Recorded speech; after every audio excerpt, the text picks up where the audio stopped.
Recorded Books presents an unabridged recording of The Richest Man in Babylon by George S. Clason, narrated by Richard Ferrone, directed by Ben Ruggiero. This book is copyrighted 1955 by George S. Clason. This recording is copyrighted 2005 by Recorded Books. This celebrated bestseller offers an understanding of your personal financial problems that will guide you through a lifetime. The Richest Man in Babylon uses success secrets of the ancients to lead you onto the road of happiness and prosperity. And now, The Richest Man in Babylon. Forward. Our prosperity as a nation depends upon the personal financial prosperity of each of us as individuals. This book deals with the personal successes of each of us. Success means accomplishments as the result of our own efforts and abilities. Proper preparation is the key to our success. Our acts can be no wiser than our thoughts. Our thinking can be no wiser than our understanding. This book of cures for lean purses has been termed a guide to financial understanding. That indeed is its purpose, to offer those who are ambitious for financial success an insight which will aid them to acquire money, to keep money, and to make their surpluses earn more money. In the pages which follow, we are taken back to Babylon, the cradle in which was nurtured the basic principles of finance now recognized and used the world over. To new readers, the author is happy to extend the wish that its pages may contain for them the same inspiration for growing bank accounts, greater financial successes, and the solution of difficult personal financial problems so enthusiastically reported by readers from coast to coast.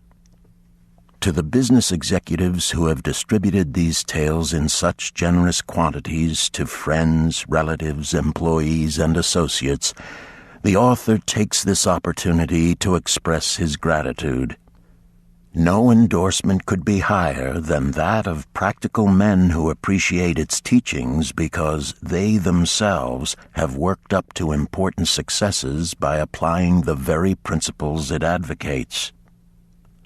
Babylon became the wealthiest city of the ancient world because its citizens were the richest people of their time. They appreciated the value of money. They practiced sound financial principles in acquiring money, keeping money, and making their money earn more money. They provided for themselves what we all desire: incomes for the future.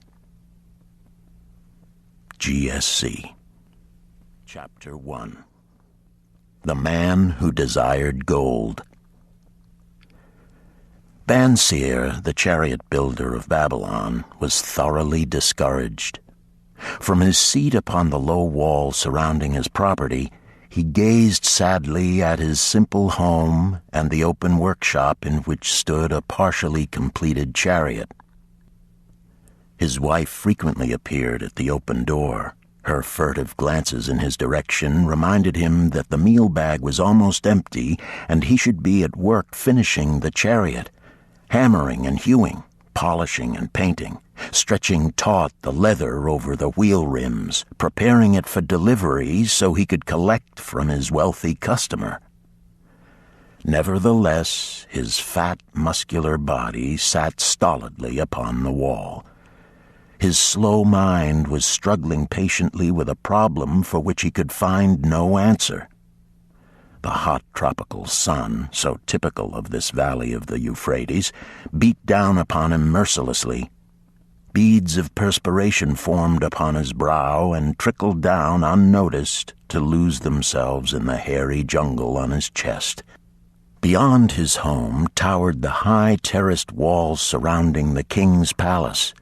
Nearby, cleaving the blue heavens, was the painted tower of the Temple of Bel.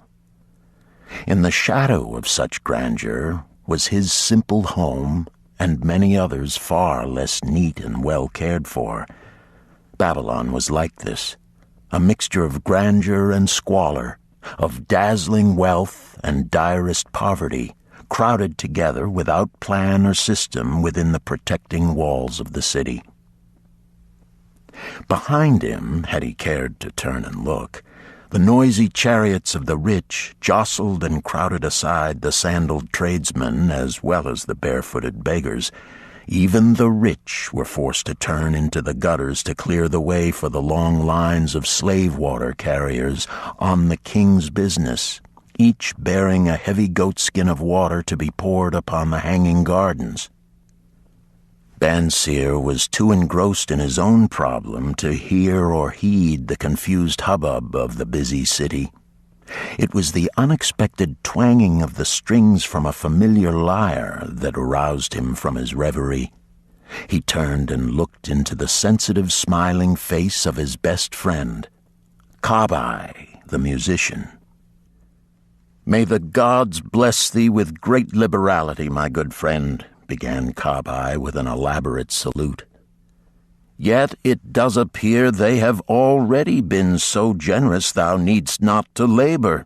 I rejoice with thee in thy good fortune. More, I would even share it with thee. Pray, from thy purse, which must be bulging, else thou wouldst be busy in yon shop, extract but 2 humble shekels and lend them to me until after the nobleman's feast this night. Thou wilt not miss them ere they are returned." "If I did have 2 shekels," Bansir responded gloomily, "to no one could I lend them, not even to you, my best of friends, for they would be my fortune, my entire fortune." No one lends his entire fortune, not even to his best friend. "What?" exclaimed Kabai with genuine surprise. "Thou hast not 1 shekel in thy purse, yet sit like a statue upon a wall? Why not complete that chariot? How else canst thou provide for thy noble appetite? 'Tis not like thee, my friend. Where is thy endless energy? Doth something distress thee? Have the gods brought to thee troubles?" "A torment from the gods it must be," Bansir agreed. "It began with a dream, a senseless dream in which I thought I was a man of means. From my belt hung a handsome purse, heavy with coins. There were shekels which I cast with careless freedom to the beggars. There were pieces of silver with which I did buy finery for my wife and whatever I did desire for myself. There were pieces of gold which made me feel assured of the future and unafraid to spend the silver.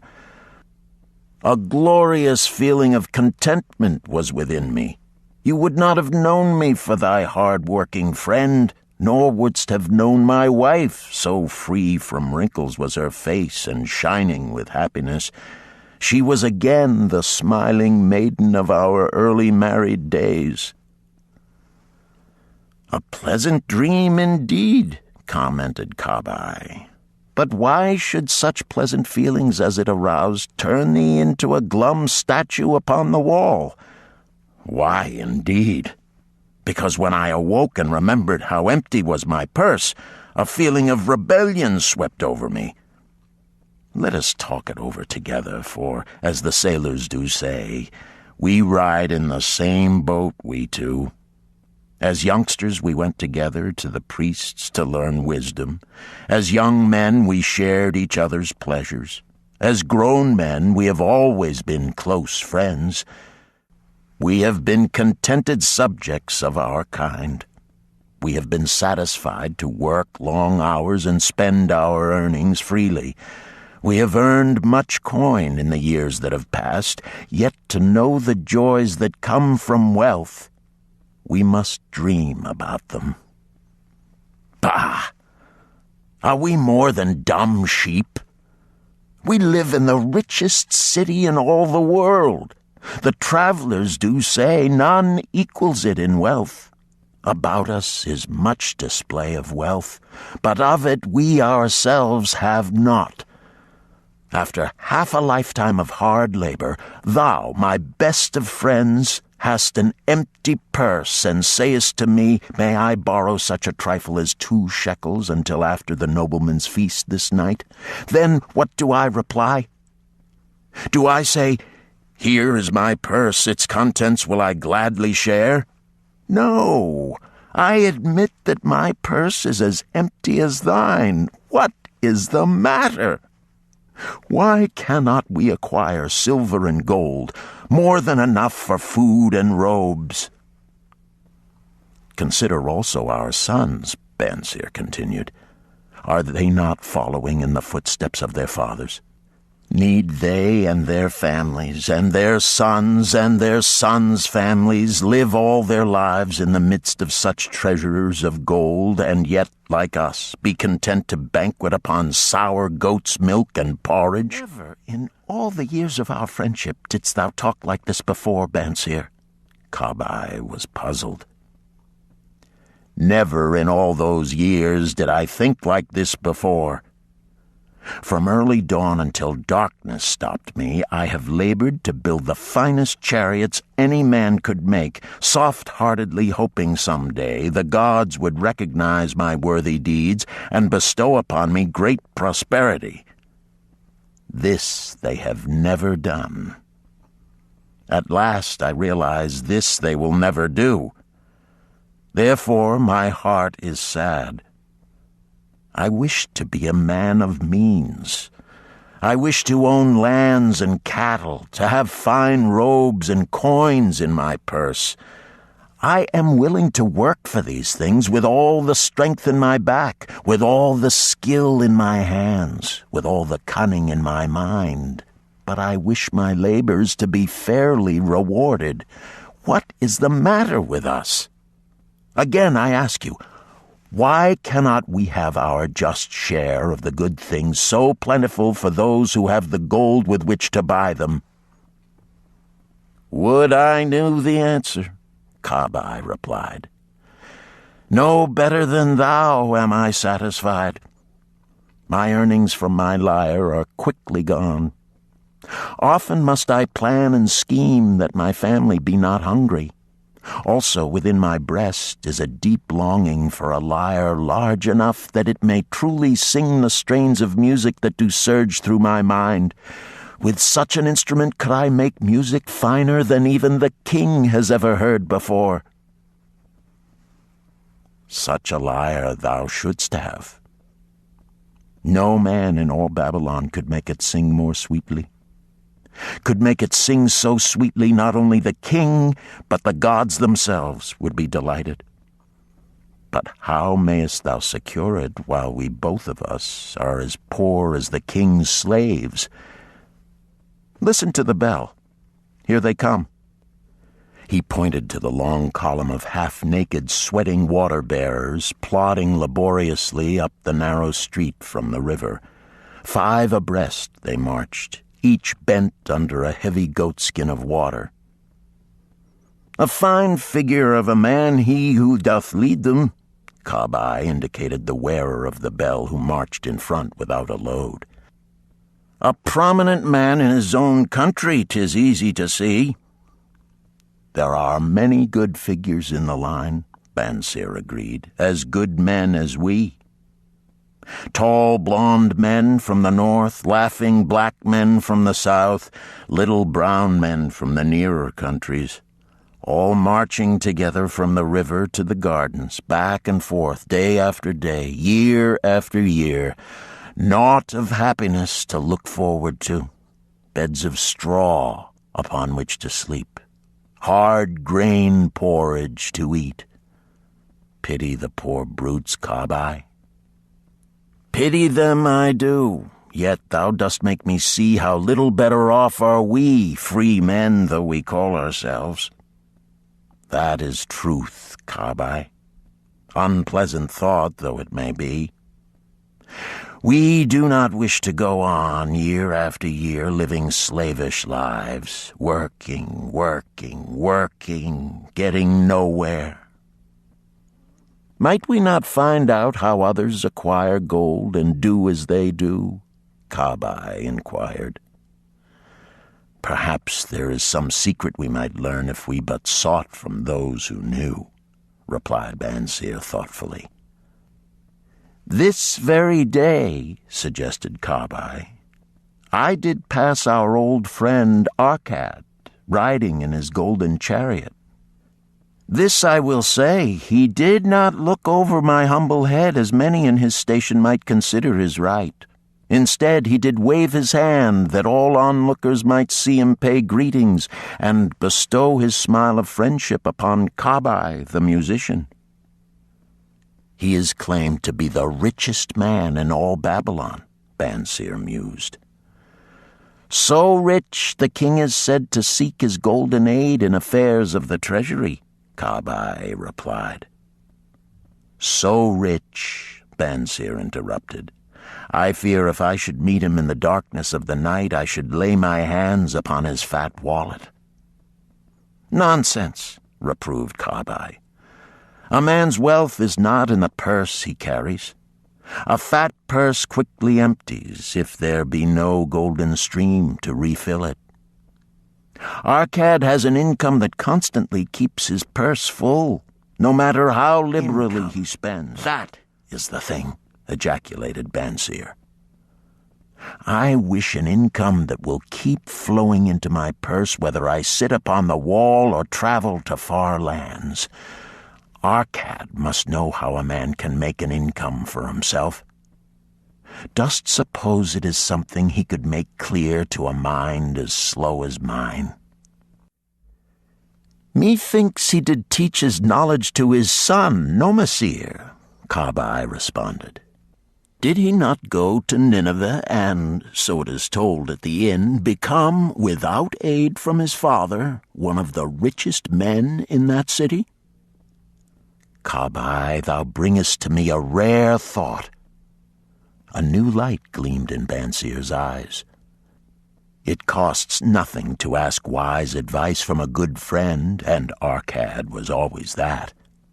Never mind though our purses be as empty as the falcon's nest of a year ago. Let that not detain us.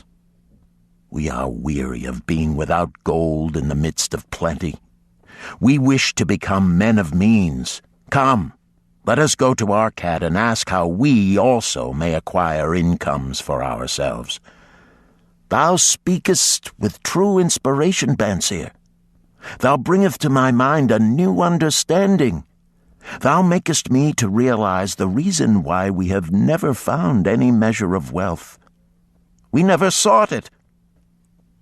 Thou hast labored patiently to build the staunchest chariots in Babylon. To that purpose was devoted your best endeavors. Therefore, at it thou didst succeed. I strove to become a skillful lyre player, and at it I did succeed. In those things toward which we exerted our best endeavors, we succeeded. The gods were content to let us continue thus. Now at last we see a light, bright like that from the rising sun. It biddeth us to learn more, that we may prosper more. With a new understanding, we shall find honorable ways to accomplish our desires. Let us go to Arcad this very day, Bansir urged. Also, let us ask other friends of our boyhood days who have fared no better than ourselves to join us, that they too may share in his wisdom. Thou wert ever thus thoughtful to thy friends, Bansir. Therefore hast thou many friends. It shall be as thou sayest. We go this day and take them with us. Chapter 2. The Richest Man in Babylon. In old Babylon there once lived a certain very rich man named Arcad. Far and wide he was famed for his great wealth. Also was he famed for his liberality. He was generous in his charities. He was generous with his family. He was liberal in his own expenses. But nevertheless, each year his wealth increased more rapidly than he spent it. And there were certain friends of younger days who came to him and said, "You, Arcad, are more fortunate than we. You have become the richest man in all Babylon while we struggle for existence. You can wear the finest garments, and you can enjoy the rarest foods, while we must be content if we can clothe our families in raiment that is presentable and feed them as best we can. Yet once we were equal. We studied under the same master. We played in the same games, and in neither the studies nor the games did you outshine us. And in the years since, you have been no more an honorable citizen than we. Nor have you worked harder or more faithfully insofar as we can judge. Why, then, should a fickle fate single you out to enjoy all the good things of life and ignore us who are equally deserving?" Thereupon Arcad remonstrated with them, saying, "If you have not acquired more than a bare existence in the years since we were youths, it is because you either have failed to learn the laws that govern the building of wealth, or else you do not observe them. Fickle fate is a vicious goddess who brings no permanent good to anyone. On the contrary, she brings ruin to almost every man upon whom she showers unearned gold.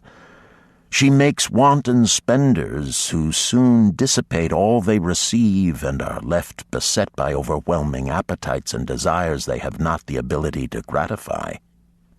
Yet others whom she favors become misers and hoard their wealth, fearing to spend what they have, knowing they do not possess the ability to replace it.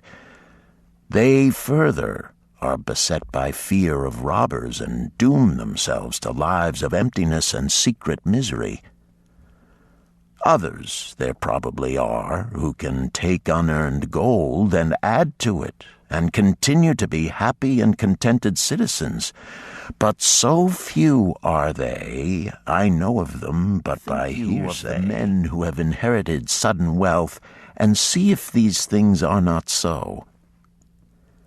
His friends admitted that of the men they knew who had inherited wealth, these words were true, and they besought him to explain to them how he had become possessed of so much prosperity. So he continued, "In my youth, I looked about me and saw all the good things there were to bring happiness and contentment, and I realized that wealth increased the potency of all these. Wealth is a power. With wealth, many things are possible. One may ornament the home with the richest of furnishings. One may sail the distant seas. One may feast on the delicacies of far lands. One may buy the ornaments of the gold worker and the stone polisher.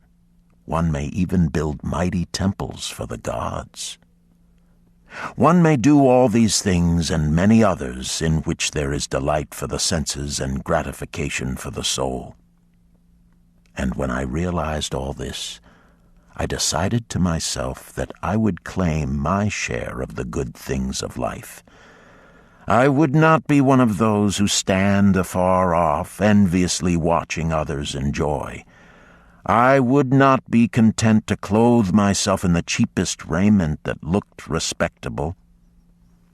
I would not be satisfied with the lot of a poor man. On the contrary, I would make myself a guest at this banquet of good things."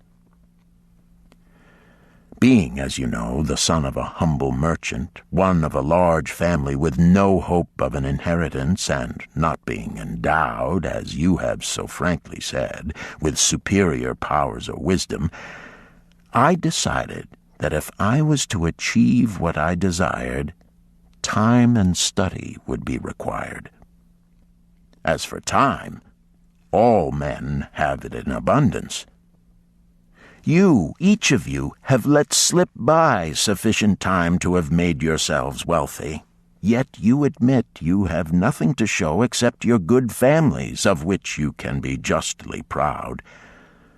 As for study, did not our wise teacher teach us that learning was of two kinds, the one kind being the things we learned and knew, and the other being the training that taught us how to find out what we did not know? Therefore did I decide to find out how one might accumulate wealth, and when I had found out, to make this my task and do it well. For is it not wise that we should enjoy while we dwell in the brightness of the sunshine? For sorrows enough shall descend upon us when we depart for the darkness of the world of spirit. I found employment as a scribe in the hall of records, and long hours each day I labored upon the clay tablets. Week after week, and month after month I labored, yet for my earnings I had naught to show.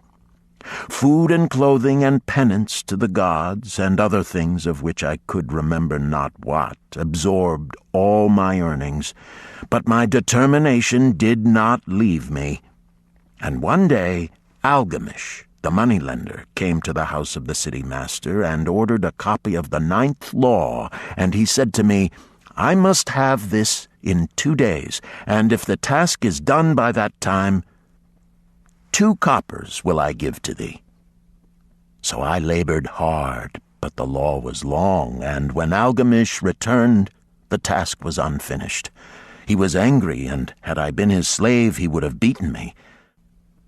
But knowing the city master would not permit him to injure me, I was unafraid, so I said to him, Algamish, you are a very rich man. Tell me how I may also become rich, and all night I will carve upon the clay, and when the sun rises, it shall be completed. He smiled at me and replied, You are a forward knave, but we will call it a bargain. All that night I carved, though my back pained and the smell of the wick made my head ache until my eyes could hardly see. But when he returned at sunup, the tablets were complete. Now, I said, tell me what you promised.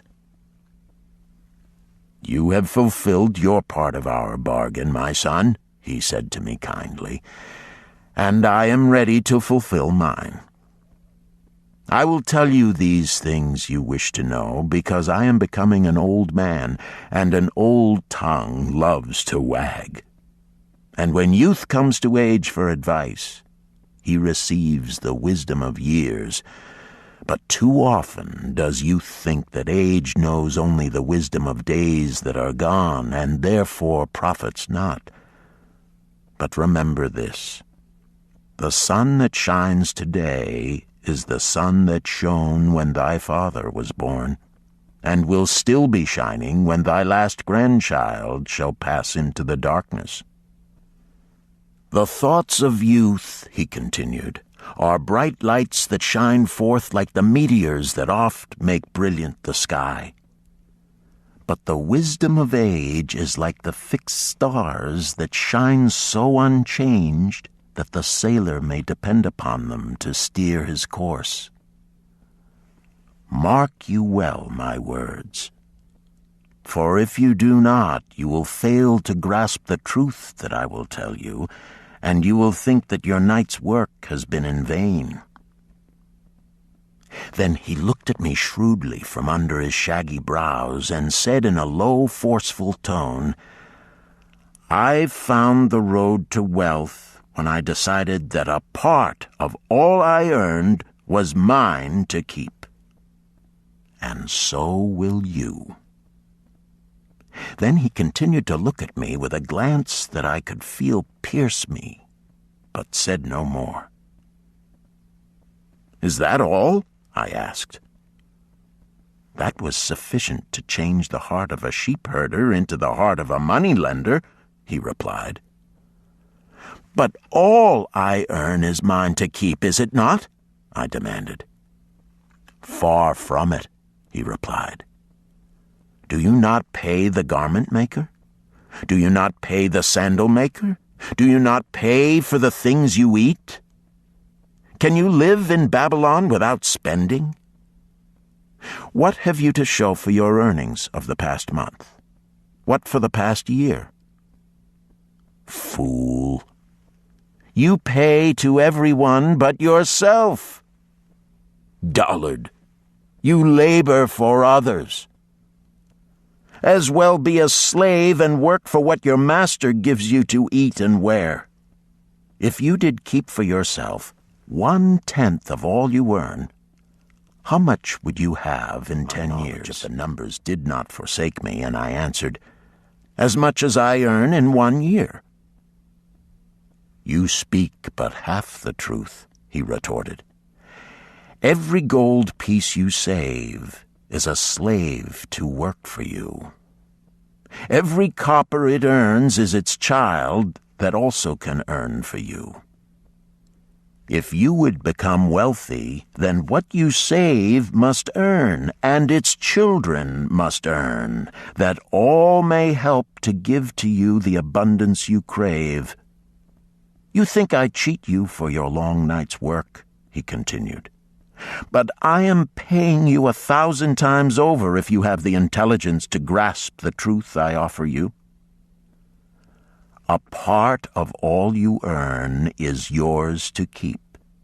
It should not be less than 1/10, no matter how little you earn. It can be as much more as you can afford. Pay yourself first. Do not buy from the clothes maker and the sandal maker more than you can pay out of the rest and still have enough for food and charity and penance to the gods. Wealth, like a tree, grows from a tiny seed. The first copper you save is the seed from which your tree of wealth shall grow. The sooner you plant that seed, the sooner shall the tree grow. And the more faithfully you nourish and water that tree with consistent savings, the sooner may you bask in contentment beneath its shade." So saying, he took his tablets and went away.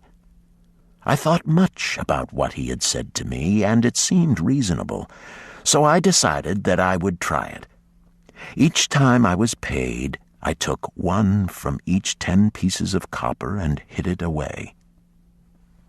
And strange as it may seem, I was no shorter of funds than before. I noticed little difference as I managed to get along without it. But often I was tempted, as my hoard began to grow, to spend it for some of the good things the merchants displayed, brought by camels and ships from the land of the Phoenicians. But I wisely refrained. A 12th month after Algamish had gone, he again returned and said to me, "Son, have you paid to yourself not less than 1/10 of all you have earned for the past year?" I answered proudly, "Yes, master, I have." "That is good," he answered, beaming upon me. "And what have you done with it?" "I have given it to Asmer, the brickmaker, who told me he was traveling over the far seas, and in Tyre he would buy from me the rare jewels of the Phoenicians. When he returns, we shall sell these at high prices and divide the earnings." "Every fool must learn," he growled. "But why trust the knowledge of a brickmaker about jewels? Would you go to the breadmaker to inquire about the stars? No, by my tunic, you would go to the astrologer if you had power to think. Your savings are gone, youth. You have jerked your wealth tree up by the roots. But plant another. Try again. And next time, if you would have advice about jewels, go to the jewel merchant. If you would know the truth about sheep, go to the herdsman. Advice is one thing that is freely given away, but watch that you take only what is worth having. He who takes advice about his savings from one who is inexperienced in such matters shall pay with his savings for proving the falsity of their opinions." Saying this, he went away.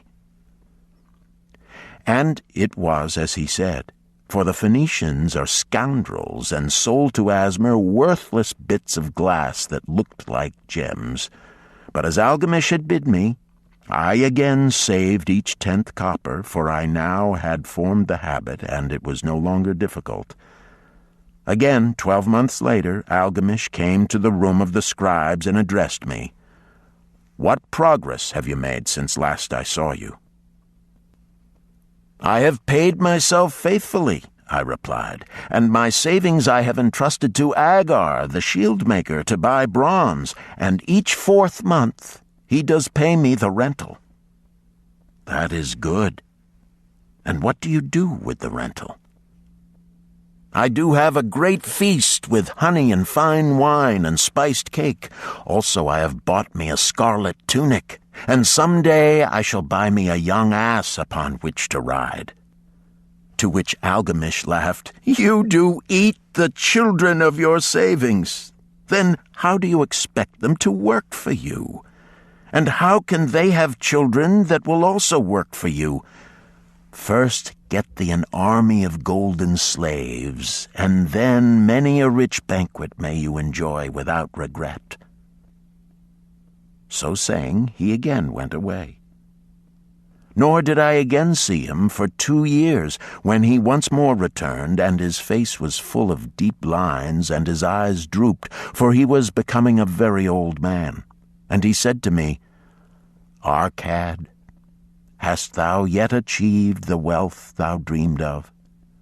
And I answered, "Not yet all that I desire, but some I have, and it earns more, and its earnings earn more." "And do you still take the advice of brickmakers?" "About brickmaking they give me good advice," I retorted.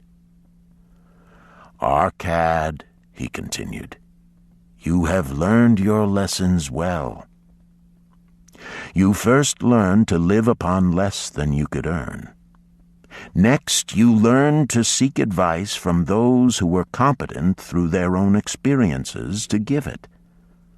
And lastly, you have learned to make gold work for you. You have taught yourself how to acquire money, how to keep it, and how to use it. Therefore, you are competent for a responsible position. I am becoming an old man. My sons think only of spending and give no thought to earning. My interests are great, and I fear too much for me to look after. If you will go to Nippur and look after my lands there, I shall make you my partner, and you shall share in my estate." So I went to Nippur and took charge of his holdings, which were large, and because I was full of ambition, and because I had mastered the 3 laws of successfully handling wealth, I was enabled to increase greatly the value of his properties. So I prospered much, and when the spirit of Algamish departed for the sphere of darkness, I did share in his estate as he had arranged under the law. So spake Arcad, and when he had finished his tale, one of his friends said, "You were indeed fortunate that Algamish made you an heir." "Fortunate only in that I had the desire to prosper before I first met him. For 4 years did I not prove my definiteness of purpose by keeping 1/10 of all I earned? Would you call a fisherman lucky who for years so studied the habits of the fish that with each changing wind he could cast his nets about them? Opportunity is a haughty goddess who wastes no time with those who are unprepared. You had strong willpower to keep on after you lost your first year's savings. You are unusual in that way, spoke up another. Willpower, retorted Arcad. What nonsense! Do you think willpower gives a man the strength to lift a burden the camel cannot carry, or to draw a load the oxen cannot budge? Willpower is but the unflinching purpose to carry a task you set for yourself to fulfillment. If I set for myself a task, be it ever so trifling, I shall see it through. How else shall I have confidence in myself to do important things? Should I say to myself, for 100 days as I walk across the bridge into the city, I will pick from the road a pebble and cast it into the stream? I would do it. If on the 7th day I passed by without remembering, I would not say to myself, tomorrow I will cast 2 pebbles which will do as well. Instead, I would retrace my steps and cast the pebble. Nor on the 20th day would I say to myself, Arcad, this is useless. What does it avail you to cast a pebble every day? Throw in a handful and be done with it. No, I would not say that, nor do it. When I set a task for myself, I complete it. Therefore, I am careful not to start difficult and impractical tasks, because I love leisure. And then another friend spoke up and said, If what you tell is true, and it does seem, as you have said, reasonable, then being so simple, if all men did it, there would not be enough wealth to go around. Wealth grows wherever men exert energy, Arcad replied. If a rich man builds him a new palace, is the gold he pays out gone? No, the brickmaker has part of it, and the laborer has part of it, and the artist has part of it, and everyone who labors upon the house has part of it. Yet, when the palace is completed, is it not worth all it cost? And is the ground upon which it stands not worth more because it is there? And is the ground that adjoins it not worth more because it is there? Wealth grows in magic ways. No man can prophesy the limit of it. Have not the Phoenicians built great cities on barren coasts with the wealth that comes from their ships of commerce on the seas? What then do you advise us to do that we also may become rich? Asked still another of his friends. The years have passed, and we are no longer young men, and we have nothing put by. I advise that you take the wisdom of Algamish and say to yourselves, A part of all I earn is mine to keep. Say it in the morning when you first arise, say it at noon, say it at night. Say it each hour of every day. Say it to yourself until the words stand out like letters of fire across the sky. Impress yourself with the idea. Fill yourself with the thought. Then take whatever portion seems wise. Let it be not less than 1/10, and lay it by. Arrange your other expenditures to do this if necessary, but lay by that portion first. Soon you will realize what a rich feeling it is to own a treasure upon which you alone have claim. As it grows, it will stimulate you. A new joy of life will thrill you. Greater efforts will come to you to earn more. For of your increased earnings, will not the same percentage be also yours to keep? Then learn to make your treasure work for you. Make it your slave. Make its children and its children's children work for you. Ensure an income for thy future. Look thou at the aged, and forget not that in the days to come thou also will be numbered among them. Therefore invest thy treasure with greatest caution that it be not lost. Usurious rates of return are deceitful sirens that sing but to lure the unwary upon the rocks of loss and remorse. Provide also that thy family may not want should the gods call thee to their realms. For such protection it is always possible to make provision with small payments at regular intervals. Therefore the provident man delays not in expectation of a large sum becoming available for such a wise purpose. Counsel with wise men. Seek the advice of men whose daily work is handling money. Let them save you from such an error as I myself made in entrusting my money to the judgment of Asmer, the brickmaker. A small return and a safe one is far more desirable than risk. Enjoy life while you are here. Do not overstrain or try to save too much. If 1/10 of all you earn is as much as you can comfortably keep, be content to keep this portion. Live otherwise according to your income, and let not yourself get niggardly and afraid to spend. Life is good and life is rich with things worthwhile and things to enjoy.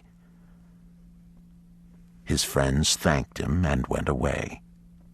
Some were silent because they had no imagination and could not understand. Some were sarcastic because they thought that one so rich should divide with old friends not so fortunate. But some had in their eyes a new light. They realized that Algamish had come back each time to the room of the scribes because he was watching a man work his way out of darkness into light. When that man had found the light, a place awaited him. No one could fill that place until he had for himself worked out his own understanding, until he was ready for opportunity. These latter were the ones who, in the following years, frequently revisited Arcad, who received them gladly. He counseled with them and gave them freely of his wisdom, as men of broad experience are always glad to do, and he assisted them in so investing their savings that it would bring in a good interest with safety and would neither be lost nor entangled in investments that paid no dividends. The turning point in these men's lives came upon that day when they realized the truth that had come from Algamish to Arcad, and from Arcad to them.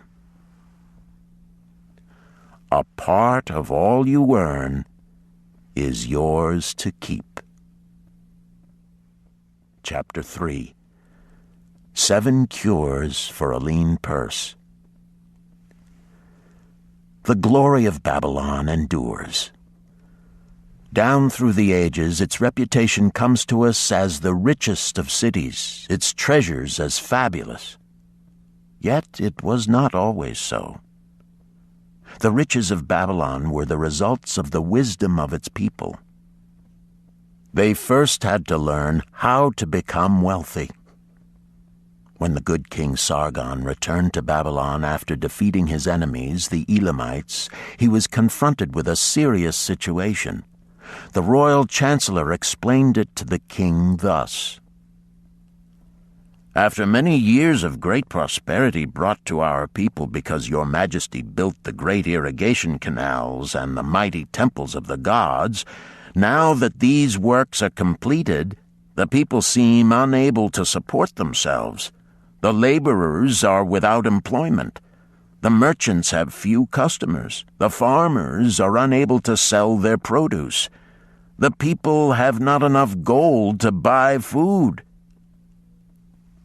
"But where has all the gold gone that we spent for these great improvements?"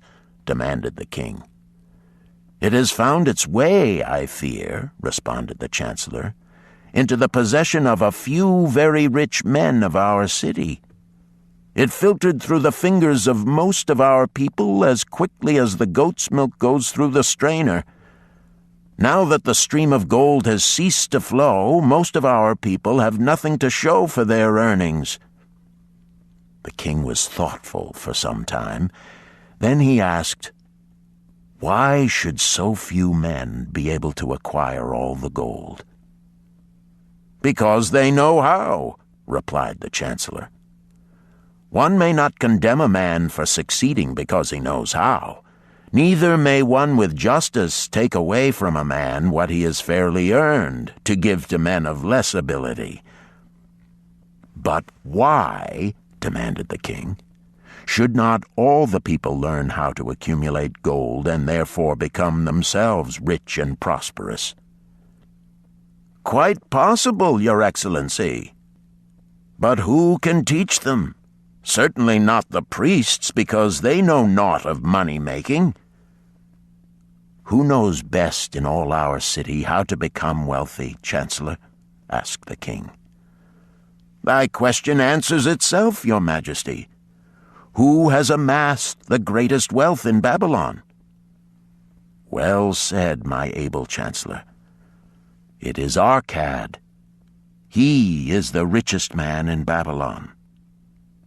Bring him before me on the morrow." Upon the following day, as the king had decreed, Arcad appeared before him, straight and sprightly, despite his 80 and 10. "Arcad," spoke the king, "is it true thou art the richest man in Babylon?" "So it is reported, Your Majesty, and no man disputes it." "How becamest thou so wealthy?" "By taking advantage of opportunities available to all citizens of our good city." "Thou hadst nothing to start with?" "Only a great desire for wealth. Besides this, nothing." "Arcad," continued the king, "our city is in a very unhappy state because a few men know how to acquire wealth and therefore monopolize it, while the mass of our citizens lack the knowledge of how to keep any part of the gold they receive. It is my desire that Babylon be the wealthiest city in the world. Therefore it must be a city of many wealthy men. Therefore we must teach all the people how to acquire riches. Tell me, Arcad, is there any secret to acquiring wealth? Can it be taught?" "It is practical, Your Majesty. That which one man knows can be taught to others." The king's eyes glowed. "Arcad, thou speakest the words I wish to hear. Wilt thou lend thyself to this great cause? Wilt thou teach thy knowledge to a school for teachers, each of whom shall teach others until there are enough trained to teach these truths to every worthy subject in my domain?" Arcad bowed and said, "I am thy humble servant to command. Whatever knowledge I possess will I gladly give for the betterment of my fellow men and the glory of my king. Let your good chancellor arrange for me a class of 100 men, and I will teach them those 7 cures which did fatten my purse, than which there was none leaner in all Babylon." A fortnight later, in compliance with the king's command, the chosen 100 assembled in the great hall of the Temple of Learning, seated upon colorful rings in a semicircle. Arcad sat beside a small tabaret upon which smoked a sacred lamp sending forth a strange and pleasing odor. "Behold the richest man in Babylon," whispered a student, nudging his neighbor as Arcad arose. "He is but a man, even as the rest of us." "As a dutiful subject of our great king," Arcad began, "I stand before you in his service. Because once I was a poor youth who did greatly desire gold, and because I found knowledge that enabled me to acquire it, he asks that I impart unto you my knowledge. I started my fortune in the humblest way. I had no advantage not enjoyed as fully by you and every citizen in Babylon. The first storehouse of my treasure was a well-worn purse. I loathed its useless emptiness. I desired that it be round and full, clinking with the sound of gold. Therefore I sought every remedy for a lean purse. I found 7. To you who are assembled before me shall I explain the 7 cures for a lean purse which I do recommend to all men who desire much gold. Each day for 7 days will I explain to you one of the 7 remedies.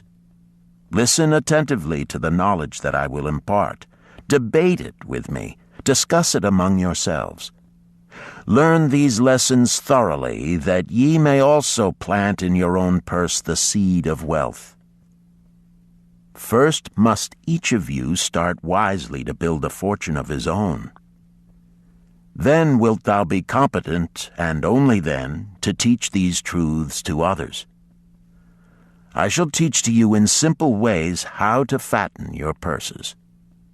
This is the first step leading to the temple of wealth, and no man may climb who cannot plant his feet firmly upon the first step. We shall now consider the first cure. The first cure. Start thy purse to fattening, had addressed the thoughtful man in the second row. My good friend, at what craft workest thou? I, replied the man, am a scribe, and carve records upon the clay tablets. Even at such labor did I myself earn my first coppers. Therefore thou hast the same opportunity to build a fortune. He spoke to a florid-faced man farther back. Pray tell also what dost thou to earn thy bread? I, responded this man, am a meat butcher. I do buy the goats the farmers raise and kill them and sell the meat to the housewives and the hides to the sandal makers. Because thou dost also labor and earn, thou hast every advantage to succeed that I did possess. In this way did Arcad proceed to find out how each man labored to earn his living. When he had done questioning them, he said, Now, my students, ye can see that there are many trades and labors at which men may earn coins. Each of the ways of earning is a stream of gold from which the worker doth divert by his labors a portion to his own purse. Therefore into the purse of each of you flows a stream of coins, large or small, according to his ability. Is it not so? Thereupon they agreed that it was so. Then, continued Arcad, if each of you desireth to build for himself a fortune, is it not wise to start by utilizing that source of wealth which he already has established? To this they agreed. Then Arcad turned to a humble man who had declared himself an egg merchant. If thou select one of thy baskets and put into it each morning 10 eggs and take out from it each evening 9 eggs, what will eventually happen? It will become in time overflowing. Why? Because each day I put in 1 more egg than I take out. Arcad turned to the class with a smile. Does any man here have a lean purse? First they looked amused, then they laughed. Lastly, they waved their purses in jest. All right, he continued. Now I shall tell thee the first remedy I learned to cure a lean purse. Do exactly as I have suggested to the egg merchant. For every 10 coins thou placest within thy purse, take out for use but 9. Thy purse will start to fatten at once, and its increasing weight will feel good in thy hand and bring satisfaction to thy soul. Deride not what I say because of its simplicity. Truth is always simple. I told thee I would tell how I built my fortune. This was my beginning. I too carried a lean purse and cursed it because there was naught within to satisfy my desires. But when I began to take out from my purse but 9 parts of 10 I put in, it began to fatten. So will thine. Now I will tell a strange truth, the reason for which I know not. When I ceased to pay out more than 9/10 of my earnings, I managed to get along just as well.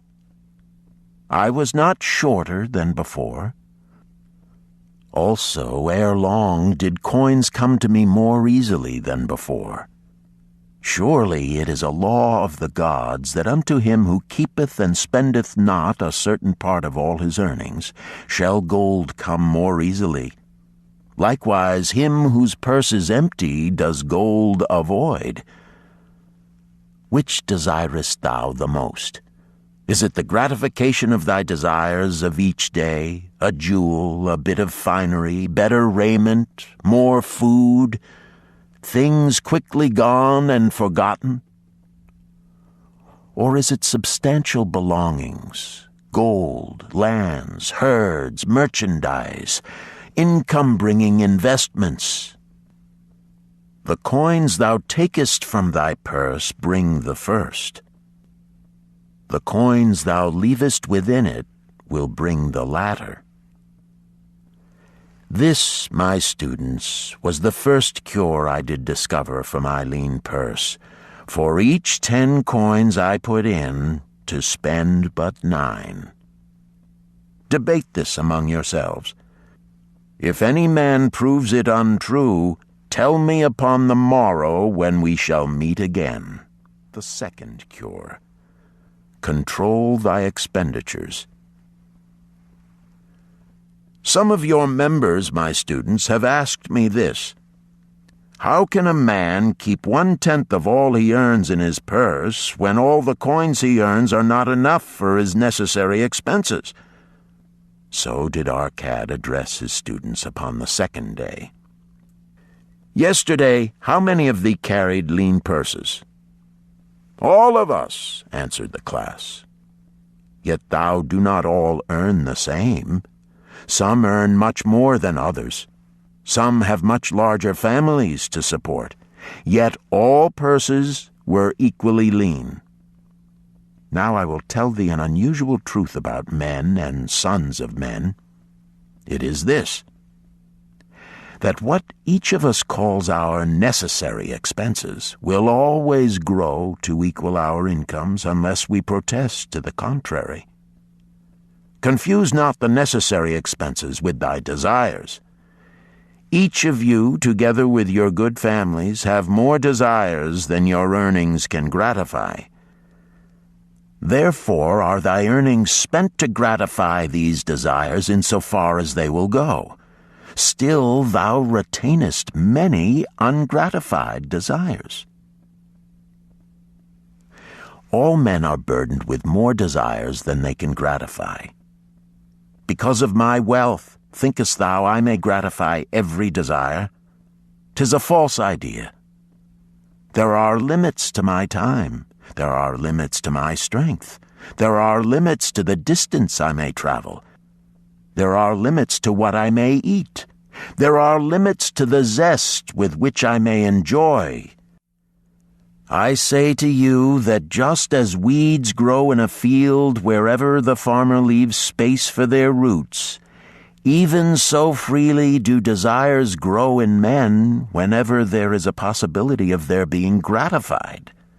Thy desires are a multitude, and those that thou mayest gratify are but few.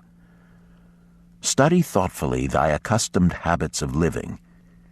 Herein may be most often found certain accepted expenses that may wisely be reduced or eliminated. Let thy motto be 100% of appreciated value demanded for each coin spent. Therefore, engrave upon the clay each thing for which thou desireth to spend. Select those that are necessary and others that are possible through the expenditure of 9/10 of thy income. Cross out the rest and consider them but a part of that great multitude of desires that must go unsatisfied, and regret them not. Budget then thy necessary expenses. Touch not the 1/10 that is fattening thy purse. Let this be thy great desire that is being fulfilled. Keep working with thy budget. Keep adjusting it to help thee. Make it thy first assistant in defending thy fattening purse. Hereupon one of the students, wearing a robe of red and gold, arose and said, I am a free man. I believe that it is my right to enjoy the good things of life. Therefore do I rebel against the slavery of a budget which determines just how much I may spend and for what. I feel it would take much pleasure from my life and make me little more than a pack-ass to carry a burden. To him Arcad replied, Who, my friend, would determine thy budget? I would make it for myself, responded the protesting one. In that case, were a pack-ass to budget his burden, would he include therein jewels and rugs and heavy bars of gold? Not so. He would include hay and grain and a bag of water for the desert trail. The purpose of a budget is to help thy purse to fatten. It is to assist thee to have thy necessities and, insofar as attainable, thy other desires. It is to enable thee to realize thy most cherished desires by defending them from thy casual wishes. Like a bright light in a dark cave, thy budget shows up the leaks from thy purse and enables thee to stop them and control thy expenditures for definite and gratifying purposes. This, then, is the second cure for a lean purse. Budget thy expenses, that thou mayest have coins to pay for thy necessities, to pay for thy enjoyments, and to gratify thy worthwhile desires without spending more than 9/10 of thy earnings. Third cure. Make thy gold multiply. Behold, thy lean purse is fattening. Thou hast disciplined thyself to leave therein 1/10 of all thou earnest. Thou hast controlled thy expenditures to protect thy growing treasure. Next, we will consider means to put thy treasure to labor and to increase. Gold in a purse is gratifying to own and satisfieth a miserly soul, but earns nothing. The gold we may retain from our earnings is but the start. The earnings it will make shall build our fortunes. So spoke Arcad upon the third day to his class. How, therefore, may we put our gold to work? My first investment was unfortunate, for I lost all. Its tale I will relate later. My first profitable investment was a loan I made to a man named Agar, a shield maker. Once each year did he buy large shipments of bronze brought from across the sea to use in his trade.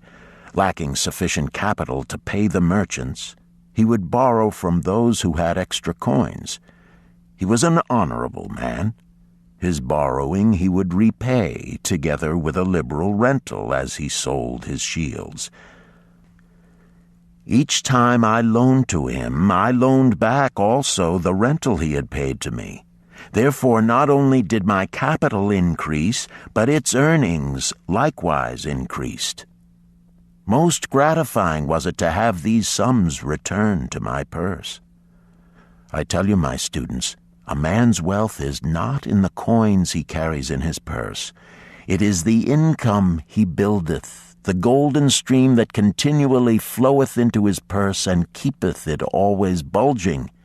That is what every man desireth. That is what thou, each one of thee, desireth. An income that continueth to come whether thou work or travel. great income I have acquired, so great that I am called a very rich man. My loans to Agar were my first training in profitable investment. Gaining wisdom from this experience, I extended my loans and investments as my capital increased. From a few sources at first, from many sources later, flowed into my purse a golden stream of wealth available for such wise uses as I should decide.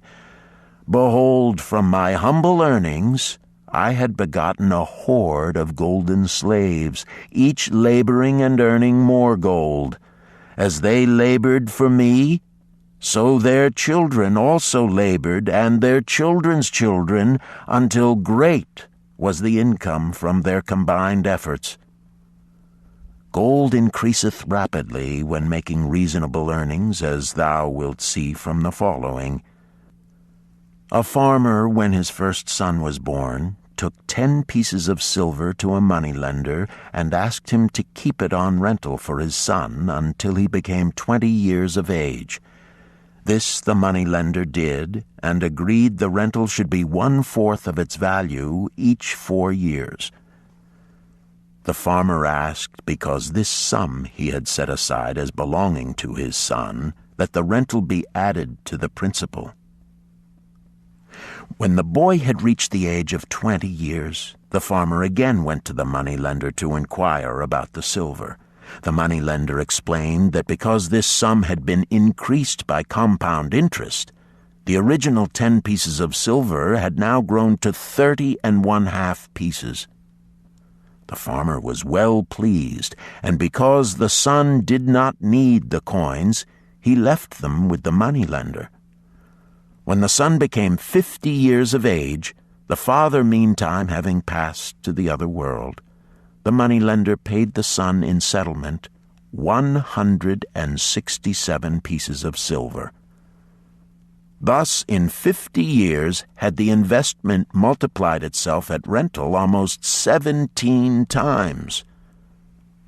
This, then, is the third cure for a lean purse. To put each coin to laboring, that it may reproduce its kind, even as the flocks of the field, and help bring to thee income, a stream of wealth that shall flow constantly into thy purse. The fourth cure. Guard thy treasures from loss. Misfortune loves a shining mark. Gold in a man's purse must be guarded with firmness, else it be lost. Thus it is wise that we must first secure small amounts and learn to protect them before the gods entrust us with larger.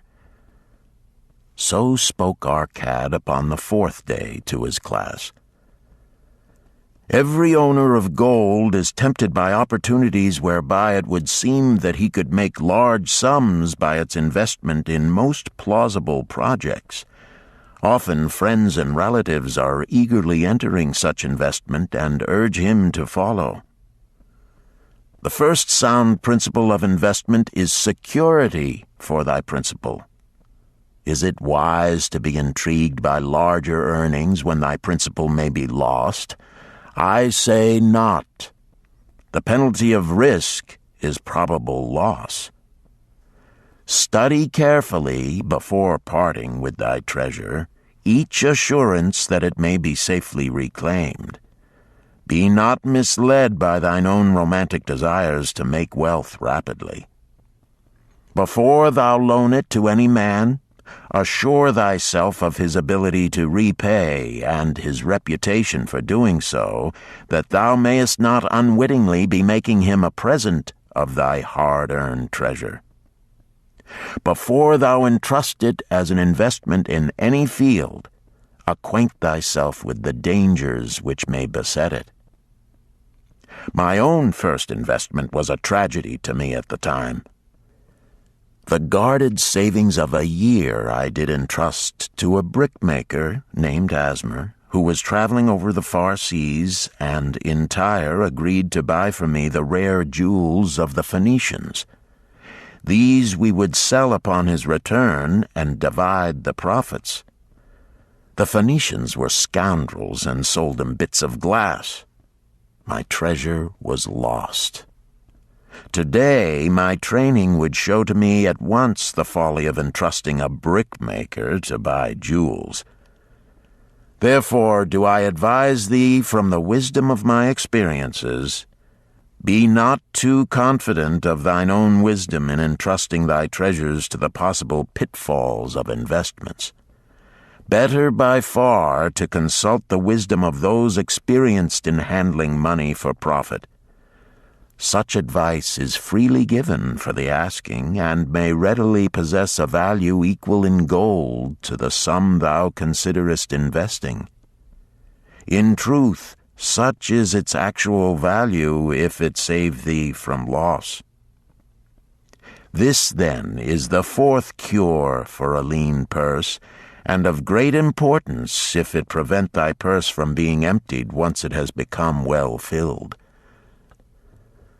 Guard thy treasure from loss by investing only where thy principal is safe, where it may be reclaimed if desirable, and where thou wilt not fail to collect a fair rental. Consult with wise men. Secure the advice of those experienced in the profitable handling of gold. Let their wisdom protect thy treasure from unsafe investments. The Richest Man in Babylon, Disc 2. The fifth cure. Make of thy dwelling a profitable investment. If a man setteth aside 9 parts of his earnings upon which to live and enjoy life, and if any part of this 9 parts he can turn into a profitable investment without detriment to his well-being, then so much faster will his treasures grow. So spake Arcad to his class at their 5th lesson. All too many of our men of Babylon do raise their families in unseemly quarters. They do pay to exacting landlords liberal rentals for rooms where their wives have not a spot to raise the blooms that gladden a woman's heart, and their children have no place to play their games except in the unclean alleys. No man's family can fully enjoy life unless they do have a plot of ground wherein children can play in the clean earth, and where the wife may raise not only blossoms, but good rich herbs to feed her family. To a man's heart it brings gladness to eat the figs from his own trees and the grapes of his own vines, to own his own domicile and to have it a place he is proud to care for, putteth confidence in his heart and greater effort behind all his endeavors. Therefore do I recommend that every man own the roof that sheltereth him and his. Nor is it beyond the ability of any well-intentioned man to own his home. Hath not our great king so widely extended the walls of Babylon that within them much land is now unused, and may be purchased at sums most reasonable? Also I say to you, my students, that the money-lenders gladly consider the desires of men who seek homes and land for their families. Readily may thou borrow to pay the brickmaker and the builder for such commendable purposes, if thou can show a reasonable portion of the necessary sum which thou thyself hast provided for the purpose. Then when the house be built, thou canst pay the money-lender with the same regularity as thou didst pay the landlord, because each payment will reduce thy indebtedness to the money-lender. A few years will satisfy his loan. Then will thy heart be glad, because thou wilt own in thy own right a valuable property, and thy only cost will be the king's taxes. Also wilt thy good wife go more often to the river to wash thy robes, that each time returning she may bring a goatskin of water to pour upon the growing things. Thus come many blessings to the man who owneth his own house, and greatly will it reduce his cost of living, making available more of his earnings for pleasures and the gratification of his desires. This, then, is the fifth cure for a lean purse. Own thy own home. The sixth cure. Ensure a future income. The life of every man proceedeth from his childhood to his old age. This is the path of life, and no man may deviate from it, unless the gods call him prematurely to the world beyond. Therefore do I say that it behooves a man to make preparation for a suitable income in the days to come, when he is no longer young, and to make preparations for his family, should he be no longer with them to comfort and support them. This lesson shall instruct thee in providing a full purse when time has made thee less able to earn. So Arcad addressed his class upon the sixth day. The man who, because of his understanding of the laws of wealth, acquireth a growing surplus, should give thought to those future days. He should plan certain investments or provisions that may endure safely for many years, yet will be available when the time arrives which he has so wisely anticipated. There are diverse ways by which a man may provide with safety for his future. He may provide a hiding place and there bury a secret treasure. Yet no matter with what skill it be hidden, it may nevertheless become the loot of thieves. For this reason I recommend not this plan. A man may buy houses or lands for this purpose. If wisely chosen as to their usefulness and value in the future, they are permanent in their value and their earnings, or their sale will provide well for his purpose. A man may loan a small sum to the moneylender and increase it at regular periods. The rental which the moneylender adds to this will largely add to its increase. I do know a sandal maker named Ansan, who explained to me not long ago that each week for 8 years he had deposited with his moneylender 2 pieces of silver. The moneylender had but recently given him an accounting over which he greatly rejoiced. The total of his small deposits with their rental at the customary rate of 1/4 their value for each 4 years had now become 1,040 pieces of silver. I did gladly encourage him further by demonstrating to him with my knowledge of the numbers that in 12 years more, if he would keep his regular deposits of but 2 pieces of silver each week, the moneylender would then owe him 4,000 pieces of silver, a worthy competence for the rest of his life. Surely when such a small payment made with regularity doth produce such profitable results, no man can afford not to ensure a treasure for his old age and the protection of his family, no matter how prosperous his business and his investments may be. I would that I might say more about this.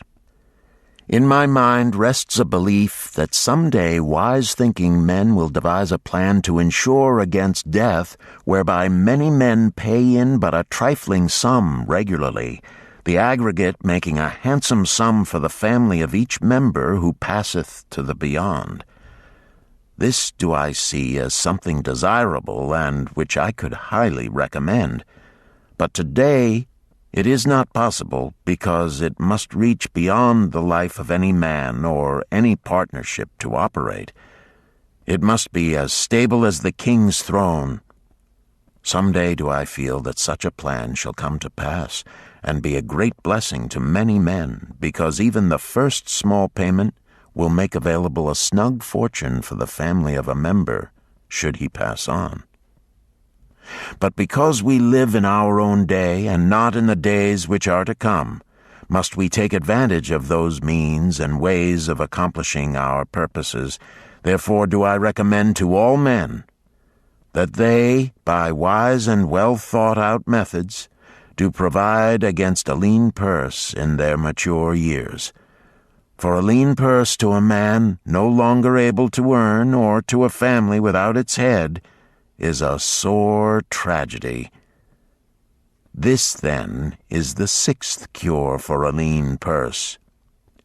Provide in advance for the needs of thy growing age and the protection of thy family.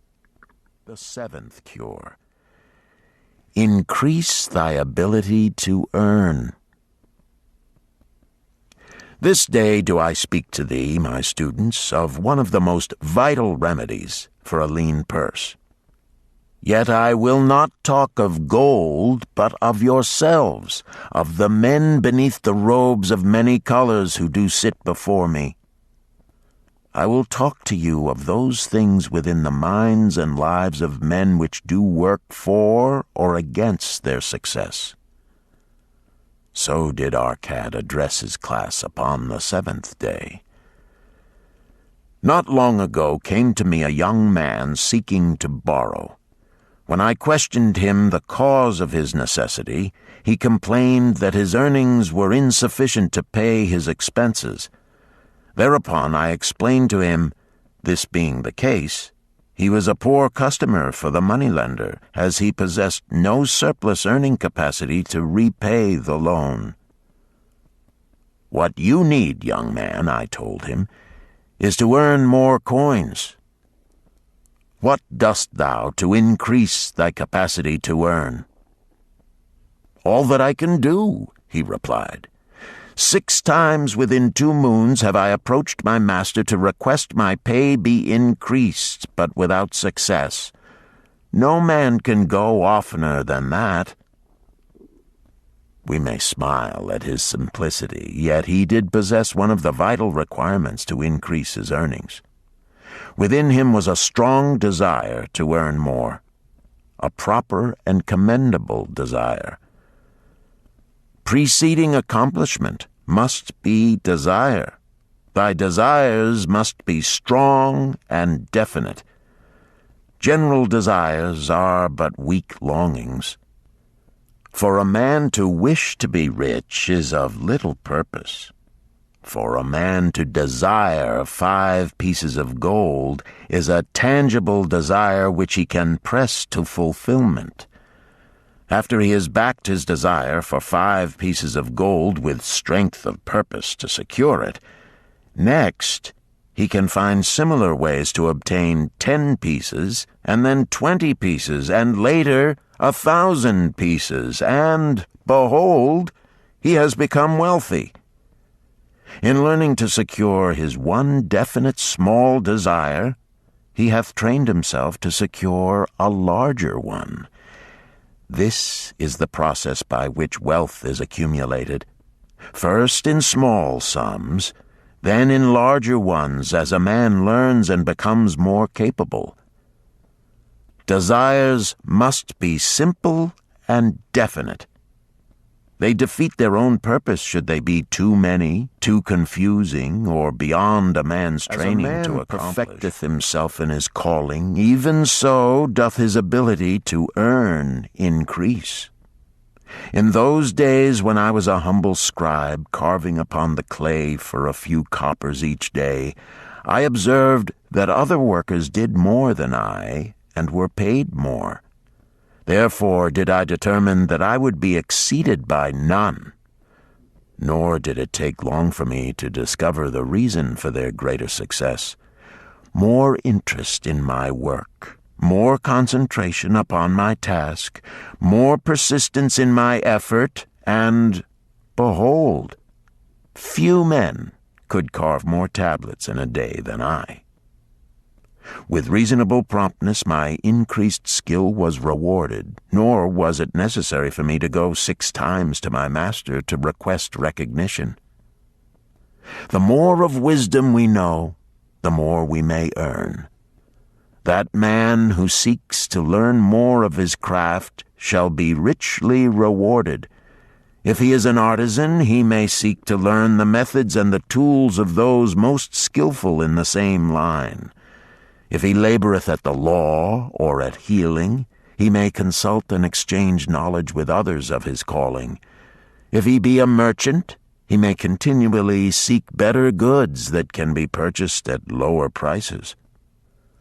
Always do the affairs of men change and improve, because keen-minded men seek greater skill that they may better serve those upon whose patronage they depend.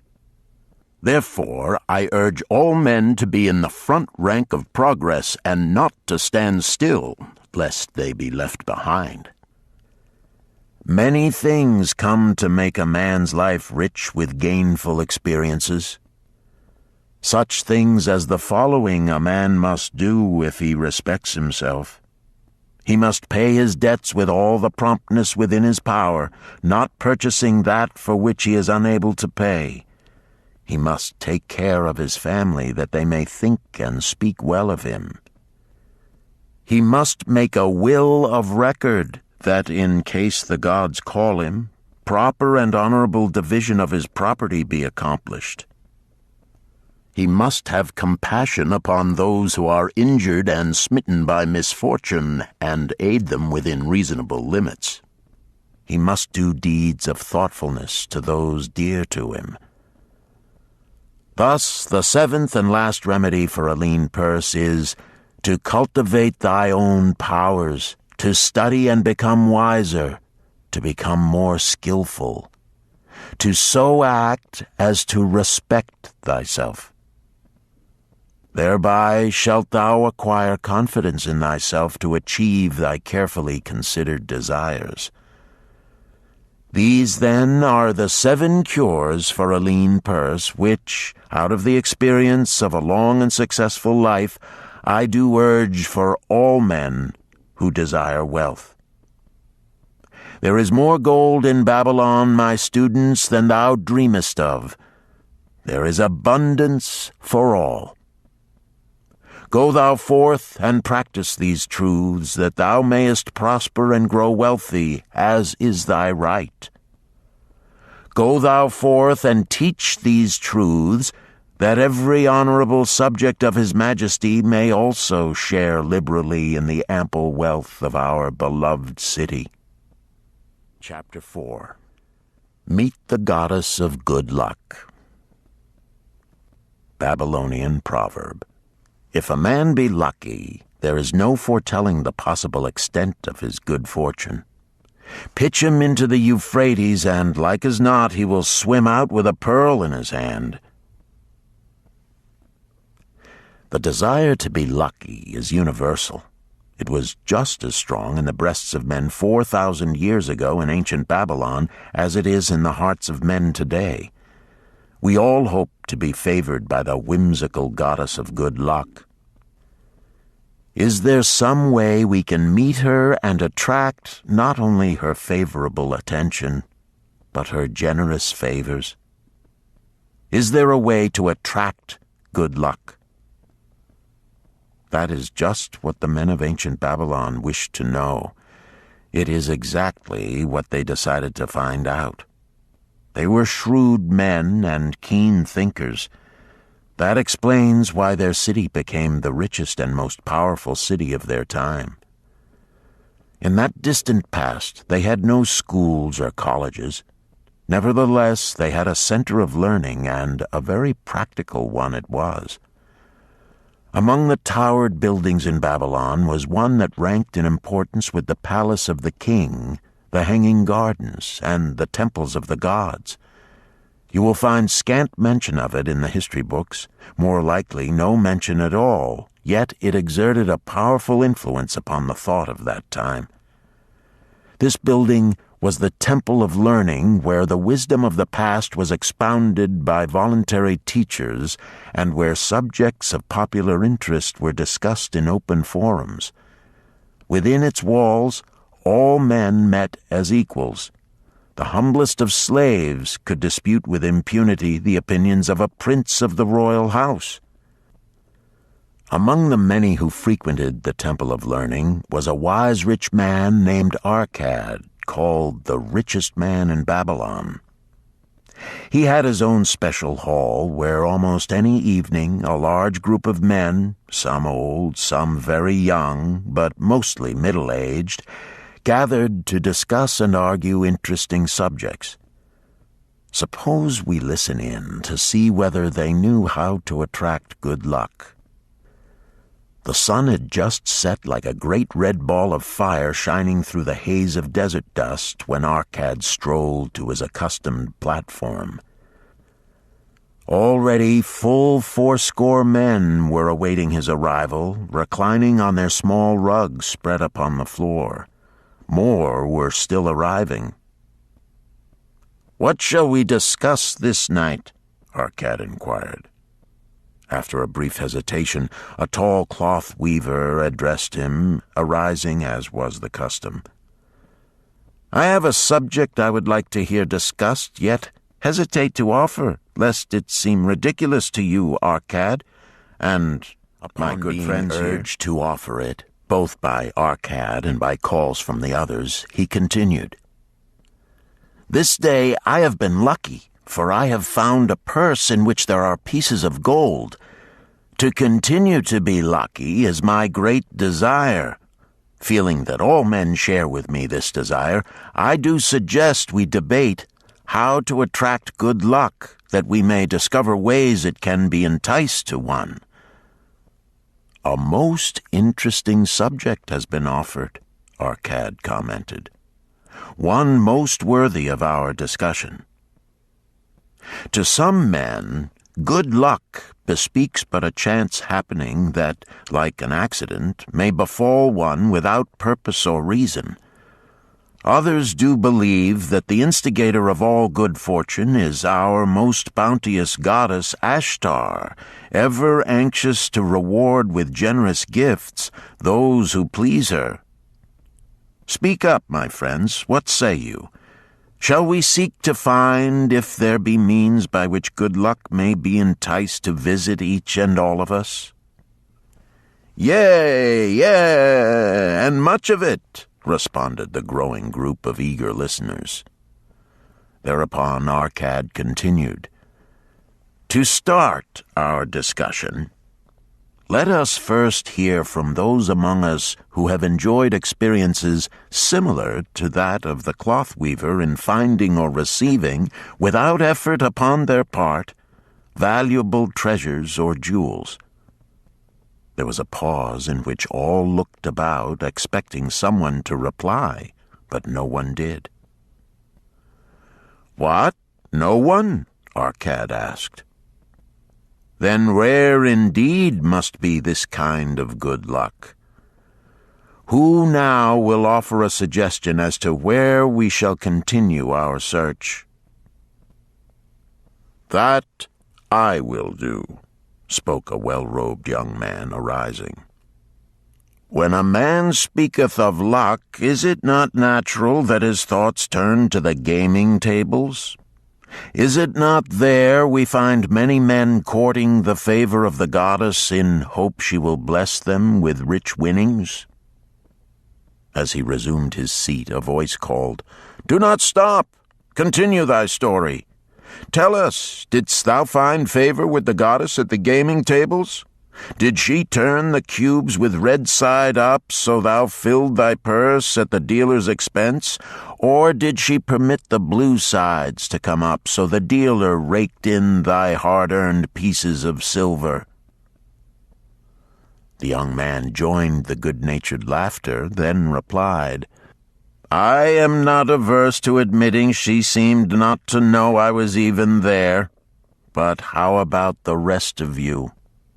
Have you found her waiting about such places to roll the cubes in your favor? We are eager to hear as well as to learn." "A wise start," broke in Arcad. "We meet here to consider all sides of each question. To ignore the gaming table would be to overlook an instinct common to most men, the love of taking a chance with a small amount of silver in the hope of winning much gold." "That doth remind me of the races but yesterday," called out another listener. "If the goddess frequents the gaming tables, certainly she does not overlook the races where the gilded chariots and the foaming horses offer far more excitement. Tell us honestly, Arcad, Didst she whisper to you to place your bet upon those gray horses from Nineveh yesterday? I was standing just behind thee, and could scarce believe my ears when I heard thee place thy bet upon the grays. Thou knowest as well as any of us that no team in all Assyria can beat our beloved bays in a fair race. Whisper in thy ear to bet upon the grays, because at the last turn the inside black would stumble and so interfere with our bays that the grays would win the race and score an unearned victory? Arcad smiled indulgently at the banter. What reason have we to feel the good goddess would take that much interest in any man's bet upon a horse race? To me, she is a goddess of love and dignity, whose pleasure it is to aid those who are in need and to reward those who are deserving. I look to find her, not at the gaming tables or the races where men lose more gold than they win, but in other places where the doings of men are more worthwhile and more worthy of reward. In tilling the soil, in honest trading, in all of man's occupations, there is opportunity to make a profit upon his efforts and his transactions. Perhaps not all the time will he be rewarded, because sometimes his judgment may be faulty, and other times the winds and the weather may defeat his efforts. Yet, if he persists, he may usually expect to realize his profit. This is so because the chances of profit are always in his favor. But when a man playeth the games, the situation is reversed, for the chances of profit are always against him, and always in favor of the gamekeeper. The game is so arranged that it will always favor the keeper. It is his business at which he plans to make a liberal profit for himself from the coins bet by the players. Few players realize how certain are the gamekeeper's profits and how uncertain are their own chances to win. For example, let us consider wagers placed upon the cube. Each time it is cast, we bet which side will be uppermost. If it be the red side, the game master pays to us 4 times our bet. But if any other of the 5 sides come uppermost, we lose our bet. Thus, the figures show that for each cast we have 5 chances to lose, but because the red pays 4 for 1, we have 4 chances to win. In a night's play, the game master can expect to keep for his profit 1/5 of all the coins wagered. Can a man expect to win more than occasionally against odds so arranged that he should lose 1/5 of all his bets? Yet some men do win large sums at times, volunteered one of the listeners. Quite so, they do, Arcad continued. Realizing this, the question comes to me whether money secured in such ways brings permanent value to those who are thus lucky. Among my acquaintances are many of the successful men of Babylon, yet among them I am unable to name a single one who started his success from such a source. You who are gathered here tonight know many more of our substantial citizens. To me, it would be of much interest to learn how many of our successful citizens can credit the gaming tables with their start to success. Suppose each of you tell of those you know. What say you? After a prolonged silence, a wag ventured, "Wouldst thy inquiry include the gamekeepers?" "If you think of no one else," Arcad responded. "If not one of you can think of anyone else, then how about yourselves? Are there any consistent winners with us who hesitate to advise such a source for their answered income?" By a series of groans from the rear, taken up and spread amid much laughter. "It would seem we are not seeking good luck in such places as the goddess frequents," he continued. Therefore, let us explore other fields. We have not found it in picking up lost wallets, neither have we found it haunting the gaming tables. As to the races, I must confess to have lost far more coins there than I have ever won. Now suppose we consider our trades and businesses. Is it not natural, if we conclude a profitable transaction, to consider it not good luck, but a just reward for our efforts? I am inclined to think we may be overlooking the gifts of the goddess. Perhaps she really does assist us when we do not appreciate her generosity. Who can suggest further discussion? Thereupon an elderly merchant arose, smoothing his genteel white robe.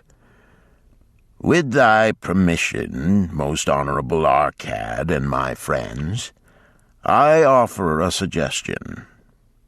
If, as you have said, we take credit to our own industry and ability for our business success, why not consider the successes we almost enjoyed but which escaped us, happenings which would have been most profitable?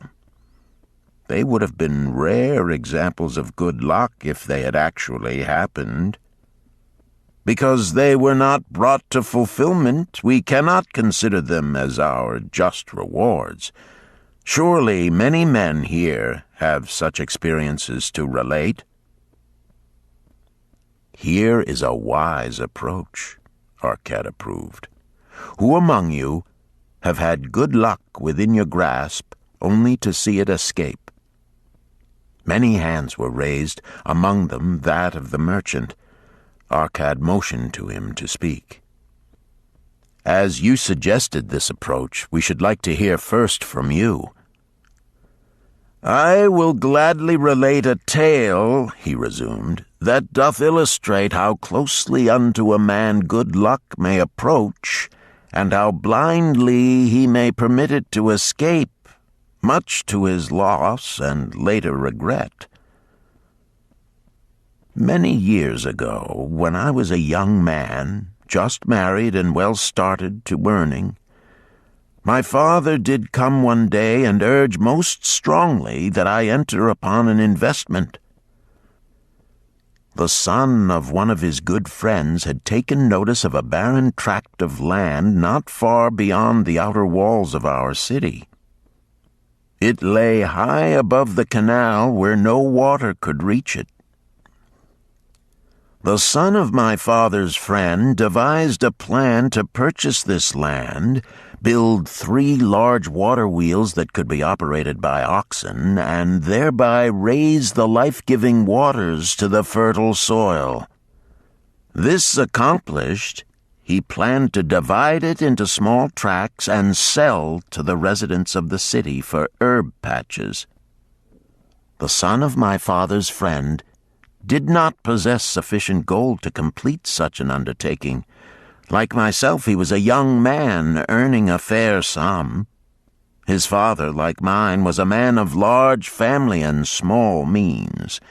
He therefore decided to interest a group of men to enter the enterprise with him. The group was to comprise 12, each of whom must be a money earner and agree to pay 1/10 of his earnings into the enterprise until the land was made ready for sale.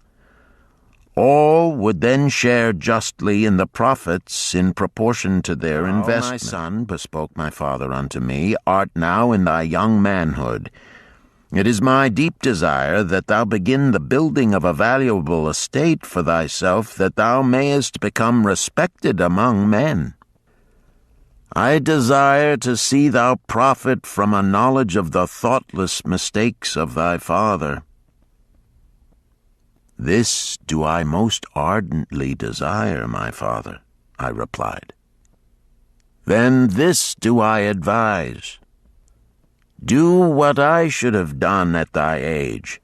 From thy earnings keep out 1/10 to put into favorable investments. With this 1/10 of thy earnings, and what it will also earn, thou canst, before thou art my age, accumulate for thyself a valuable estate. Thy words are words of wisdom, my father. Greatly do I desire riches. Yet there are many uses to which my earnings are called. Therefore do I hesitate to do as thou dost advise. I am young. There is plenty of time. So I thought at thy age, yet behold, many years have passed, and I have not yet made the beginning. We live in a different age, my father. I shall avoid thy mistakes. Opportunity stands before thee, my son. It is offering a chance that may lead to wealth. I beg of thee, do not delay. Go upon the morrow to the son of my friend, and bargain with him to pay 10% of thy earnings into this investment. Go promptly upon the morrow. Opportunity waits for no man. Today it is here, soon it is gone, therefore delay not. In spite of the advice of my father, I did hesitate. There were beautiful new robes just brought by the tradesmen from the east, robes of such richness and beauty my good wife and I felt we must each possess one. Should I agree to pay 1/10 of my earnings into the enterprise, we must deprive ourselves of these and other pleasures we dearly desired. I delayed making a decision until it was too late, much to my subsequent regret. The enterprise did prove to be more profitable than any man had prophesied. This is my tale, showing how I did permit good luck to escape. In this tale, we see how good luck waits to come to that man who accepts opportunity, commented a swarthy man of the desert. To the building of an estate, there must always be the beginning. That start may be a few pieces of gold or silver which a man diverts from his earnings to his first investment. I myself am the owner of many herds. The start of my herds I did begin when I was a mere boy, and did purchase with 1 piece of silver a young calf. This, being the beginning of my wealth, was of great importance to me. To take his first start to building an estate is as good luck as can come to any man. With all men, that first step, which changes them from men who earn from their own labor to men who draw dividends from the earnings of their gold, is important. Some fortunately take it when young and thereby outstrip in financial success those who do take it later, or those unfortunate men, like the father of this merchant, who never take it. Had our friend, the merchant, taken this step in his early manhood when this opportunity came to him, this day he would be blessed with much more of this world's goods. Should the good luck of our friend the cloth weaver cause him to take such a step at this time, it will indeed be but the beginning of much greater good fortune. Thank you. I like to speak also. A stranger from another country arose. I am a Syrian. Not so well do I speak your tongue. I wish to call this friend, the merchant, a name. Maybe you think it not polite, this name. Yet I wish to call him that. But, alas, I not know your word for it. If I do call it in Syrian, you will not understand. Therefore, please, some good gentleman, tell me that right name you call man who puts off doing those things that mighty good for him. Procrastinator, called a voice. That's him, shouted the Syrian, waving his hands excitedly. He accepts not opportunity when she comes. He waits. He says I have much business right now. By and by I talk to you. Opportunity, she will not wait for such slow fellow. She thinks if a man desires to be lucky, he will step quick. Any man who not step quick when opportunity comes. He, big procrastinator like our friend, this merchant." The merchant arose and bowed good-naturedly in response to the laughter.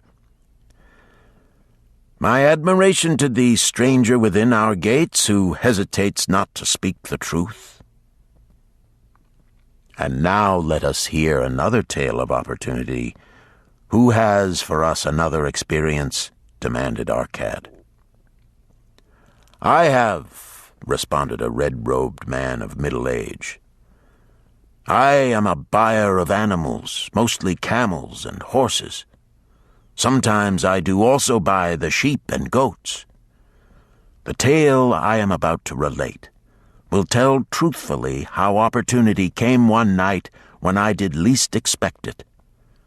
Perhaps for this reason I did let it escape. Of this you shall be the judge. Returning to the city one evening after a disheartening 10 days' journey in search of camels, I was much angered to find the gates of the city closed and locked. While my slaves spread our tent for the night, which we looked to spend with little food and no water, I was approached by an elderly farmer who, like ourselves, found himself locked outside. "Honored sir," he addressed me, "from thy appearance I do judge thee to be a buyer.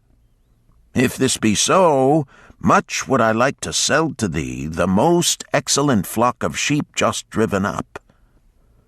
Alas, my good wife lies very sick with the fever. I must return with all haste. Buy thou my sheep, that I and my slaves may mount our camels and travel back without delay." So dark it was that I could not see his flock, but from the bleating I did know it must be large.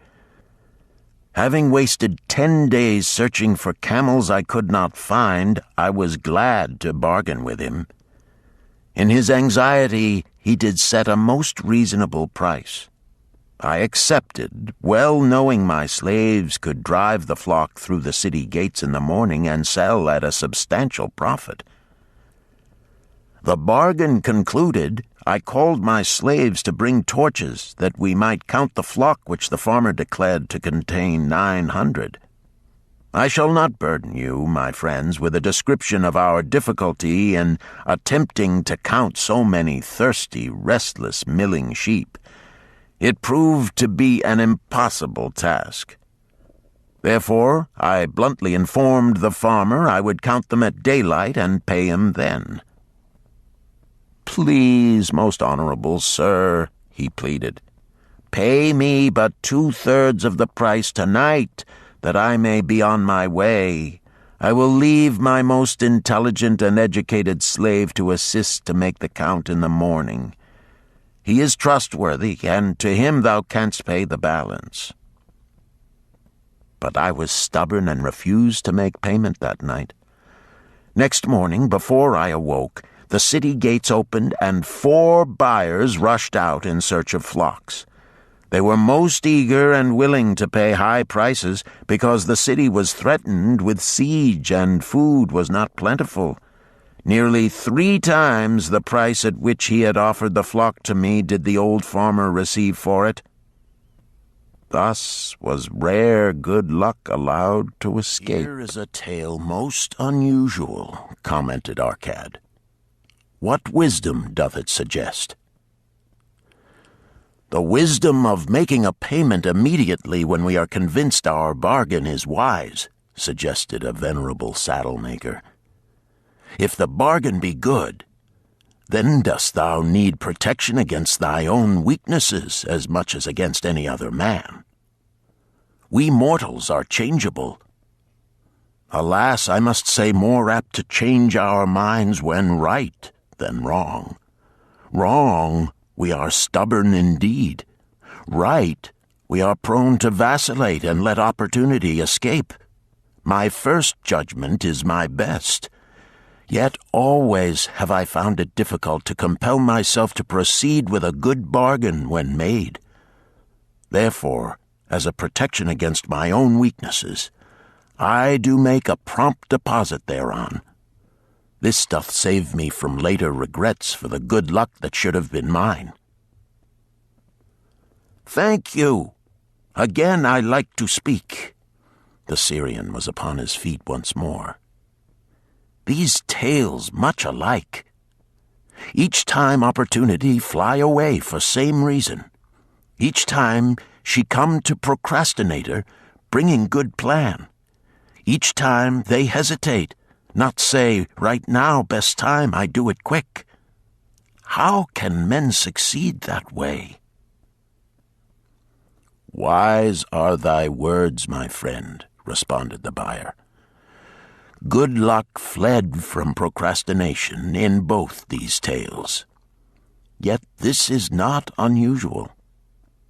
The spirit of procrastination is within all men. We desire riches, yet how often, when opportunity doth appear before us, that spirit of procrastination from within doth urge various delays in our acceptance. In listening to it, we do become our own worst enemies.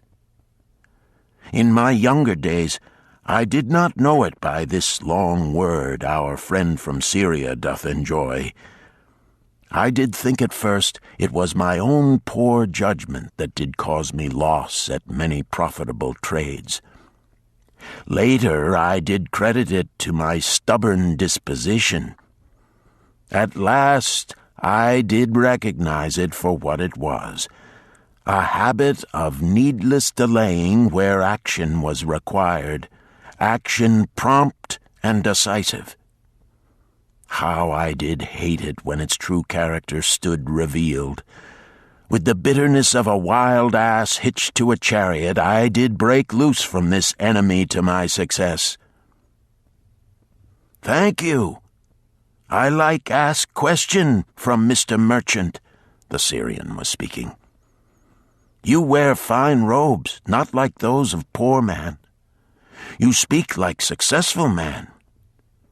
Tell us, do you listen now when procrastination whispers in your ear? Like our friend the buyer, I also had to recognize and conquer procrastination, responded the merchant. To me, it proved to be an enemy ever watching and waiting to thwart my accomplishments. The tale I did relate is but one of many similar instances I could tell to show how it drove away my opportunities. 'Tis not difficult to conquer once understood. No man willingly permits the thief to rob his bins of grain, nor does any man willingly permit an enemy to drive away his customers and rob him of his profits. When once I did recognize that such acts as these my enemy was committing, with determination I conquered him. So must every man master his own spirit of procrastination before he can expect to share in the rich treasures of Babylon. What sayest, Arcad? Because thou art the richest man in Babylon, many do proclaim thee to be the luckiest. Dost agree with me that no man can arrive at a full measure of success until he hath completely crushed the spirit of procrastination within him? Even as thou sayest, Arcad admitted. During my long life, I have watched generation following generation, marching forward along those avenues of trade, science, and learning that lead to success in life. Opportunities came to all these men. Some grasped theirs and moved steadily to the gratification of their deepest desires, but the majority hesitated, faltered, and fell behind. Arcad turned to the cloth weaver. Thou didst suggest that we debate good luck. Let us hear what thou now thinkest upon the subject. I do see good luck in a different light. I had thought of it as something most desirable that might happen to a man without effort upon his part. Now I do realize such happenings are not the sort of thing one may attract to himself. From our discussion have I learned that to attract good luck to oneself, it is necessary to take advantage of opportunities. Therefore, in the future, I shall endeavor to make the best of such opportunities as do come to me. Thou hast well grasped the truths brought forth in our discussion, Arcad replied. Good luck, we do find, often follows opportunity, but seldom comes otherwise. Our merchant friend would have found great good luck had he accepted the opportunity the good goddess did present to him. Our friend the buyer likewise would have enjoyed good luck had he completed the purchase of the flock and sold at such a handsome profit. We did pursue this discussion to find a means by which good luck could be enticed to us. I feel that we have found the way. Both the tales did illustrate how good luck follows opportunity. Herein lies a truth that many similar tales of good luck, won or lost, could not change. The truth is this: good luck can be enticed by accepting opportunity. Those eager to grasp opportunities for their betterment do attract the interest of the good goddess. She is ever anxious to aid those who please her. Men of action please her best. Action will lead thee forward to the successes thou dost desire.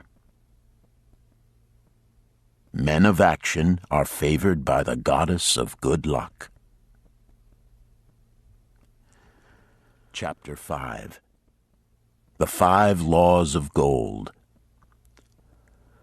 A bag heavy with gold, or a clay tablet carved with words of wisdom. If thou hadst thy choice, which wouldst thou choose? By the flickering light from the fire of desert shrubs, the sun-tanned faces of the listeners gleamed with interest. "The gold! The gold!" chorused the 27. Old Calabab smiled knowingly.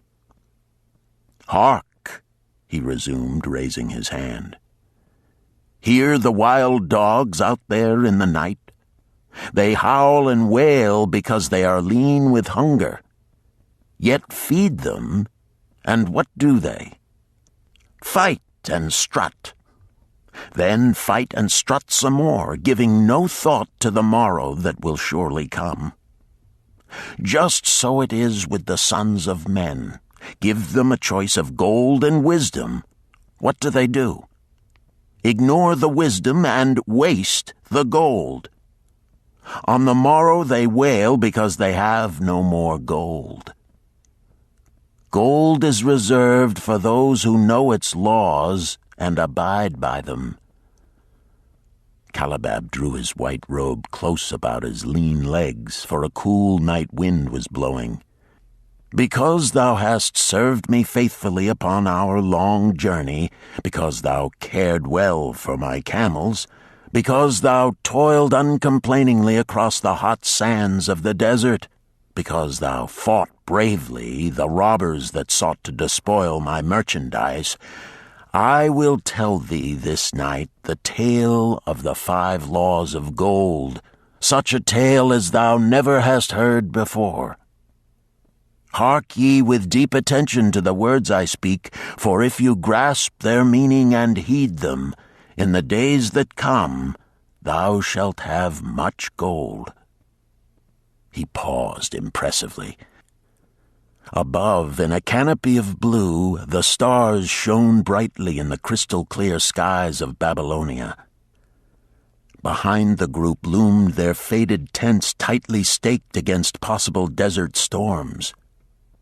Beside the tents were neatly stacked bales of merchandise covered with skins, Nearby, the camel herd sprawled in the sand, some chewing their cuds contentedly, others snoring in hoarse discord. "Thou hast told us many good tales, Calibab," spoke up the chief packer. "We look to thy wisdom to guide us upon the morrow when our service with thee shall be at an end. I have but told thee of my adventures in strange and distant lands, but this night I shall tell thee of the wisdom of Arcad, the wise rich man." "Much have we heard of him," acknowledged the chief packer, "for he was the richest man that ever lived in Babylon." "The richest man he was, and that because he was wise in the ways of gold, even as no man had ever been before him. This night shall I tell you of his great wisdom as it was told to me by Nomasir, his son, many years ago in Nineveh, when I was but a lad. My master and myself had tarried long into the night in the palace of Nomasir. I had helped my master bring great bundles of fine rugs, each one to be tried by Nomasir until his choice of colors was satisfied. At last he was well pleased and commanded us to sit with him and to drink a rare vintage, odorous to the nostrils and most warming to my stomach, which was unaccustomed to such a drink. Then did he tell us this tale of the great wisdom of Arcad, his father, even as I shall tell it to you. In Babylon it is the custom, as you know, that the sons of wealthy fathers live with their parents in expectation of inheriting the estate. Arcad did not approve of this custom. Therefore, when Nomasir reached the man's estate, he sent for the young man and addressed him. "My son, it is my desire that thou succeed to my estate. Thou must, however, first prove that thou art capable of wisely handling it. Therefore, I wish that thou go out into the world and show thy ability both to acquire gold and to make thyself respected among men. To start thee well, I will give thee two things of which I myself was denied when I started as a poor youth to build up a fortune. First, I give thee this bag of gold. If thou use it wisely, it will be the basis of thy future success. Second, I give thee this clay tablet upon which is carved the 5 laws of gold.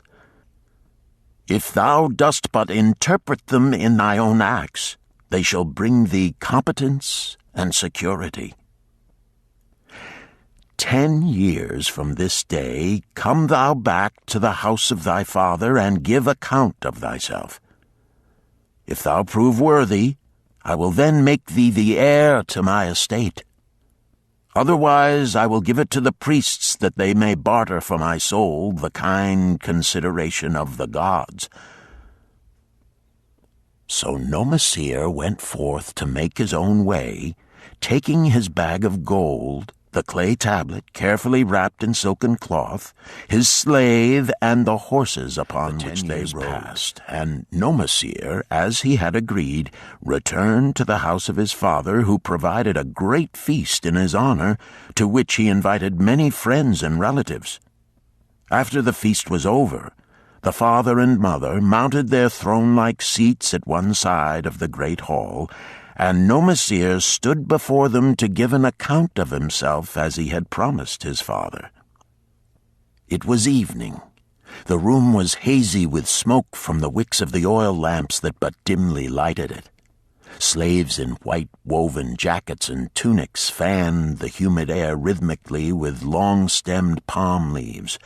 A stately dignity colored the scene. The wife of Nomasir and his 2 young sons, with friends and other members of the family, sat upon rugs behind him, eager listeners. "My father," he began deferentially, "I bow before thy wisdom. 10 years ago, when I stood at the gates of manhood, thou bade me go forth and become a man among men, instead of remaining a vassal to thy fortune. Thou gave me liberally of thy gold.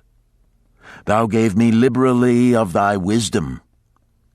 Of the gold, alas, I must admit of a disastrous handling.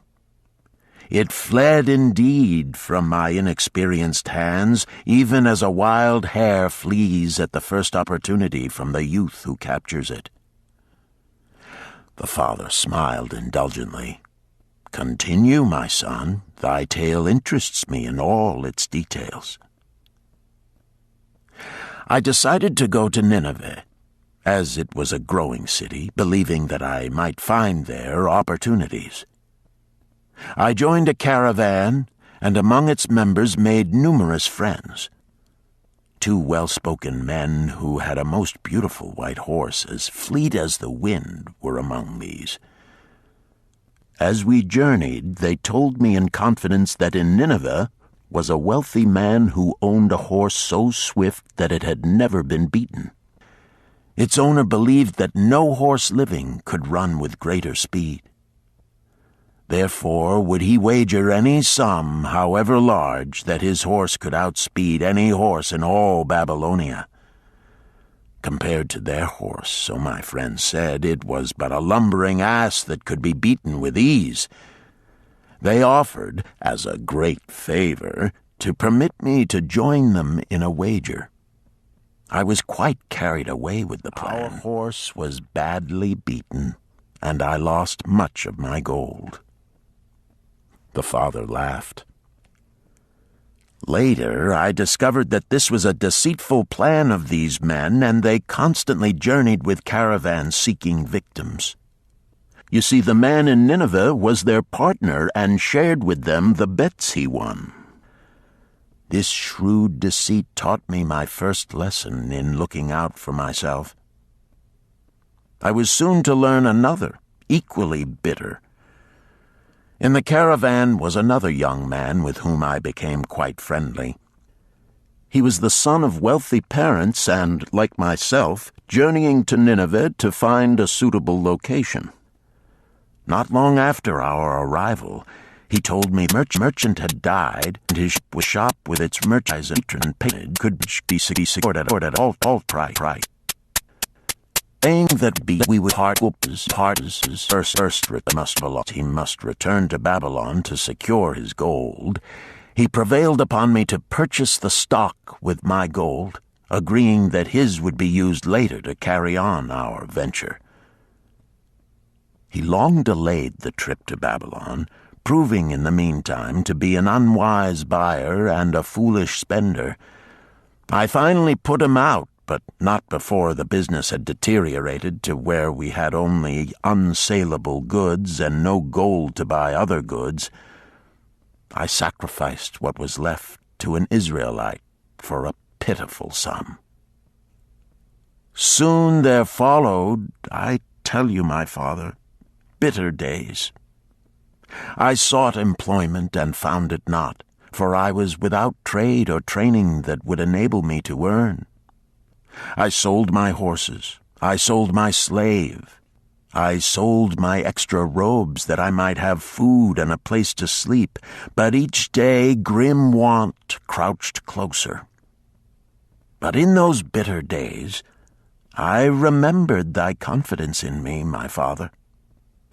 Thou hadst sent me forth to become a man, and this I was determined to accomplish.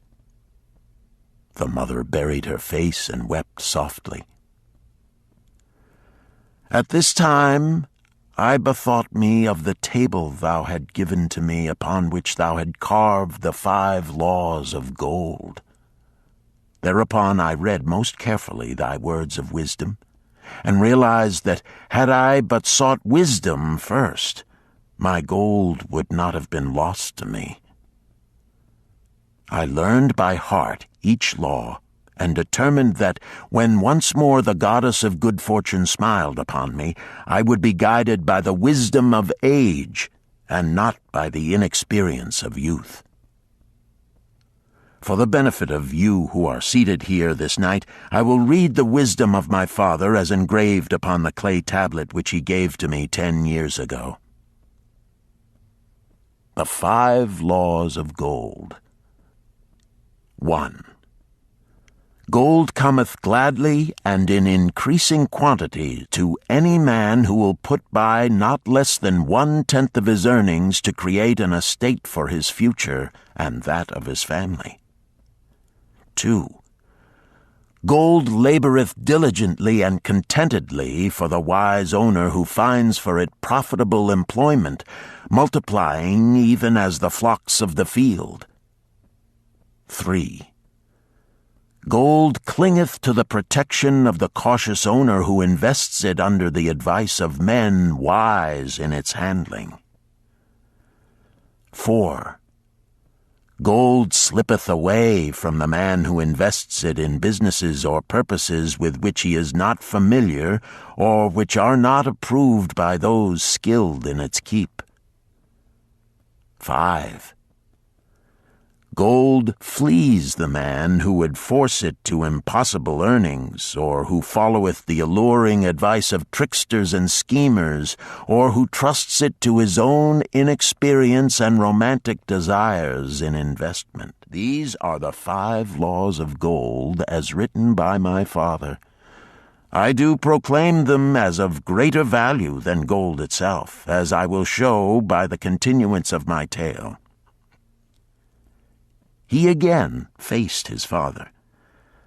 I have told thee of the depth of poverty and despair to which my inexperience brought me. However, there is no chain of disasters that will not come to an end. Mine came when I secured employment managing a crew of slaves working upon the new outer wall of the city. Profiting from my knowledge of the first law of gold, I saved a copper from my first earnings, adding to it at every opportunity until I had a piece of silver. It was a slow procedure, for one must live. I did spend grudgingly, I admit, because I was determined to earn back before the 10 years were over as much gold as you, my father, had given to me.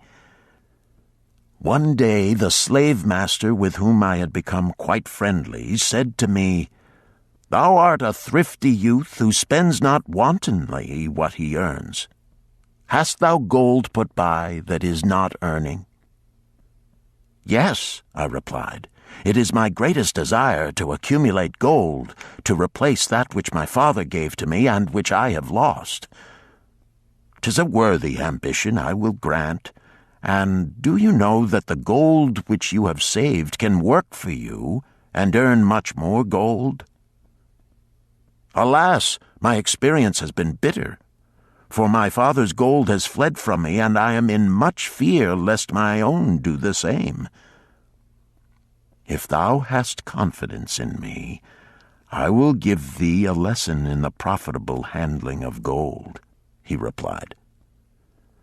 "Within a year the outer wall will be complete and ready for the great gates of bronze that will be built at each entrance to protect the city from the king's enemies.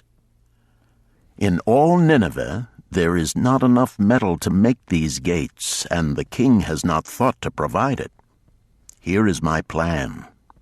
A group of us will pool our gold and send a caravan to the mines of copper and tin which are distant, and bring to Nineveh the metal for the gates. When the king says, 'Make the great gates,' we alone can supply the metal, and a rich price he will pay. If the king will not buy from us, we will yet have the metal which can be sold for a fair price." In his offer, I recognized an opportunity to abide by the 3rd law and invest my savings under the guidance of wise men. Nor was I disappointed. Our pool was a success, and my small store of gold was greatly increased by the transaction. In due time I was accepted as a member of this same group in other ventures, They were men wise in the profitable handling of gold. They talked over each plan presented with great care before entering upon it. They would take no chance on losing their principal or tying it up in unprofitable investments from which their gold could not be recovered.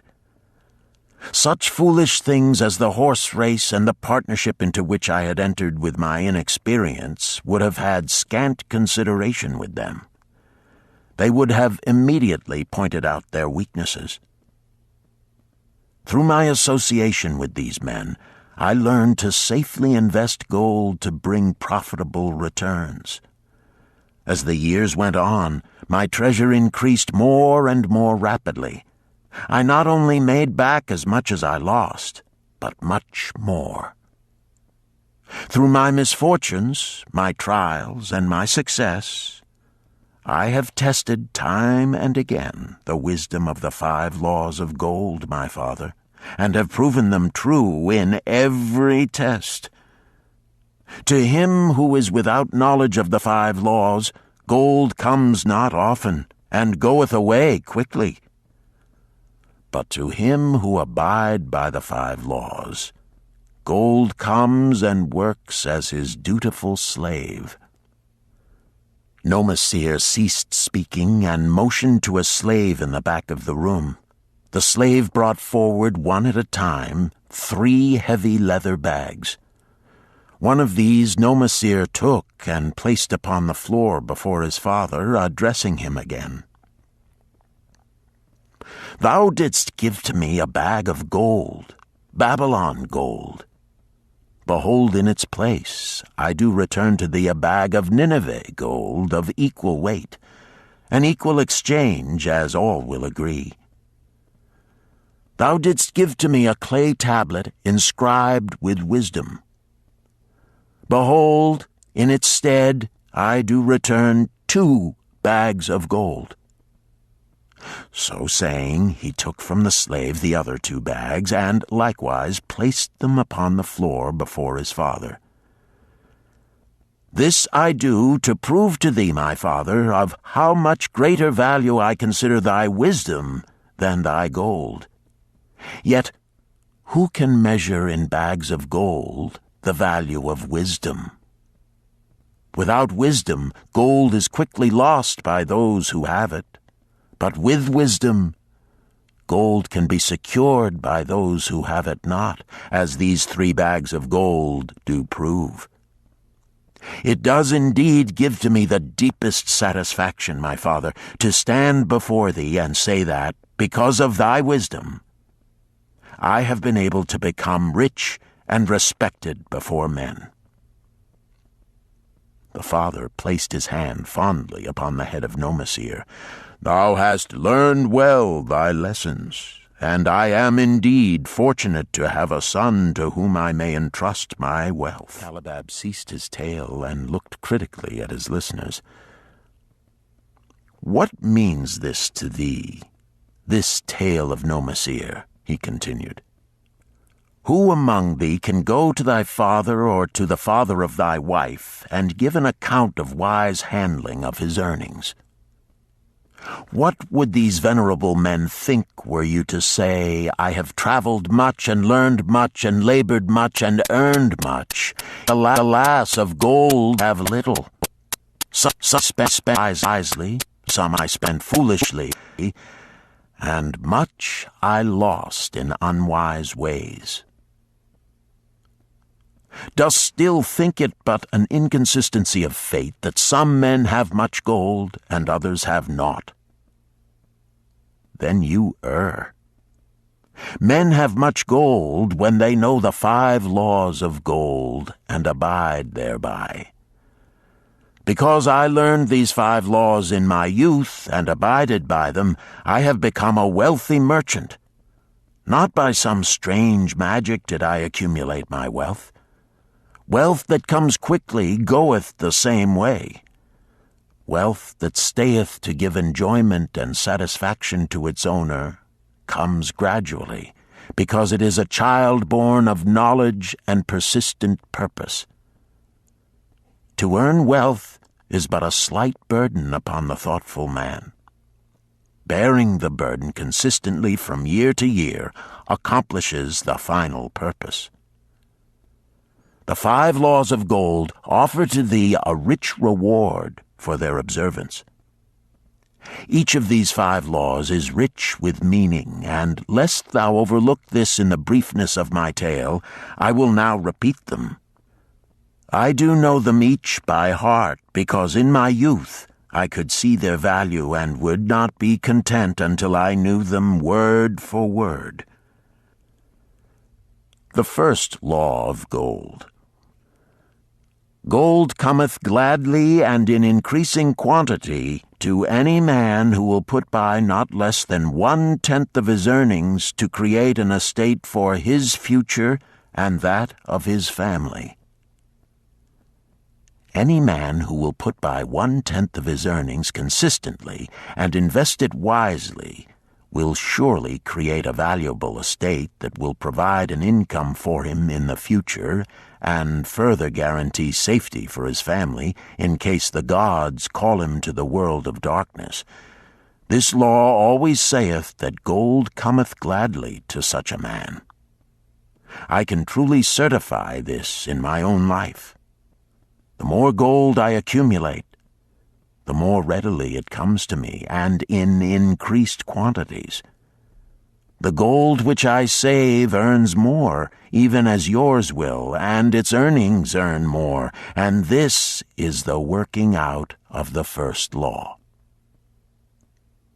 The second law of gold. Gold laboreth diligently and contentedly for the wise owner who finds for it profitable employment, multiplying even as the flocks of the field. Gold indeed is a willing worker. It is ever eager to multiply when opportunity presents itself. To every man who hath a store of gold set by, opportunity comes for its most profitable use. As the years pass, it multiplies itself in surprising fashion. The third law of gold. Gold clingeth to the protection of the cautious owner who invests it under the advice of men wise in its handling. Gold indeed clingeth to the cautious owner, even as it flees the careless owner.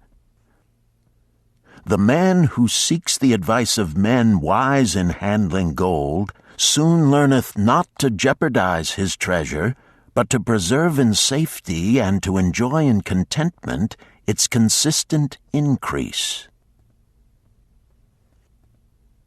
The Richest Man in Babylon, Disc 3. The fourth law of gold. Gold slippeth away from the man who invests it in businesses or purposes with which he is not familiar or which are not approved by those skilled in its keep. To the man who hath gold yet is not skilled in its handling, many uses for it appear most profitable.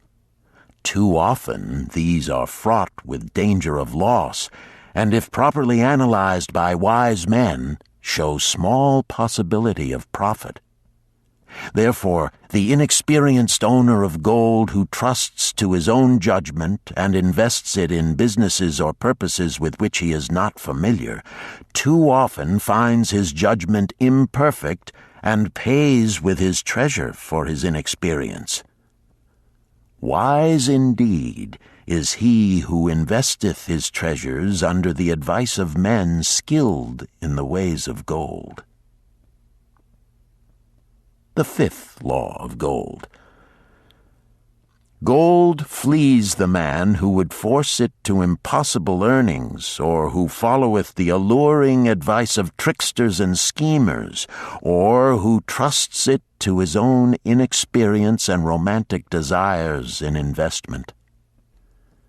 Fanciful propositions that thrill like adventure tales always come to the new owner of gold. These appear to endow his treasure with magic powers that will enable it to make impossible earnings. Yet heed ye the wise men, for verily they know the risks that lurk behind every plan to make great wealth suddenly. Forget not the rich men of Nineveh, who would take no chance of losing their principal or tying it up in unprofitable investments. This ends my tale of the 5 laws of gold. In telling it to thee, I have told the secrets of my own success. Yet they are not secrets, but truths which every man must first learn and then follow, who wishes to step out of the multitude that, like yon wild dogs, must worry each day for food to eat. Tomorrow we enter Babylon. Look, see the fire that burns eternal above the temple of Bel? We are already in sight of the golden city. Tomorrow each of thee shall have gold, the gold thou hast so well earned by thy faithful services. 10 years from this night, what can you tell about this gold? If there be men among you who, like Nomasir, will use a portion of their gold to start for themselves an estate and be thenceforth wisely guided by the wisdom of Arcad, 10 years from now, 'tis a safe wager, like the son of Arcad, they will be rich and respected among men. Our wise acts accompany us through life to please us and to help us. Just as surely our unwise acts follow us to plague and torment us. Alas, they cannot be forgotten.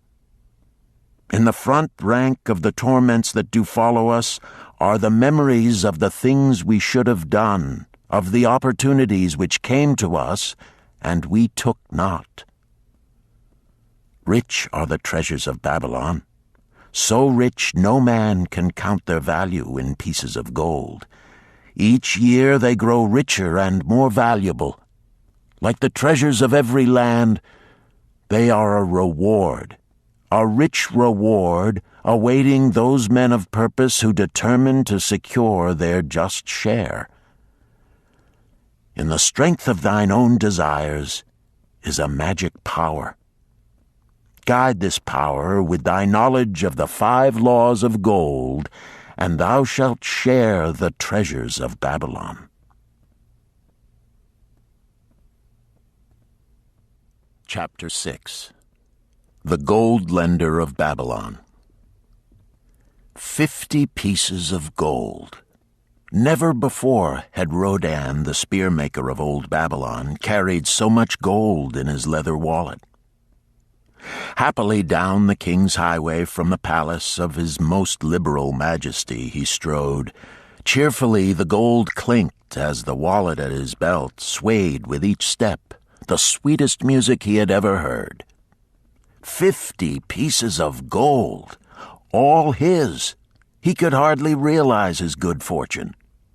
What power in those clinking discs! They could purchase anything he wanted. A grand house, land, cattle, camels, horses, chariots, whatever he might desire. What use should he make of it? This evening, as he turned into a side street toward the home of his sister, he could think of nothing he would rather possess than those same glittering, heavy pieces of gold, his to keep. It was upon an evening some days later that a perplexed Rodan entered the shop of Mathon, the lender of gold and dealer in jewels and rare fabrics.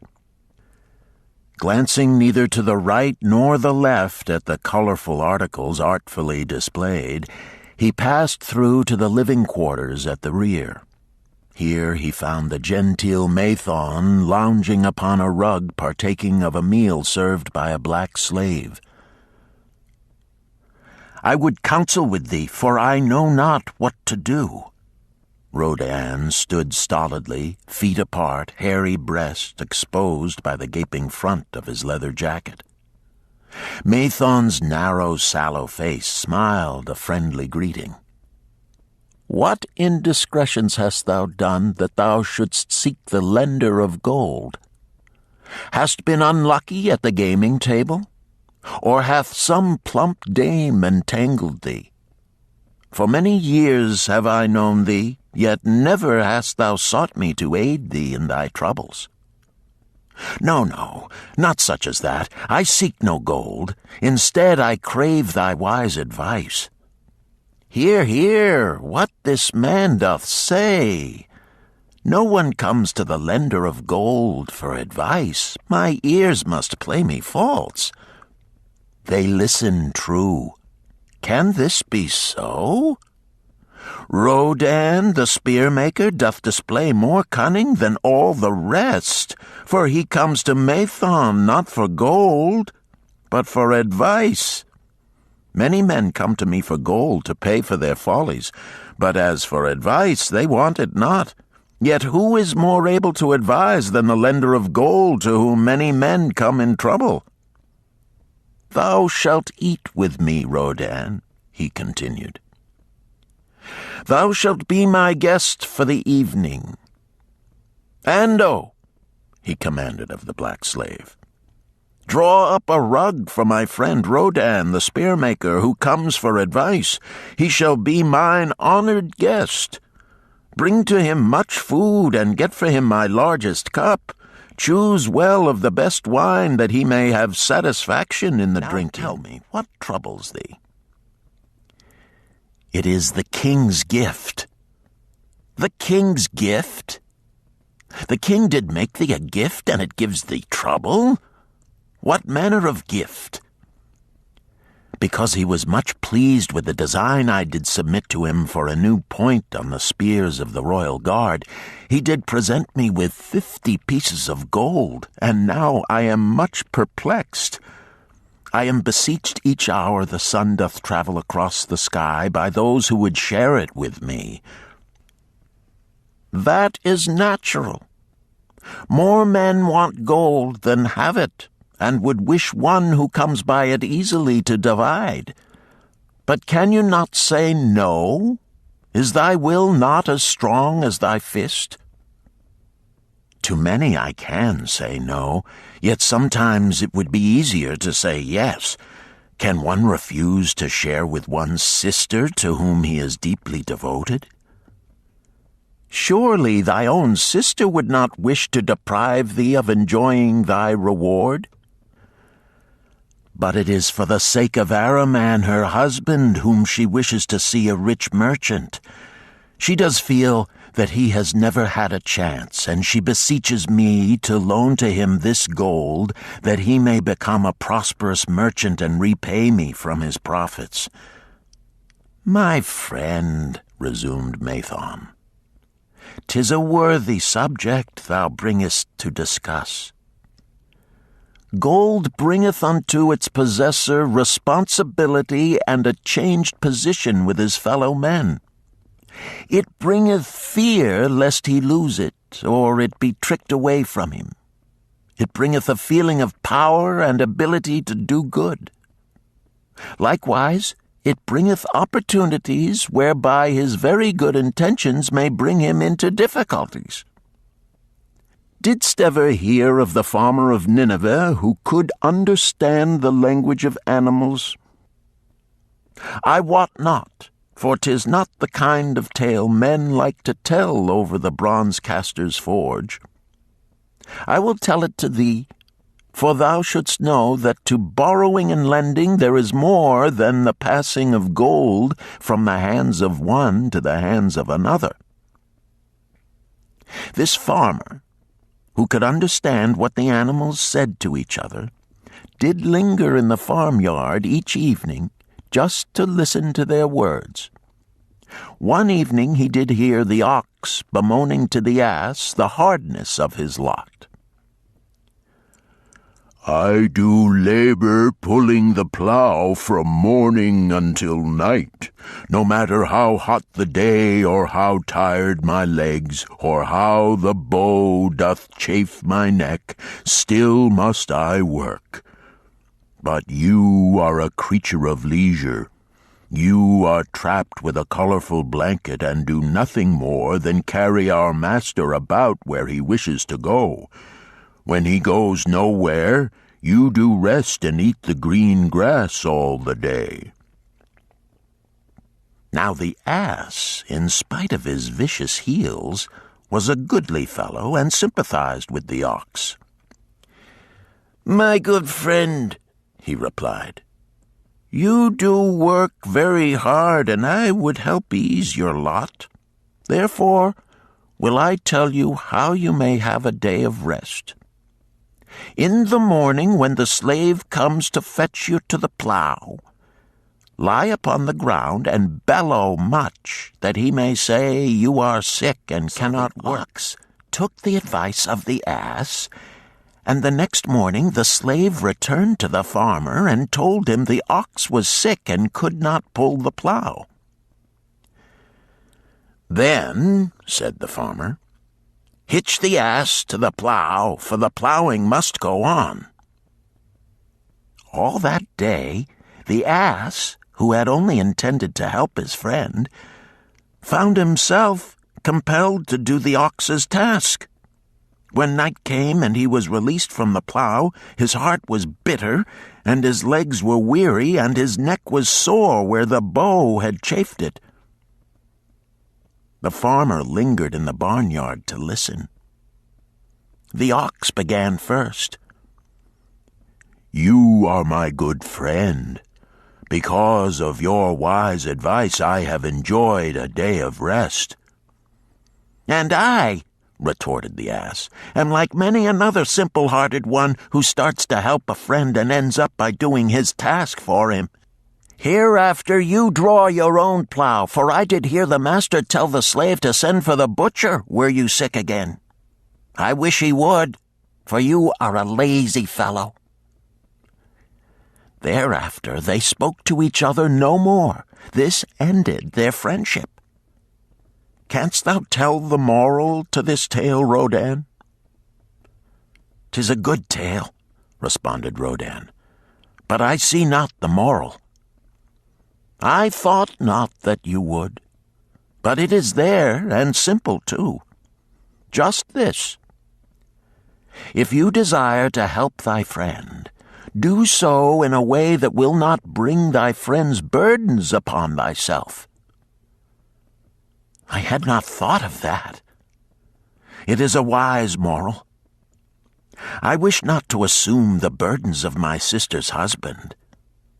But tell me, you lend to many. Do not the borrowers repay? Mathon smiled the smile of one whose soul is rich with much experience. "Could a loan be well made if the borrower cannot repay? Must not the lender be wise and judge carefully whether his gold can perform a useful purpose to the borrower and return to him once more? Or whether it will be wasted by one unable to use it wisely and leave him without his treasure, and leave the borrower with a debt he cannot repay? I will show to thee the tokens in my token chest, and let them tell thee some of their stories." Into the room he brought a chest as long as his arm, covered with red pigskin and ornamented with bronze designs. He placed it upon the floor and squatted before it, both hands upon the lid. "From each person to whom I lend, I do exact a token for my token chest, to remain there until the loan is repaid. When they repay, I give it back. But if they never repay, it will always remind me of one who was not faithful to my confidence. The safest loans, my token box tells me, are to those whose possessions are of more value than the one they desire. They own lands or jewels or camels or other things which could be sold to repay the loan. Some of the tokens given to me are jewels of more value than the loan. Others are promises that if the loan be not repaid as agreed, they will deliver to me certain property settlement. On loans like those I am assured that my gold will be returned with the rental thereon, for the loan is based on property. Another class are those who have the capacity to earn. They are such as you, who labor or serve and are paid. They have income. And if they are honest and suffer no misfortune, I know that they also can repay the gold I loan them and the rental to which I am entitled. Such loans are based on human effort. Others are those who have neither property nor assured earning capacity. Life is hard, and there will always be some who cannot adjust themselves to it. Alas for the loans I make them!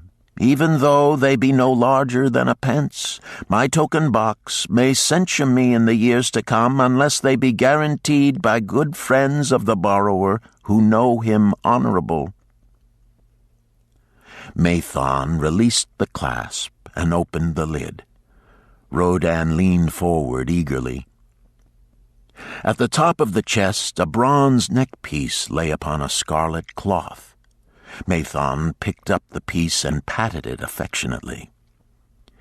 This shall always remain in my token chest, because the owner has passed on into the great darkness.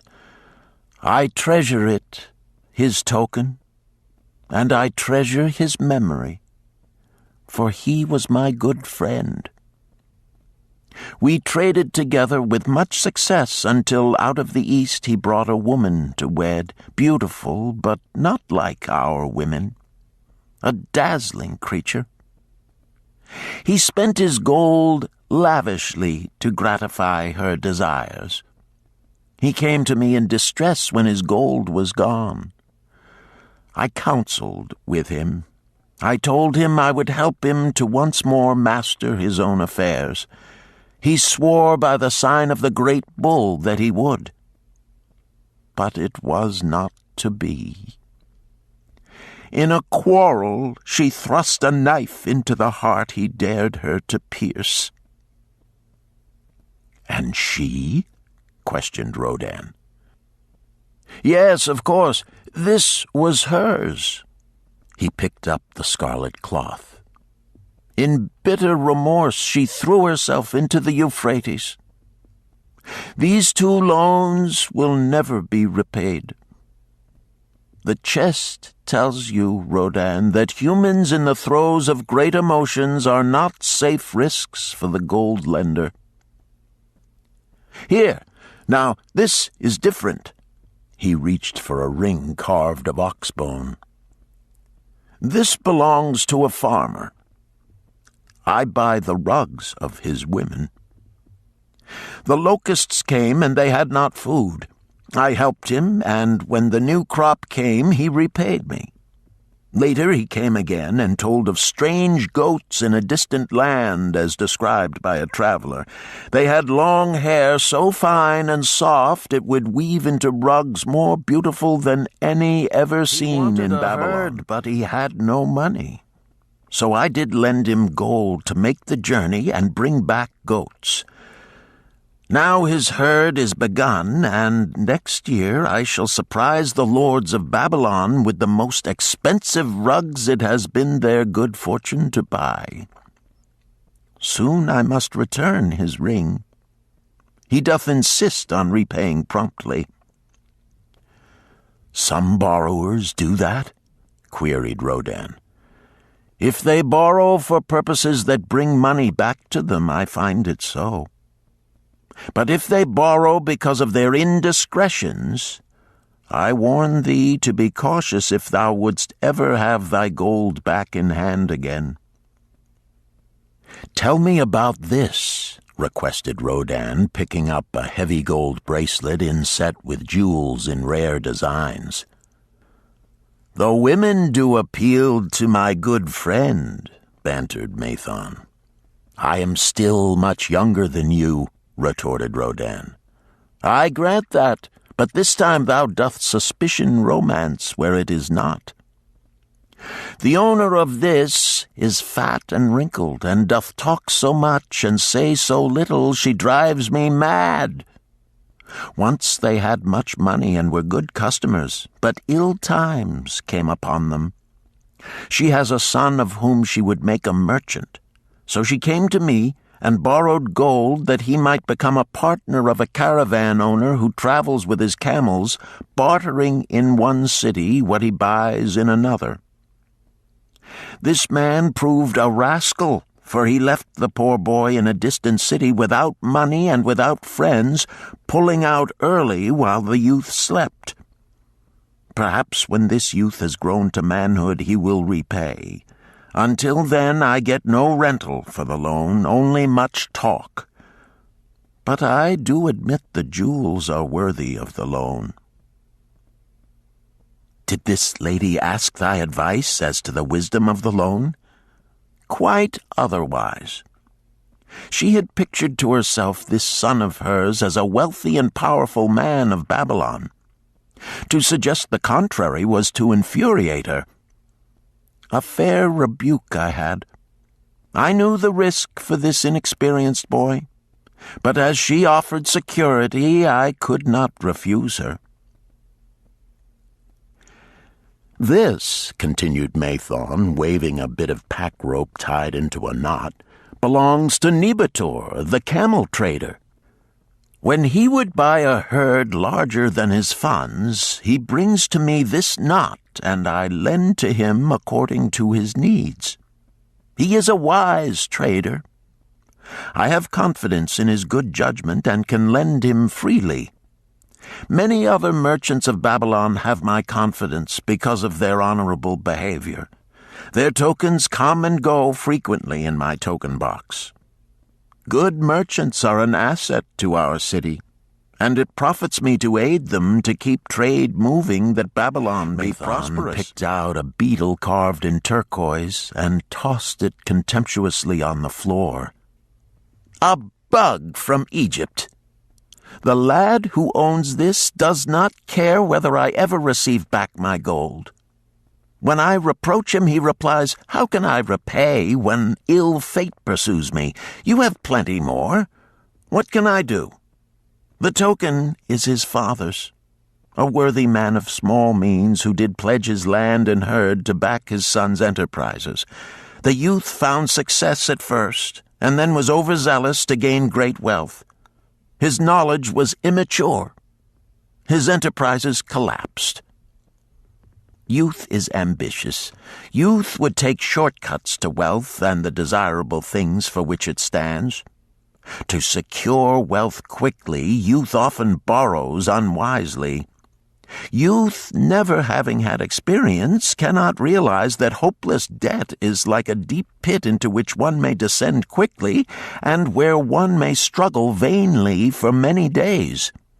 It is a pit of sorrow and regrets where the brightness of the sun is overcast and night is made unhappy by restless sleeping. Yet I do not discourage borrowing gold. I encourage it. I recommend it if it be for a wise purpose. I myself made my first real success as a merchant with borrowed gold. Yet what should the lender do in such a case? The youth is in despair and accomplishes nothing. He is discouraged. He makes no effort to repay. My heart turns against depriving the father of his land and cattle. "You tell me much that I am interested to hear," ventured Rodan, "but I hear no answer to my question. Should I lend my 50 pieces of gold to my sister's husband? They mean much to me."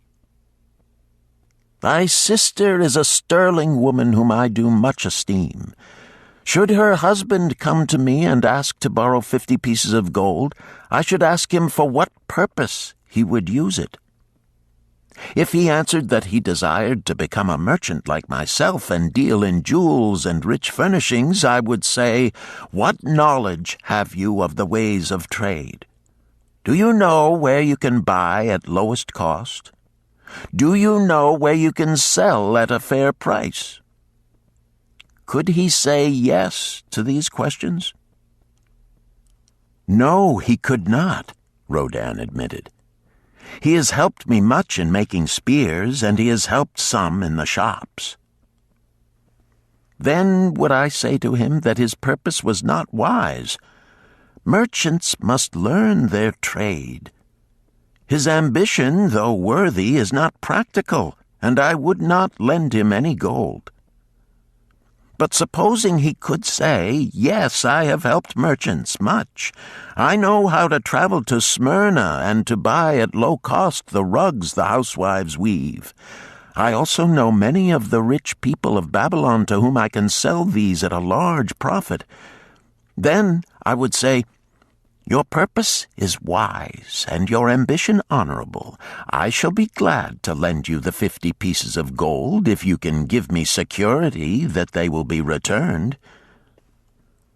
But would he say, I have no security other than that I am an honored man and will pay you well for the loan? Then would I reply, I treasure much each piece of gold. Were the robbers to take it from you as you journeyed to Smyrna, or take the rugs from you as you returned, then you would have no means of repaying me, and my gold would be gone. Gold, you see, Rodin, is the merchandise of the lender of money. It is easy to lend. If it is lent unwisely, then it is difficult to get back. The wise lender wishes not the risk of the undertaking, but the guarantee of safe repayment. 'Tis well, he continued, to assist those that are in trouble. 'Tis well to help those upon whom fate has laid a heavy hand. 'Tis well to help those who are starting, that they may progress and become valuable citizens.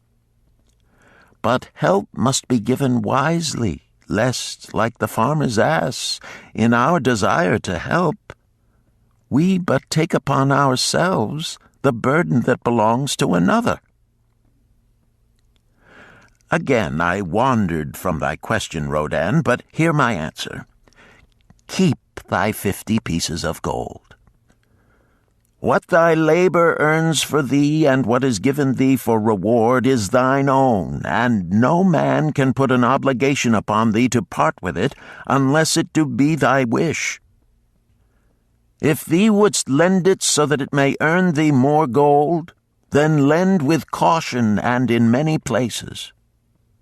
I like not idle gold, even less I like too much of risk. How many years hast thou labored as a spear-maker? Fully 3. How much besides the king's gift hast saved? 3 gold pieces. Each year that thou hast labored, thou hast denied thyself good things to save from thine earnings 1 piece of gold? 'Tis as you say. Then mightest save in 50 years of labor 50 pieces of gold by thy self-denial? A lifetime of labor it would be. Thinkest thou thy sister would wish to jeopardize the savings of 50 years of labor over the bronze melting pot, that her husband might experiment on being a merchant? Not if I spoke in your words. Then go to her and say, 3 years I have labored each day except fast days, from morning until night, and I have denied myself many things that my heart craved. For each year of labor and self-denial, I have to show 1 piece of gold. Thou art my favored sister, and I wish that thy husband may engage in business in which he will prosper greatly.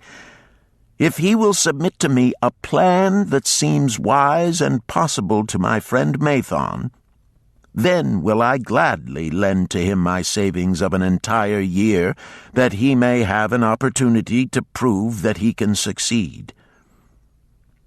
Do that, I say, and if he has within him the soul to succeed, he can prove it. If he fails, he will not owe thee more than he can hope some day to repay. I am a gold lender because I own more gold than I can use in my own trade. I desire my surplus gold to labor for others and thereby earn more gold. I do not wish to take risk of losing my gold, for I have labored much and denied myself much to secure it. Therefore I will no longer lend any of it where I am not confident that it is safe and will be returned to me. Neither will I lend it where I am not convinced that its earnings will be promptly paid to me. I have told to thee, Rodan, a few of the secrets of my token chest. From them you may understand the weakness of men and their eagerness to borrow that which they have no certain means to repay. From this you can see how often their high hopes of the great earnings they could make if they but had gold are but false hopes they have not the ability or training to fulfill. Now have gold which thou shouldst put to earning more gold for thee. Thou art about to become, even as I, a gold lender. If thou dost safely preserve thy treasure, it will produce liberal earnings for thee, and be a rich source of pleasure and profit during all thy days. But if thou dost let it escape from thee, it will be a source of constant sorrow and regret as long as thy memory doth last. What desirest thou most of this gold in thy wallet? To keep it safe. Wisely spoken, replied Mathon approvingly. Thy first desire is for safety. Thinkest thou that in the custody of thy sister's husband it would be truly safe from possible loss? I fear not, for he is not wise in guarding gold. Then be not swayed by foolish sentiments of obligation to trust thy treasure to any person. If thou wouldst help thy family or thy friends, find other ways than risking the loss of thy treasure. Forget not that gold slippeth away in unexpected ways from those unskilled in guarding it. As well waste thy treasure in extravagance as let others lose it for thee.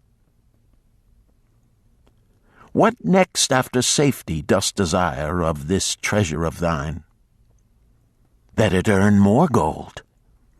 Again thou speakest with wisdom. It should be made to earn and grow larger. Gold wisely lent may even double itself with its earnings before a man like you groweth old. If you risk losing it, you risk losing all that it would earn as well. Therefore, be not swayed by the fantastic plans of impractical men who think they see ways to force thy gold to make earnings unusually large. Such plans are the creations of dreamers unskilled in the safe and dependable laws of trade. Be conservative in what thou expectest to earn, that thou mayest keep and enjoy thy treasure. To hire it out with a promise of usurious returns is to invite loss. Seek to associate thyself with men and enterprises whose success is established, that thy treasure may earn liberally under their skillful use and be guarded safely by their wisdom and experience. Thus mayest thou avoid the misfortunes that follow most of the sons of men to whom the gods see fit to entrust gold. When Rodan would thank him for his wise advice, he would not listen, saying, "The king's gift shall teach thee much wisdom. If wouldst keep thy 50 pieces of gold, thou must be discreet indeed. Many uses will tempt thee. Much advice will be spoken to thee. Numerous opportunities to make large profits will be offered thee. The stories from my token box should warn thee before thou let any piece of gold leave thy pouch to be sure that thou hast a safe way to pull it back again. Should my further advice appeal to thee, return again. It is gladly given. ere thou goest, read this which I have carved beneath the lid of my token box. It applies equally to the borrower and the lender. Better a little caution than a great regret. Chapter 7. The Walls of Babylon. Old Banzar, grim warrior of another day, stood guard at the passageway leading to the top of the ancient walls of Babylon. Up above, valiant defenders were battling to hold the walls. Upon them depended the future existence of this great city with its hundreds of thousands of citizens. Over the walls came the roar of the attacking armies, the yelling of many men, the trampling of thousands of horses, the deafening boom of the battering rams pounding the bronzed gates. In the street behind the gate lounged the spearmen, waiting to defend the entrance should the gates give way. They were but few for the task. The main armies of Babylon were with their king, far away in the east on the great expedition against the Elamites. No attack upon the city having been anticipated during their absence, the defending forces were small. Unexpectedly from the north bore down the mighty armies of the Assyrians, and now the walls must hold or Babylon was doomed. About Banzar were great crowds of citizens, white-faced and terrified, eagerly seeking news of the battle. With hushed awe they viewed the stream of wounded and dead being carried or led out of the passageway. Here was the crucial point of attack. After 3 days of circling about the city, the enemy had suddenly thrown his great strength against this section and this gate. The defenders from the top of the wall fought off the climbing platforms and the scaling ladders of the attackers with arrows, burning oil, and, if any reached the top, spears. Against the defenders, thousands of the enemy's archers poured a deadly barrage of arrows. Old Banzar had the vantage point for news. He was closest to the conflict and first to hear of each fresh repulse of the frenzied attackers. An elderly merchant crowded close to him, his palsied hands quivering. Tell me, he pleaded. They cannot get in. My sons are with the good king. There is no one to protect my old wife. My goods, they will steal all.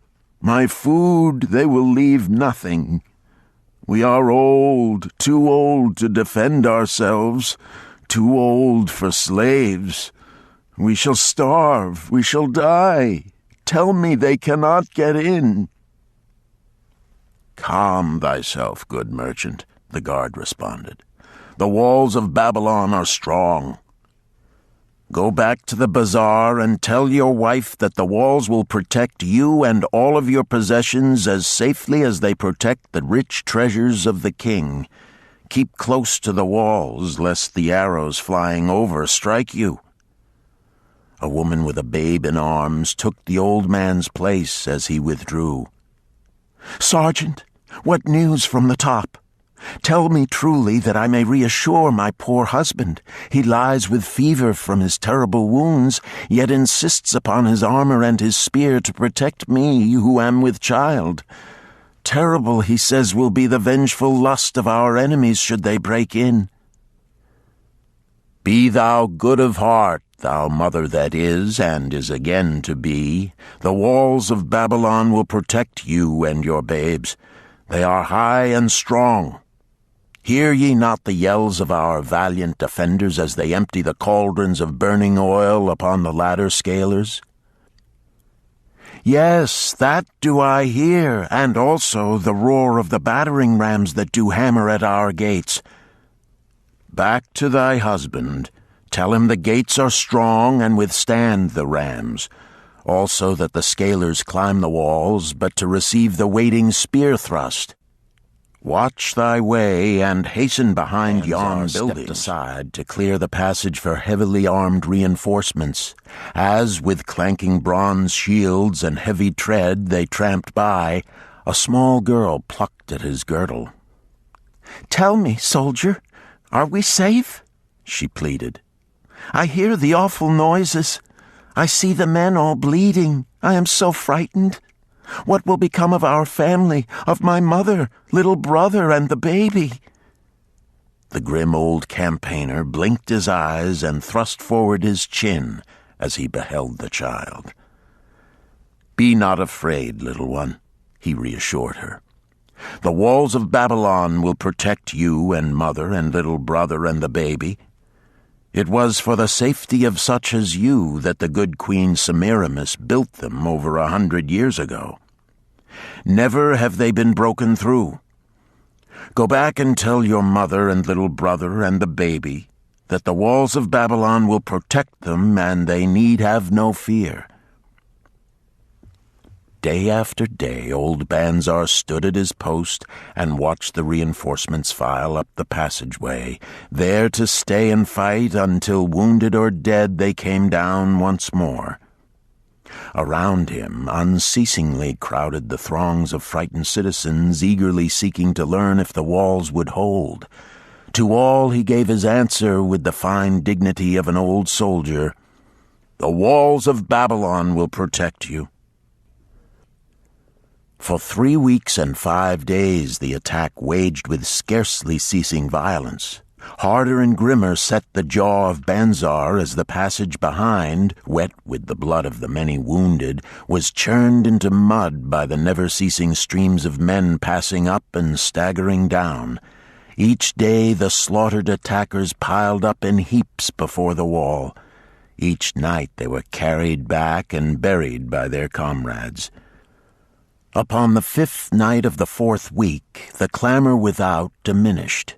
The first streaks of daylight illuminated the plains, disclosed great clouds of dust raised by the retreating armies. A mighty shout went up from the defenders. There was no mistaking its meaning. It was repeated by the waiting troops behind the walls. It was echoed by the citizens upon the streets. It swept over the city with the violence of a storm. People rushed from the houses. The streets were jammed with a throbbing mob. The pent-up fear of weeks found an outlet in the wild chorus of joy. From the top of the high tower of the Temple of Bel burst forth the flames of victory. Skyward floated the column of blue smoke to carry the message far and wide. The walls of Babylon had once again repulsed a mighty and vicious foe determined to loot her rich treasures and to ravish and enslave her citizens. Babylon endured century after century because it was fully protected. It could not afford to be otherwise. The walls of Babylon were an outstanding example of man's need and desire for protection. This desire is inherent in the human race. It is just as strong today as it ever was, but we have developed broader and better plans to accomplish the same purpose. In this day, behind the impregnable walls of insurance, savings accounts, and dependable investments, we can guard ourselves against the unexpected tragedies that may enter any door and seat themselves before any fireside. We cannot afford to be without adequate protection. Chapter 8. The Camel Trader of Babylon. The hungrier one becomes, the clearer one's mind works. Also, the more sensitive one becomes to the odors of food. Tarkad, the son of Azure, certainly thought so. For 2 whole days he had tasted no food except 2 small figs purloined from over the wall of a garden. Not another could he grab before the angry woman rushed forth and chased him down the street. Her shrill cries were still ringing in his ears as he walked through the marketplace. They helped him to restrain his restless fingers from snatching the tempting fruits from the baskets of the market women. Never before had he realized how much food was brought to the markets of Babylon and how good it smelled. Leaving the market, he walked across to the inn and paced back and forth in front of the eating house.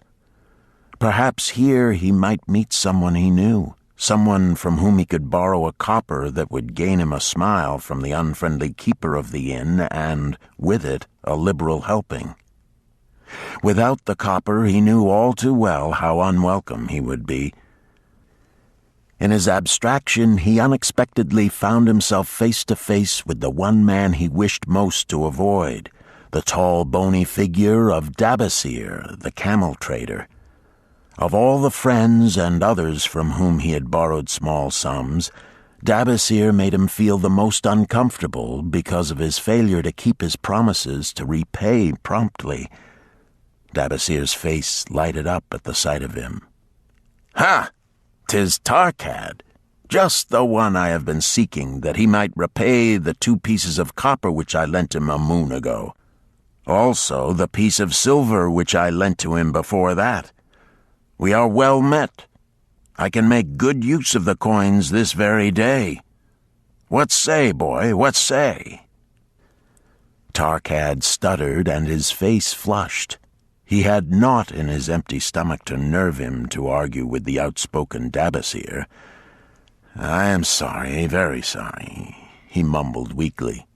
"But this day I have neither the copper nor the silver with which I could repay." "Then get it," Dabasir insisted. "Surely thou canst get hold of a few coppers and a piece of silver to repay the generosity of an old friend of thy father, who aided thee whence thou wast in need." "'Tis because ill fortune does pursue me that I cannot pay." "Ill fortune? Wouldst blame the gods for thine own weakness? Ill fortune pursues every man who thinks more of borrowing than of repaying. Come with me, boy, while I eat. I am hungry, and I would tell thee a tale." Tarkad flinched from the brutal frankness of Dabasir, but here at least was an invitation to enter the coveted doorway of the eating-house. Dabasir pushed him to a far corner of the room where they seated themselves upon small rugs. When Koskor, the proprietor, appeared smiling, Dabasir addressed him with his usual freedom. "Fat lizard of the desert, bring to me a leg of the goat, very brown with much juice, and bread and all of the vegetables, for I am hungry and want much food. Do not forget my friend here.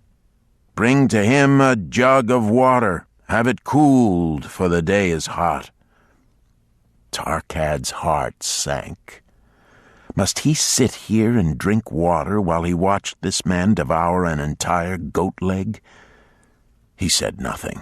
He thought of nothing he could say. Dabasir, however, knew no such thing as silence. Smiling and waving his hand good-naturedly to the other customers, all of whom knew him, he continued. "I did hear from a traveler just returned from Urfa of a certain rich man who has a piece of stone cut so thin that one can look through it. He put it in the window of his house to keep out the rains. It is yellow, so this traveler does relate, and he was permitted to look through it, and all the outside world looks strange and not like it really is. What say you to that, Tarkad?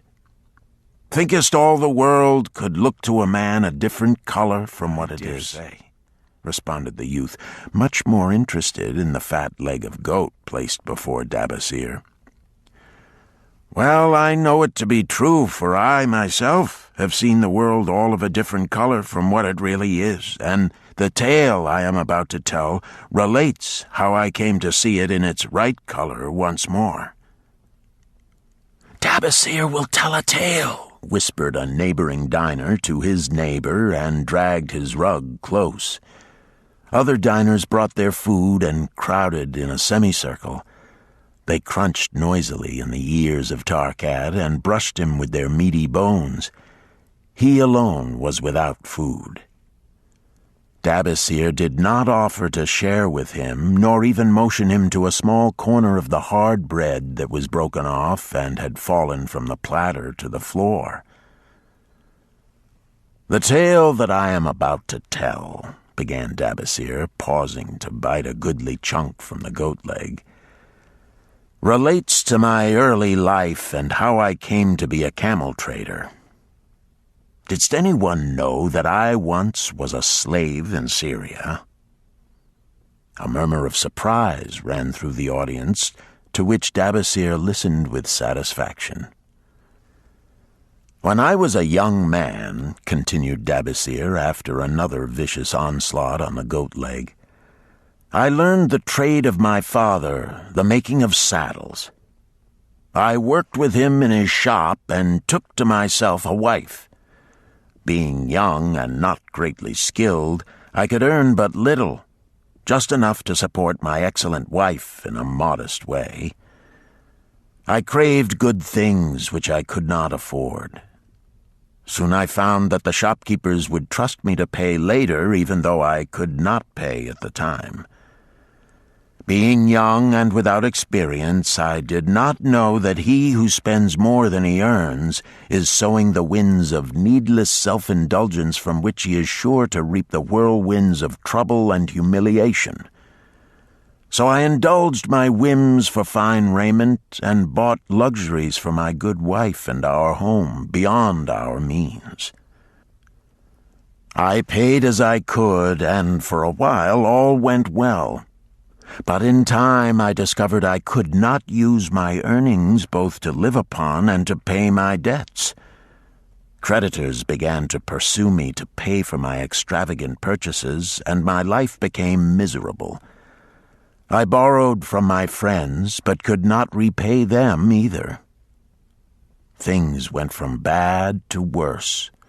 My wife returned to her father, and I decided to leave Babylon and seek another city where a young man might have better chances. For 2 years I had a restless and unsuccessful life working for caravan traders. From this I fell in with a set of likable robbers who scoured the desert for unarmed caravans. Such deeds were unworthy of the son of my father, but I was seeing the world through a colored stone and did not realize to what degradation I had fallen. We met with success on our first trip, capturing a rich haul of gold and silks and valuable merchandise. This loot we took to Ganir and squandered. The second time we were not so fortunate. Made our capture, we were attacked by the spearsmen of a native chief to whom the caravans paid for protection. Our 2 leaders were killed, and the rest of us were taken to Damascus, where we were stripped of our clothing and sold as slaves. I was purchased for 2 pieces of silver by a Syrian desert chief. With my hair shorn and but a loincloth to wear, I was not so different from the other slaves. Being a reckless youth, I thought it merely an adventure until my master took me before his 4 wives and told them they could have me for a eunuch. Then, indeed, did I realize the hopelessness of my situation. These men of the desert were fierce and warlike. I was subject to their will without weapons or means of escape. Fearful I stood as those 4 women looked me over. I wondered if I could expect pity from them. Sirah, the first wife, was older than the others. Her face was impassive as she looked upon me. I turned from her with little consolation. The next was a contemptuous beauty who gazed at me as indifferently as if I had been a worm of the earth. The 2 younger ones tittered as though it were all an exciting joke. It seemed an age that I stood waiting sentence. Each woman appeared willing for the others to decide. Finally, Sirah spoke up in a cold voice. "Of eunuchs we have plenty, but of camel tenders we have few, and they are a worthless lot. Even this day I would visit my mother who is sick with the fever, and there is no slave I would trust to lead my camel. Ask this slave if he can lead a camel." My master thereupon questioned me, "What know you of camels?" Striving to conceal my eagerness, I replied, I can make them kneel, I can load them, I can lead them on long trips without tiring. If need be, I can repair their trappings." "The slave speaks forward enough," observed my master. "If thou so desire, Sirrah, take this man for thy camel tender." So I was turned over to Sirrah, and that day I led her camel upon a long journey to her sick mother. I took the occasion to thank her for her intercession, and also to tell her that I was not a slave by birth, but the son of a freeman, an honorable saddle-maker of Babylon. I also told her much of my story. Her comments were disconcerting to me, and I pondered much afterward on what she said. "How can you call yourself a free man when your weakness has brought you to this? If a man has in himself the soul of a slave, will he not become one, no matter what his birth, even as water seeks its level? If a man has within him the soul of a free man, will he not become respected and honored in his own city in spite of his misfortune? For over a year I was a slave and lived with the slaves, but I could not become as one of them. One day Sirrah asked me, 'In the eventime, when the other slaves can mingle and enjoy the society of each other, why dost thou sit in thy tent alone?' To which I responded, 'I am pondering what you have said to me. I wonder if I have the soul of a slave. I cannot join them, so I must sit apart.' 'I, too, must sit apart,' she confided. 'My dowry was large, and my lord married me because of it. Yet he does not desire me. What every woman longs for is to be desired. Because of this, and because I am barren and have neither son nor daughter, must I sit apart. Were I a man, I would rather die than be such a slave, but the conventions of our tribe make slaves of women.' 'What think thou of me by this time?' I asked her suddenly. 'Have I the soul of a man, or have I the soul of a slave?' 'Have you a desire to repay the just debts you owe in Babylon?' she parried. 'Yes, I have the desire, but I see no way.' 'If thou contentedly let the years slip by and make no effort to repay, then thou hast but the contemptible soul of a slave. No man is otherwise who cannot respect himself, and no man can respect himself who does not repay honest debts.' 'But what can I do who am a slave in Syria?' 'Stay a slave in Syria, thou weakling.' 'I am not a weakling,' I denied hotly. 'Then prove it.' 'How?'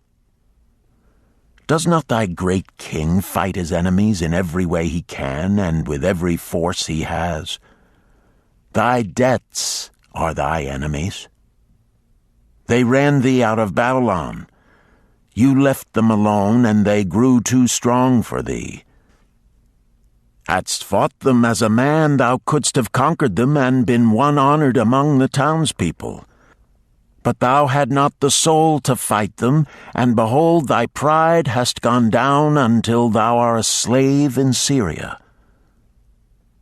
Much I thought over her unkind accusations, and many defensive phrases I worded to prove myself not a slave at heart. But I was not to have the chance to use them. 3 days later, the maid of Sirrah took me to her mistress. 'My mother is again very sick,' she said. 'Saddle the 2 best camels in my husband's herd. Tie on waterskins and saddlebags for a long journey. The maid will give thee food at the kitchen tent.' I packed the camels, wondering much at the quantity of provisions the maid provided, for the mother dwelt less than a day's journey away. The maid rode the rear camel which followed, and I led the camel of my mistress. When we reached her mother's house, it was just dark.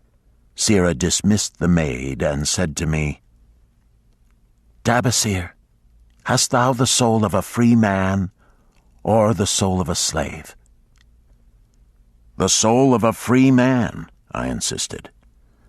Now is thy chance to prove it. Thy master hath imbibed deeply, and his chiefs are in a stupor. Take then these camels and make thy escape. Here in this bag is raiment of thy master's to disguise thee. I will say thou stole the camels and ran away while I visited my sick mother. The soul of a queen, I told her. Much do I wish that I might lead thee to happiness. Happiness, she responded, awaits not the runaway wife who seeks it in far lands among strange people. Go thy own way, and may the gods of the desert protect thee, for the way is far and barren of food or water. I needed no further urging, but thanked her warmly and was away into the night. I knew not this strange country, and had only a dim idea of the direction in which lay Babylon, but struck out bravely across the desert toward the hills. One camel I rode, and the other I led. All that night I traveled, and all the next day, urged on by the knowledge of the terrible fate that was meted out to slaves who stole their master's property and tried to escape. Late that afternoon I reached a rough country as uninhabitable as the desert. The sharp rocks bruised the feet of my faithful camels, and soon they were picking their way slowly and painfully along. I met neither man nor beast, and could well understand why they shunned this inhospitable land. It was such a journey from then on as few men lived to tell of. Day after day we plodded along. Food and water gave out. The heat of the sun was merciless. At the end of the 9th day I slid from the back of my mount with the feeling that I was too weak to ever remount, and I would surely die, lost in this abandoned country. I stretched out upon the ground and slept, not waking until the first gleam of daylight. I sat up and looked about me. There was a coolness in the morning air. My camels lay dejected not far away. About me was a vast waste of broken country covered with rock and sand and thorny things. No sign of water, not to eat for man or camel. Could it be that in this peaceful quiet I faced my end? My mind was clearer than it had ever been before. My body now seemed of little importance. My parched and bleeding lips, my dry and swollen tongue, my empty stomach, all had lost their supreme agonies of the day before. I looked across into the uninviting distance, and once again came to me the question, have I the soul of a slave or the soul of a free man? Then, with clearness, I realized that if I had the soul of a slave, I should give up, lie down in the desert and die, a fitting end for a runaway slave. But if I had the soul of a free man, what then?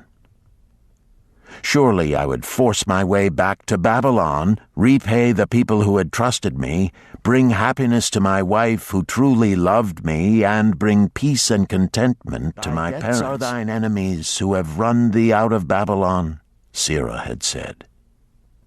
Yes, it was so. Why had I refused to stand my ground like a man?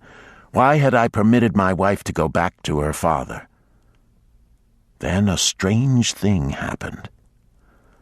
All the world seemed to be of a different color, as though I had been looking at it through a colored stone which had suddenly been removed. At last I saw the true values in life. Die in the desert, not I. With a new vision I saw the things that I must do.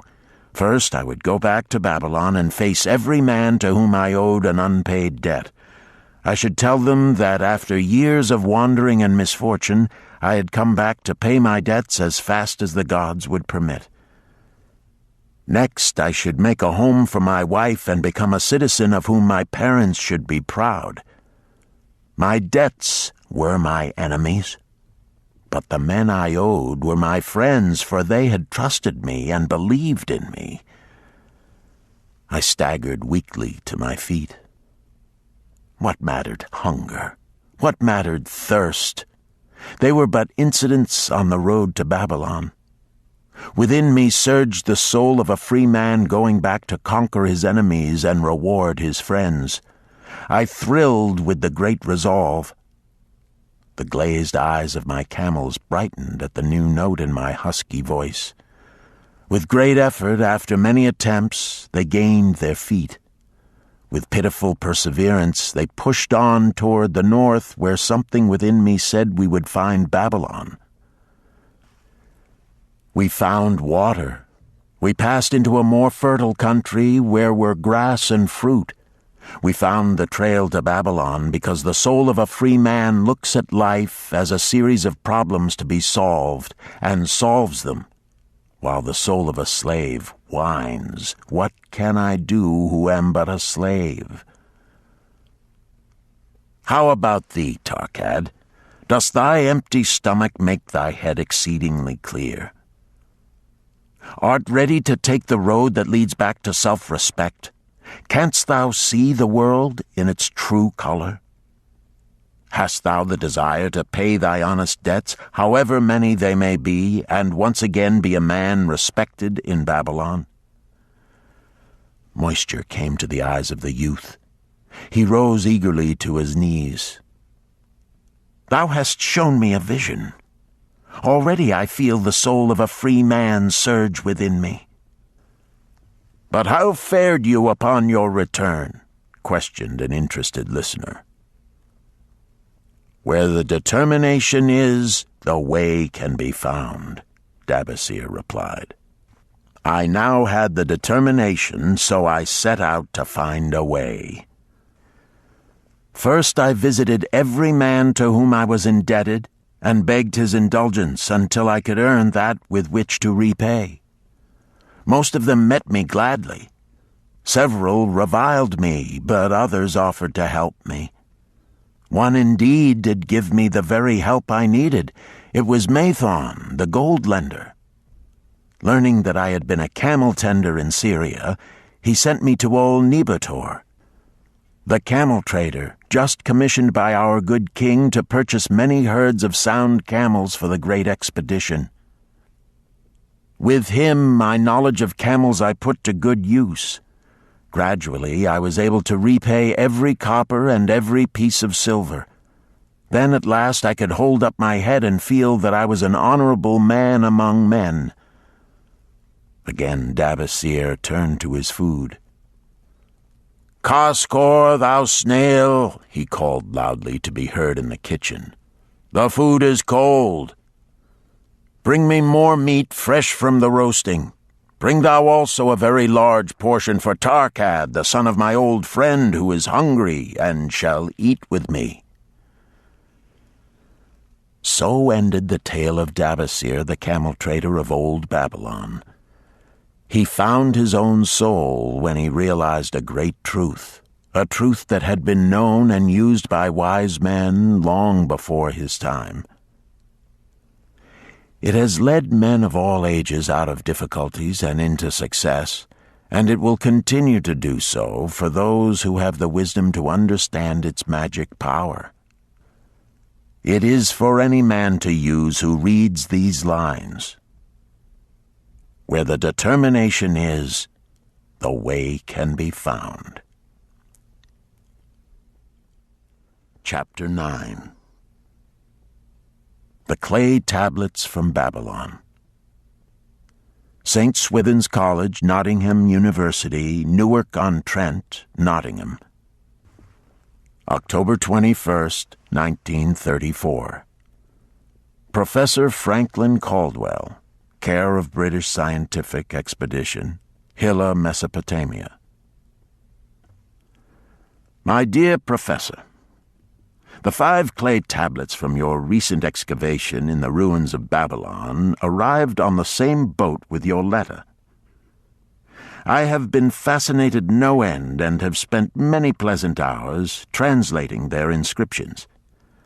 I should have answered your letter at once, but delayed until I could complete the translations which are attached. The tablets arrived without damage thanks to your careful use of preservatives and excellent packing. You will be as astonished as we in the laboratory at the story they relate. One expects the dim and distant past to speak of romance and adventure. Arabian Nights sort of things, you know. When instead it discloses the problem of a person named Dabasir to pay off his debts, one realizes that conditions upon this old world have not changed as much in 5,000 years as one might expect. It's odd, you know, but these old inscriptions rather rag me, as the students say. Being a college professor, I am supposed to be a thinking human being possessing a working knowledge of most subjects. Yet here comes this old chap out of the dust-covered ruins of Babylon to offer a way I had never heard of to pay off my debts and at the same time acquire gold to jingle in my wallet. Pleasant thought, I say, and interesting to prove whether it will work as well nowadays as it did in old Babylon. Mrs. Shrewsbury and myself are planning to try out his plan upon our own affairs, which could be much improved. Wishing you the best of luck in your worthy undertaking and waiting eagerly another opportunity to assist, I am, yours sincerely, Alfred H. Shrewsbury, Department of Archaeology. Tablet 1.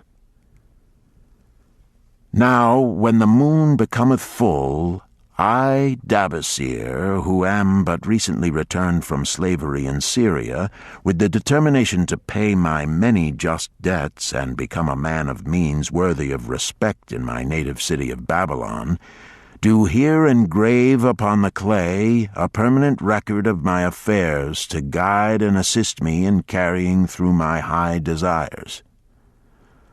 Under the wise advice of my good friend Mathon, the gold lender, I am determined to follow an exact plan that he doth say will lead any honorable man out of debt into means and self-respect. This plan includeth 3 purposes which are my hope and desire. First, the plan doth provide for my future prosperity. Therefore 1/10 of all I earn shall be set aside as my own to keep. For Mathon speaketh wisely when he saith, That man who keepeth in his purse both gold and silver that he need not spend is good to his family and loyal to his king. The man who hath but a few coppers in his purse is indifferent to his family and indifferent to his king. But the man who hath naught in his purse is unkind to his family and disloyal to his king, for his own heart is bitter. Therefore the man who wisheth to achieve must have coin that he may keep to jingle in his purse, that he have in his heart love for his family and loyalty to his king. Second, the plan doth provide that I shall support and clothe my good wife who hath returned to me with loyalty from the house of her father.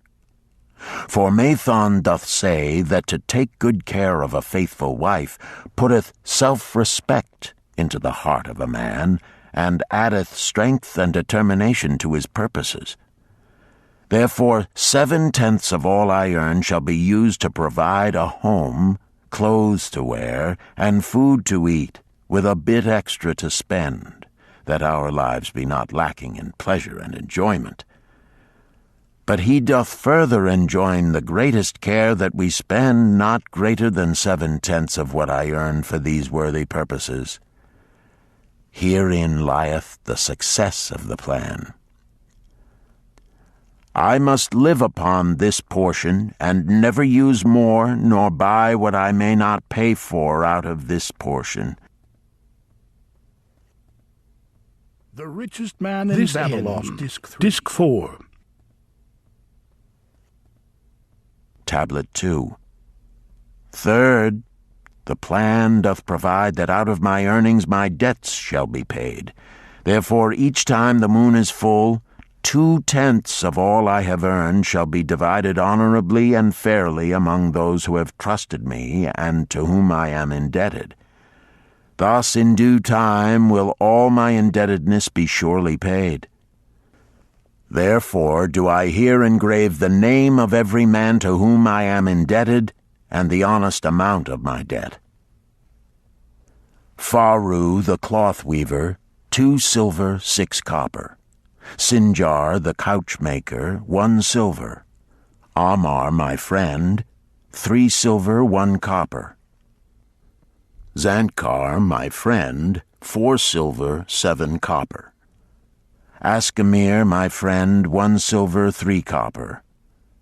Haransir the jewel maker, 6 silver, 2 copper. Diarbakir my father's friend, 4 silver, 1 copper. Alkahad the house owner, 14 silver. Mathon the gold lender, 9 silver. Birajik the farmer, 1 silver, 7 copper. From here on, disintegrated, cannot be deciphered.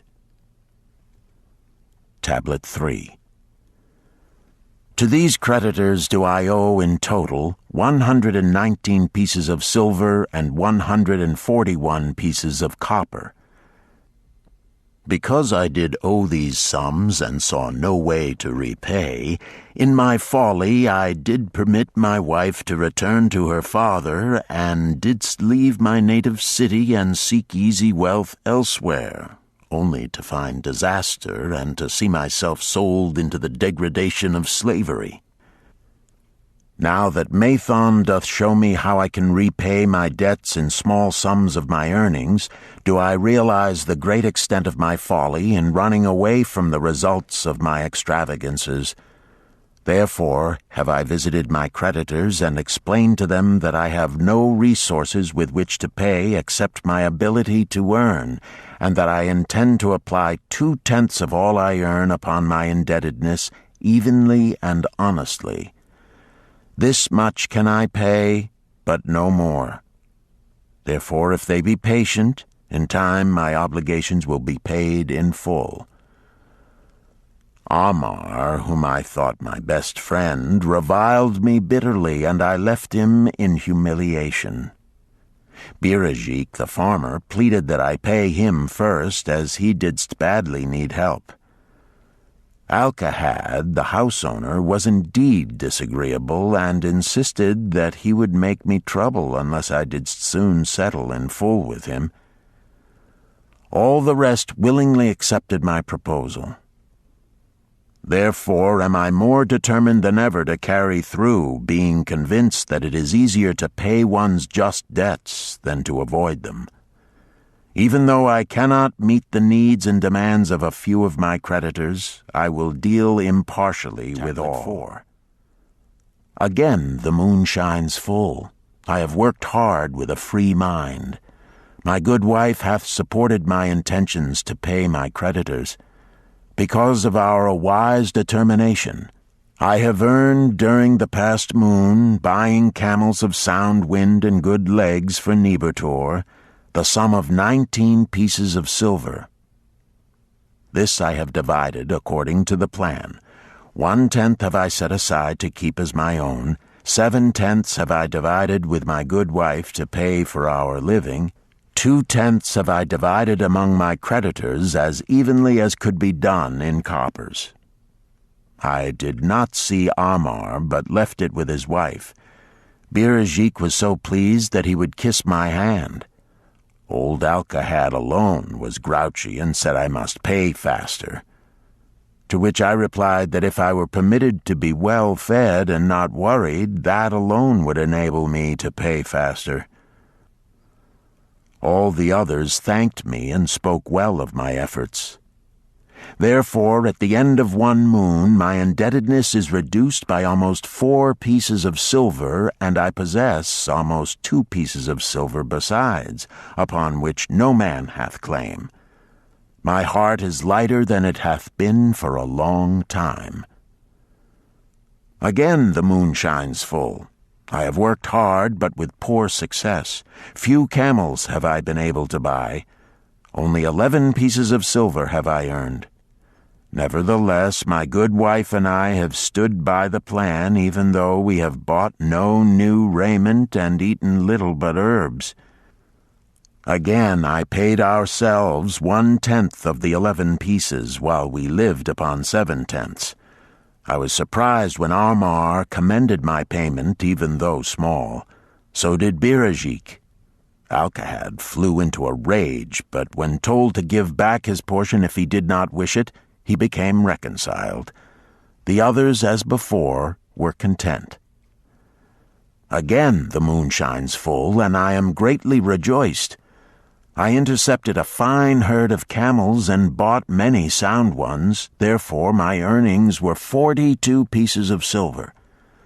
This moon my wife and myself have bought much-needed sandals and raiment. Also we have dined well on meat and fowl. More than 8 pieces of silver we have paid to our creditors. Even Alcahad did not protest. Great is the plan, for it leadeth us out of debt, and giveth us wealth which is ours to keep. 3 times the moon hath been full since I last carved upon this clay. Each time I paid to myself 1/10 of all I earned. Each time my good wife and I have lived upon 7/10, even though at times it was difficult. Each time have I paid to my creditors 2/10. In my purse I now have 21 pieces of silver that are mine. It maketh my head to stand straight upon my shoulders, and maketh me proud to walk among my friends. My wife keepeth well our home, and is becomingly gowned.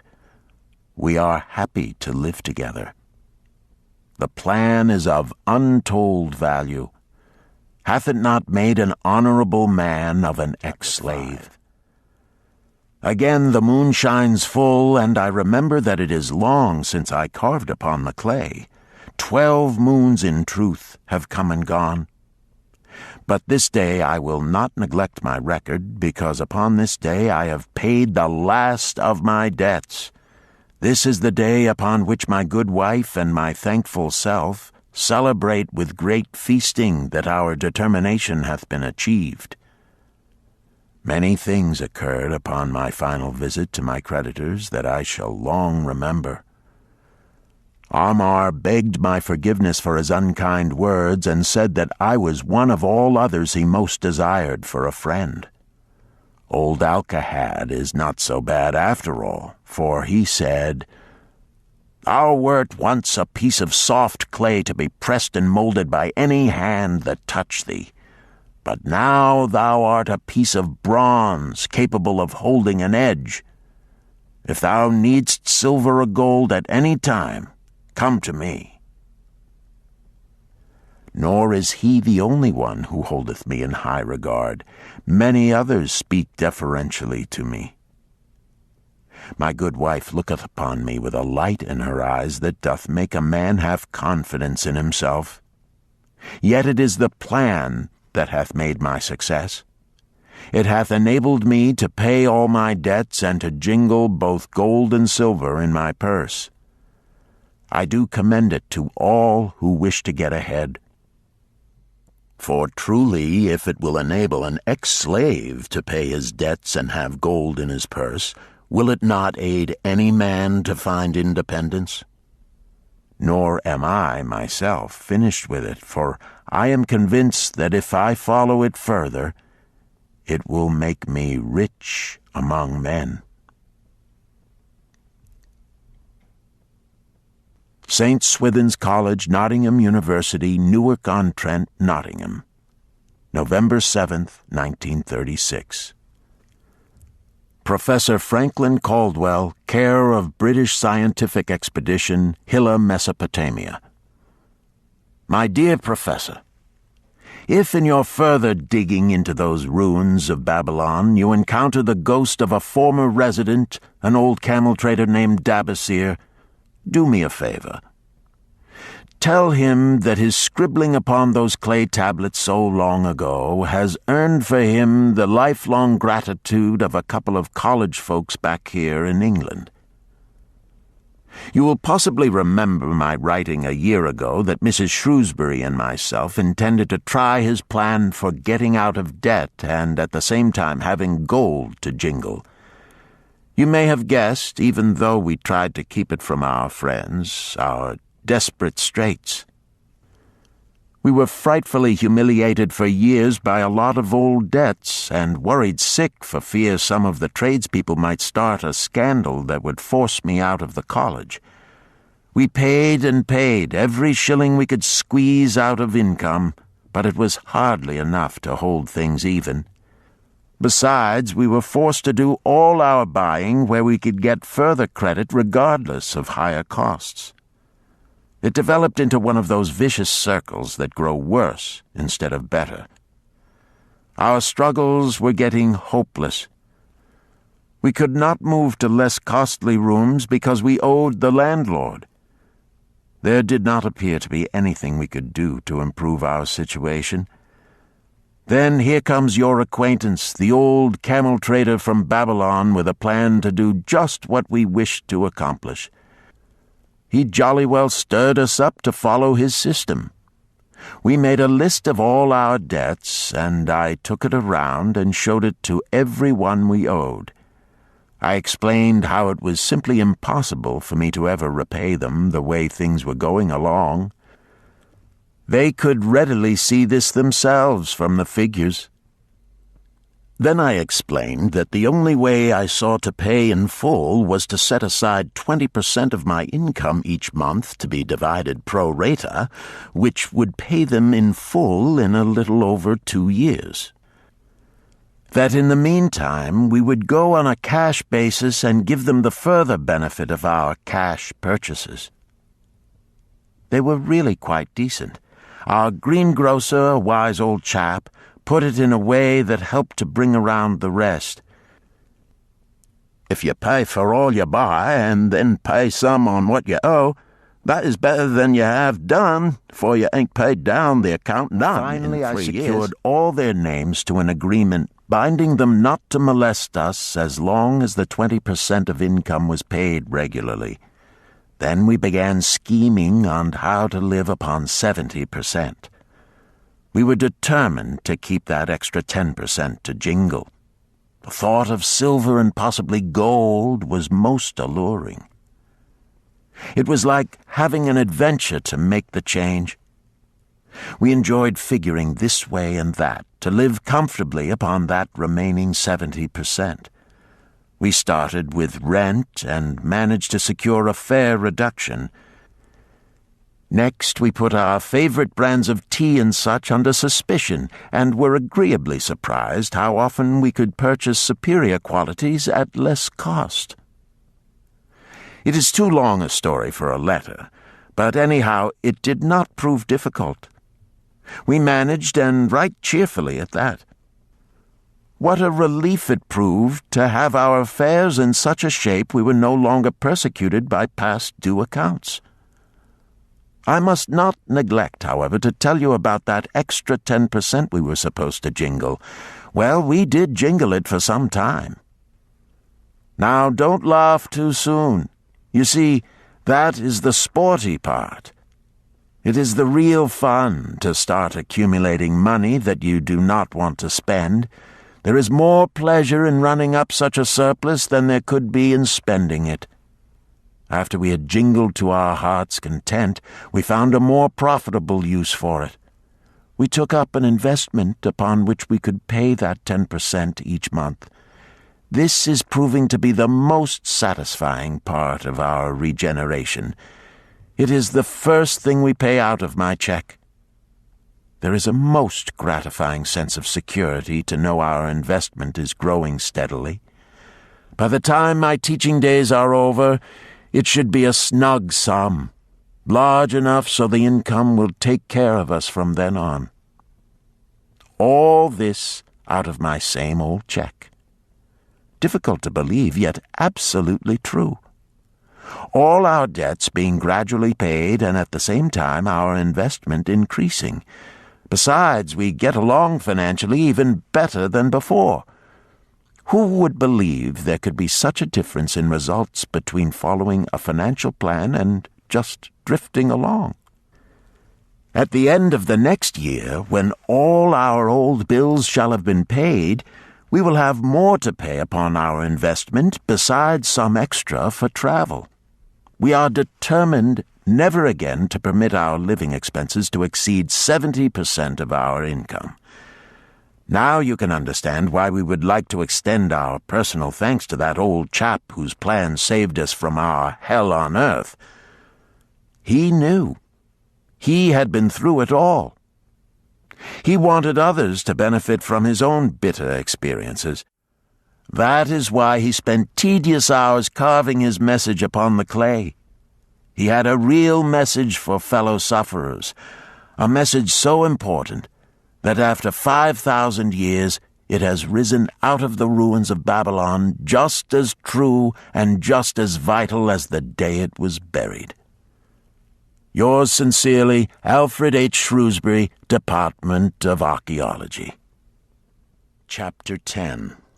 The Luckiest Man in Babylon. At the head of his caravan proudly rode Sharu-Nada, the merchant prince of Babylon. He liked fine cloth and wore rich and becoming robes. He liked fine animals and sat easily upon his spirited Arabian stallion. To look at him, one would hardly have guessed his advanced years. Certainly they would not have suspected that he was inwardly troubled. The journey from Damascus is long and the hardships of the desert many. These he minded not. The Arab tribes are fierce and eager to loot rich caravans. These he feared not, for his many fleet-mounted guards were a safe protection. About the youth at his side, whom he was bringing from Damascus, was he disturbed. This was Hayden Gula, the grandson of his partner of other years, Arid Gula, to whom he felt he owed a debt of gratitude which could never be repaid. He would like to do something for this grandson, but the more he considered this, the more difficult it seemed because of the youth himself. Eyeing the young man's rings and earrings, he thought to himself, "He thinks jewels are for man. Still, he has his grandfather's strong face. But his grandfather wore no such gaudy robes. Yet I sought him to come, hoping I might help him get a start for himself and get away from the wreck his father has made of their inheritance." Hayden Gula broke in upon his thoughts. "Why dost thou work so hard, riding always with thy caravan upon its long journeys? Dost thou never take time to enjoy life?" Sharu-Nada smiled.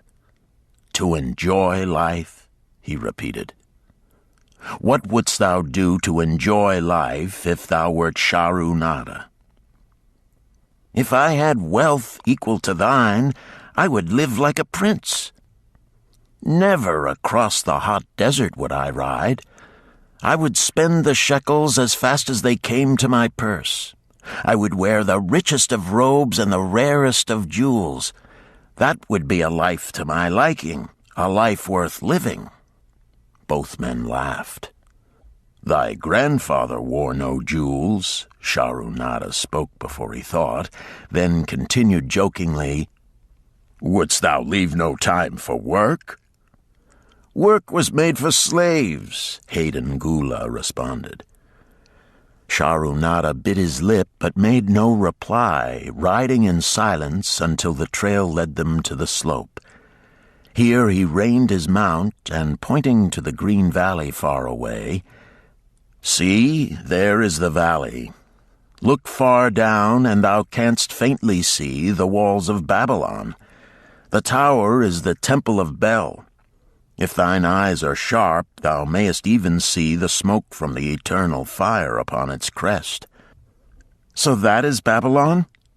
Always have I longed to see the wealthiest city in all the world," Hayden Gula commented. "Babylon, where my grandfather started his fortune. Would he were still alive, we would not be so sorely pressed. Why wish his spirit to linger on earth beyond its allotted time? Thou and thy father can well carry on his good work. Alas, of us neither has his gift. Father and myself know not his secret for attracting the golden shekels." Sharunada did not reply, but gave rein to his mount and rode thoughtfully down the trail. Followed the caravan in a cloud of reddish dust. Some time later they reached the King's Highway and turned south through the irrigated farms. 3 old men plowing a field caught Sharunada's attention. They seemed strangely familiar. How ridiculous! One does not pass a field after 40 years and find the same men plowing there. Yet something within him said they were the same. One, with an uncertain grip, held the plow. The others laboriously plodded beside the oxen, ineffectually beating them with their barrel staves to keep them pulling. 40 years ago, he had envied these men. How gladly he would have exchanged places. But what a difference now! With pride he looked back at his trailing caravan, well-chosen camels and donkeys loaded high with valuable goods from Damascus. All this was but one of his possessions. He pointed to the plowers, saying, "Still plowing the same field where they were 40 years ago. They look it, but why thinkest thou they are the same?" "I saw them there," Sharunada replied. Recollections were racing rapidly through his mind. Why could he not bury the past and live in the present? Then he saw, as in a picture, the smiling face of Arid Gula. The barrier between himself and the cynical youth beside him dissolved.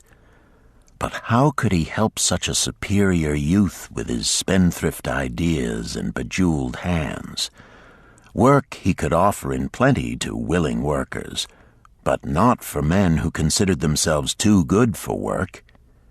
Yet he owed it to Arid Gula to do something, not a half-hearted attempt. He and Arid Gula had never done things that way. They were not that sort of men. A plan came almost in a flash. There were objections. He must consider his own family and his own standing. It would be cruel. It would hurt. Being a man of quick decisions, he waived objections and decided to act. "Wouldst thou be interested in hearing how thy worthy grandfather and myself joined in the partnership which proved so profitable?" he questioned. "Why not just tell me how thou madest the golden shekels? That is all I need to know," the young man parried. Sharunada ignored the reply and continued, "We start with those men plowing. I was no older than thou. As the column of men in which I marched approached, good old Megiddo, the farmer, scoffed at the slipshod way in which they plowed. Megiddo was chained next to me. 'Look at the lazy fellows,' he protested. 'The plow-holder makes no effort to plow deep, nor do the beaters keep the oxen in the furrow. How can they expect to raise a good crop with poor plowing?' "Didst thou say Megiddo was chained to thee?" Hayden Gula asked in surprise. "Yes, with bronze collars about our necks and a length of heavy chain between us. Next to him was Zabado, the sheep thief. I had known him in Harun.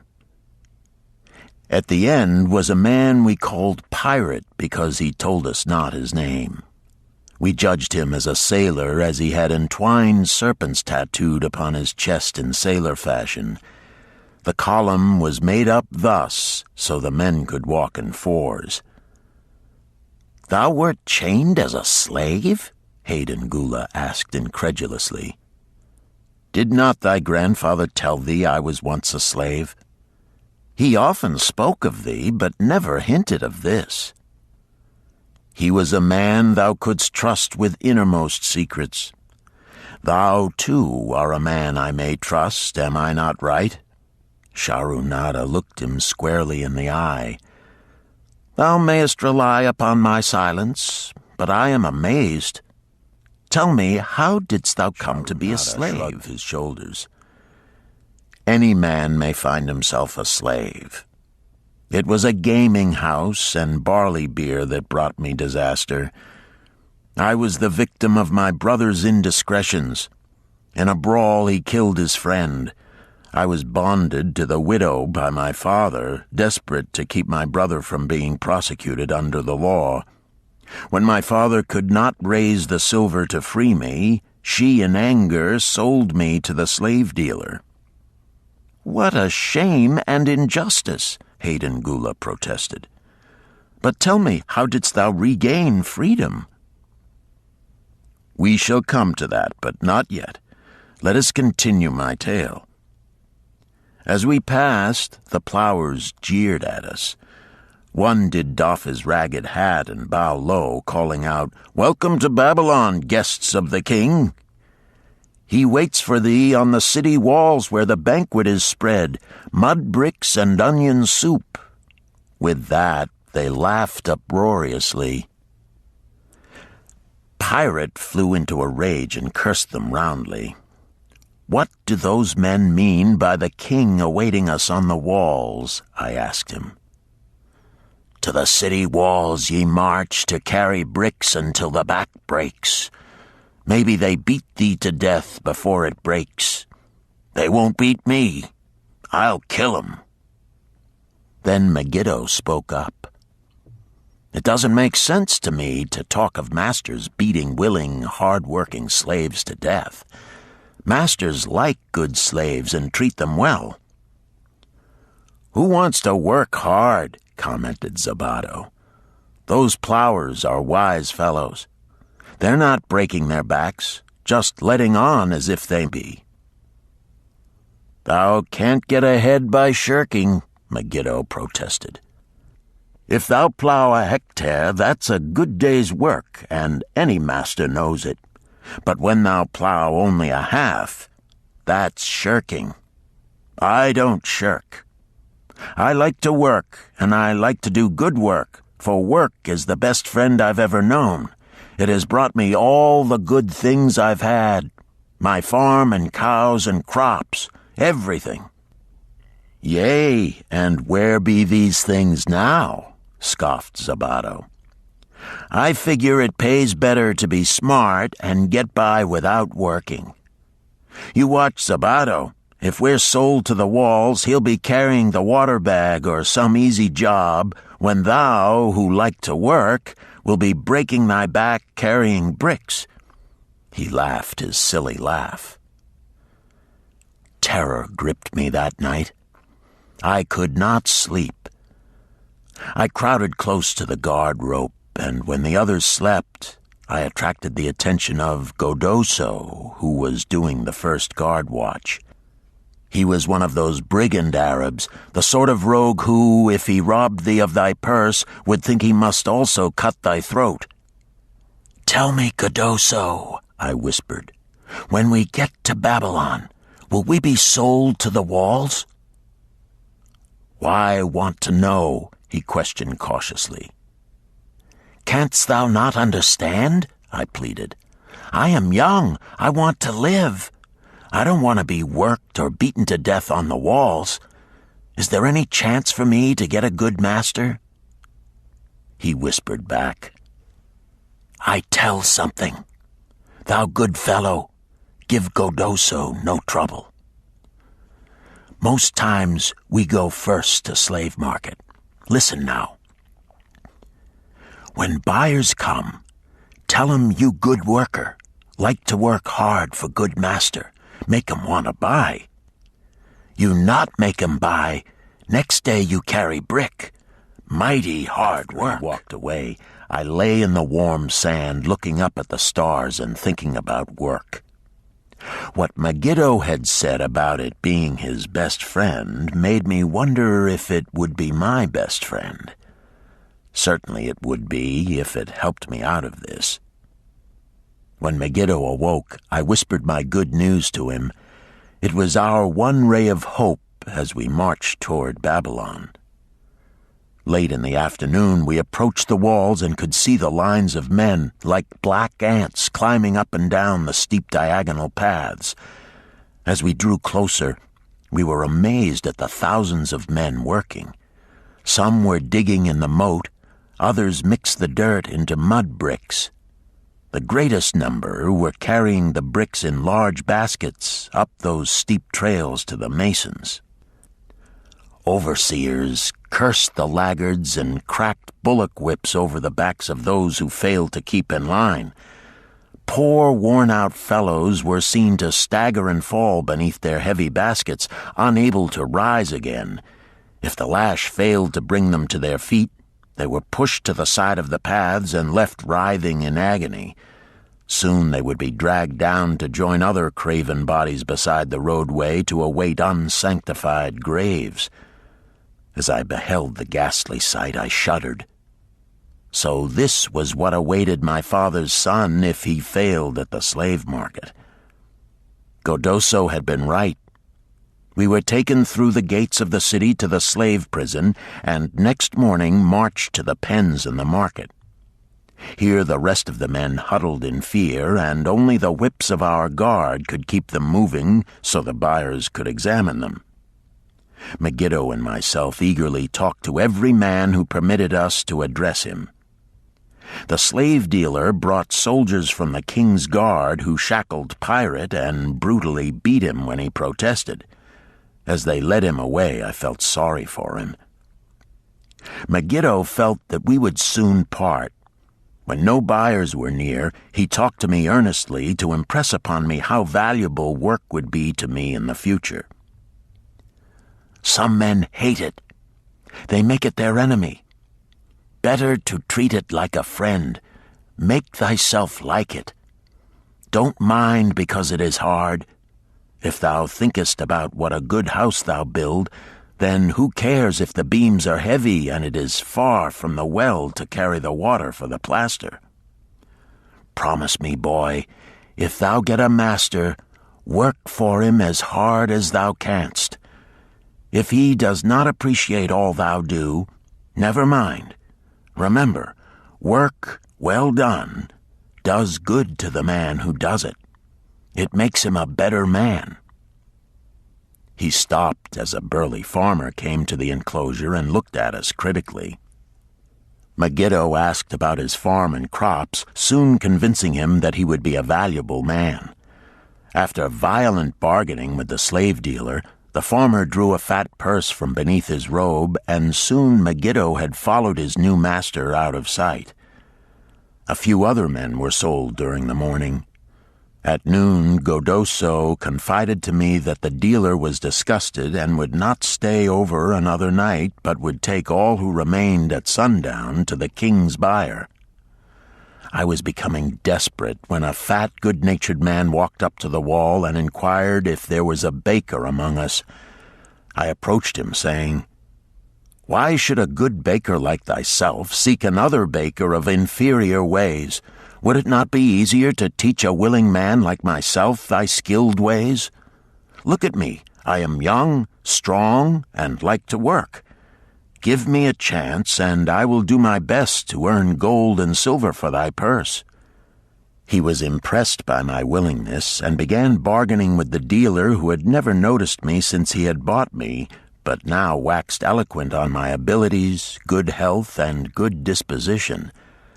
I felt like a fat ox being sold to a butcher. At last, much to my joy, the deal was closed. I followed my new master away, thinking I was the luckiest man and was much to my liking. Nananeid, my master, taught me how to grind the barley in the stone bowl that stood in the courtyard, how to build the fire in the oven, and then how to grind very fine the sesame flour for the honey cakes. I had a couch in the shed where his grain was stored. The old slave housekeeper, Swasti, fed me well and was pleased at the way I helped her with the heavy tasks. Here was the chance I had longed for to make myself valuable to my master and, I hoped, to find a way to earn my freedom. I asked Nananeid to show me how to knead the bread and to bake. This he did, much pleased at my willingness. Later, when I could do this well, I asked him to show me how to make the honey cakes, and soon I was doing all the baking. My master was glad to be idle, but Swasti shook her head in disapproval. "No work to do is bad for any man," she declared. I felt it was time for me to think of a way by which I might start to earn coins to buy my freedom. As the baking was finished at noon, I thought Nananeid would approve if I found profitable employment for the afternoons and might share my earnings with me. Then the thought came to me, why not bake more of the honey cakes and peddle them to hungry men upon the streets of the city? I presented my plan to Nananeid this way. If I can use my afternoons after the baking is finished to earn for thee coins, would it be only fair for thee to share my earnings with me that I might have money of my own to spend for those things which every man desires and needs?" Fair enough, he admitted. When I told him of my plan to peddle our honey cakes, he was well pleased. "Here is what we will do," he suggested. "Thou sellest them at 2 for a penny, then half of the pennies will be mine to pay for the flour and the honey and the wood to bake them. Of the rest I shall take half, and thou shalt keep half." I was much pleased by this generous offer that I might keep for myself 1/4 of my sales. That night I worked late to make a tray upon which to display them. Nananeid gave me one of his worn robes that I might look well, and Swasti helped me patch it and wash it clean. The next day I baked an extra supply of honey cakes. They looked brown and tempting upon the tray as I went along the street, loudly calling my wares. At first no one seemed interested, and I became discouraged. I kept on, and later in the afternoon, as men became hungry, the cakes began to sell, and soon my tray was empty. Nananeid was well pleased with my success and gladly paid me my share. I was delighted to own pennies.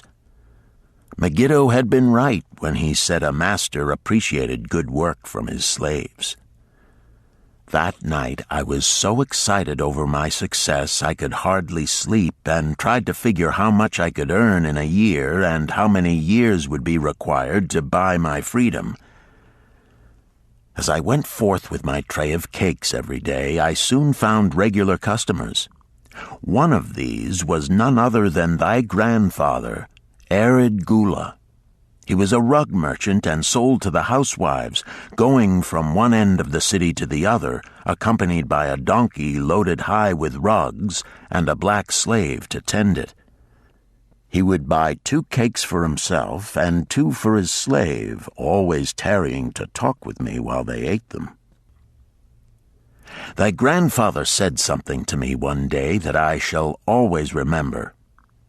"I like thy cakes, boy. But better still, I like the fine enterprise with which thou offerest them. Such spirit can carry thee far on the road to success. How canst thou understand, Hayden Gula, what such words of encouragement could mean to a slave boy, lonesome in a great city, struggling with all he had in him to find a way out of his humiliation?" As the months went by, I continued to add pennies to my purse. It began to have a comforting weight upon my belt. Work was proving to be my best friend, just as Megiddo had said. I was happy, but Swasti was worried. "Thy master, I fear to have him spend so much time at the gaming houses," she protested. I was overjoyed one day to meet my friend Megiddo upon the street. He was leading 3 donkeys loaded with vegetables to the market. "I am doing mighty well," he said. "My master does appreciate my good work, for now I am a foreman. See, he does trust the marketing to me. And also, he is sending for my family. Work is helping me to recover from my great trouble. Someday it will help me to buy my freedom and once more own a farm of my own." Time went on, and Nananeid became more and more anxious for me to return from selling. He would be waiting when I returned and would eagerly count and divide our money. He would also urge me to seek further markets and increase my sales. Often I went outside the city gates to solicit the overseers of the slaves building the walls. I hated to return to the disagreeable sights, but found the overseers liberal buyers. One day I was surprised to see Zabado waiting in line to fill his basket with bricks. He was gaunt and bent, and his back was covered with welts and sores from the whips of the overseers.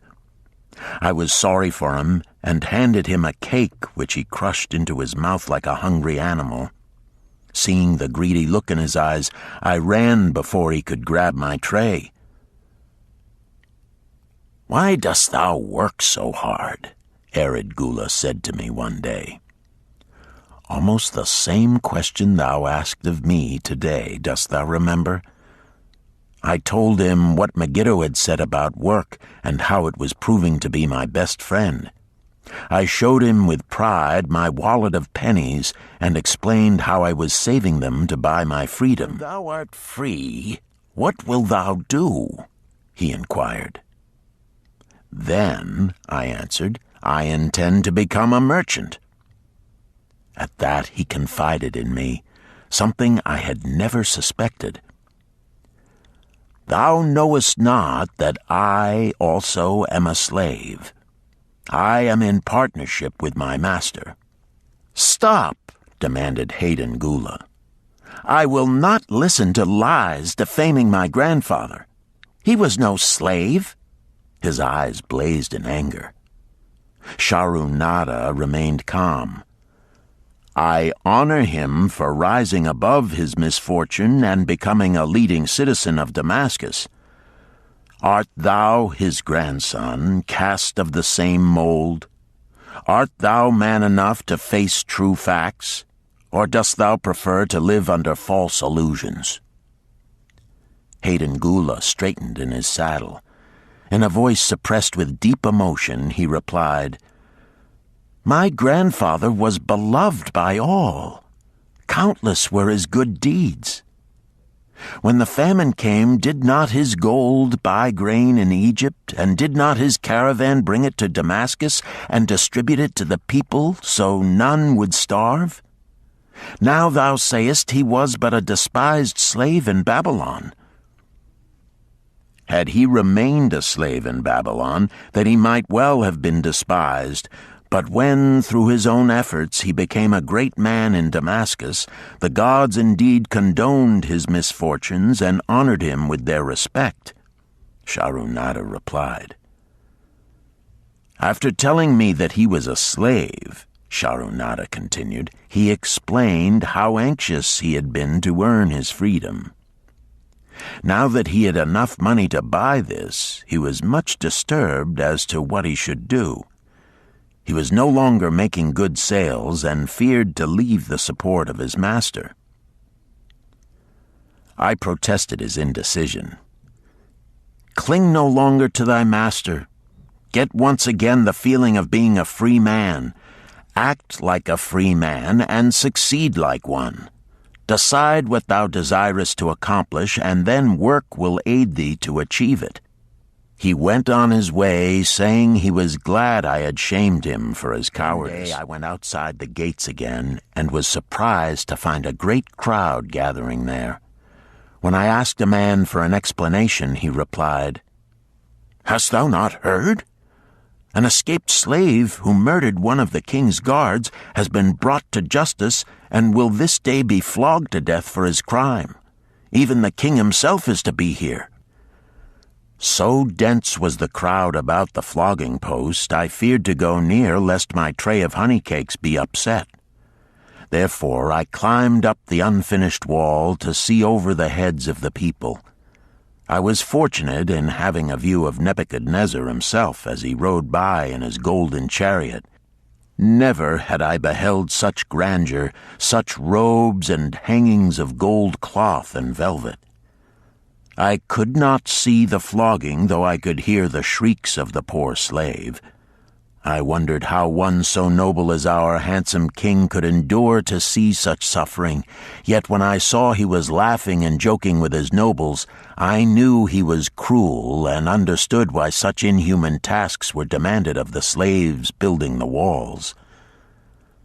After the slave was dead, his body was hung upon a pole by a rope attached to his leg so all might see. As the crowd began to thin, I went close.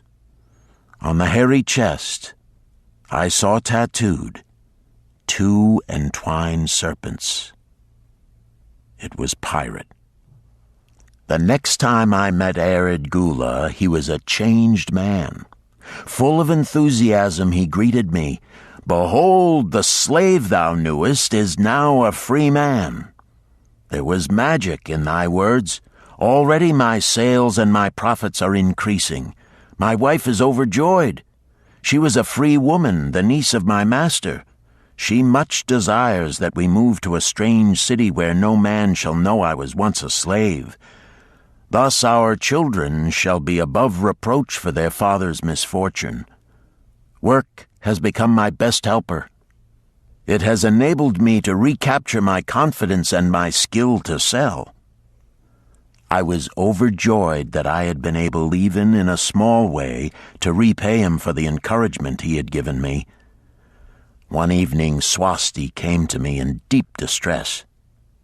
"Thy master is in trouble. I fear for him. Some months ago he lost much at the gaming tables. He pays not the farmer for his grain, nor his honey. He pays not the money-lender. They are angry and threaten him." "Why should we worry over his folly? We are not his keepers," I replied thoughtlessly. "Foolish youth, thou understandest not. To the money-lender didst he give thy title to secure a loan?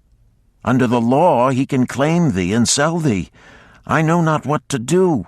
He is a good master. Why, oh, why should such trouble come upon him?" Not were Swasti's fears groundless. While I was doing the baking next morning, the money-lender returned with a man he called Sasi.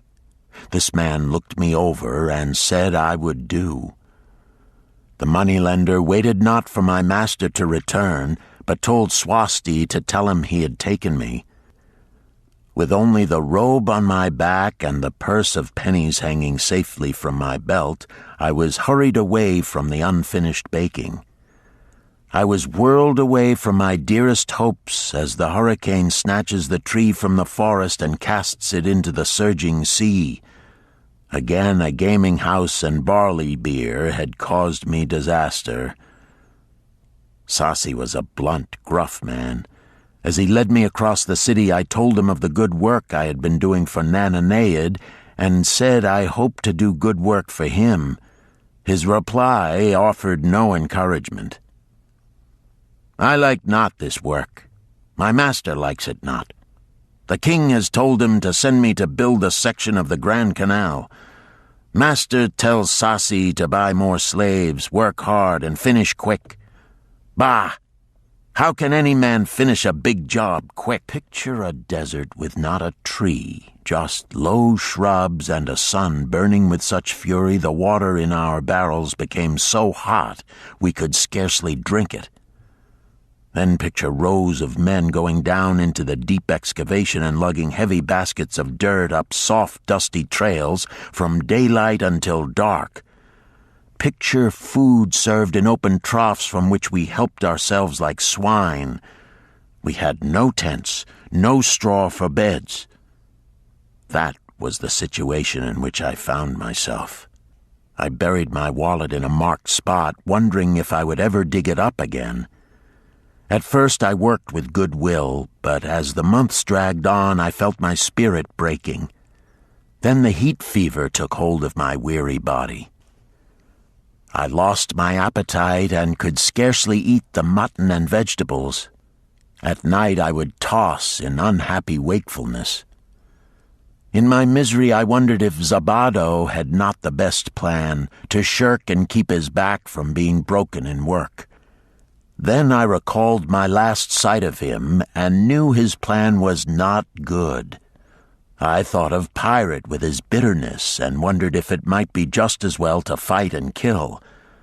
The memory of his bleeding body reminded me that his plan was also useless. Then I remembered my last sight of Megiddo. His hands were deeply calloused from hard work, but his heart was light and there was happiness on his face. His was the best plan.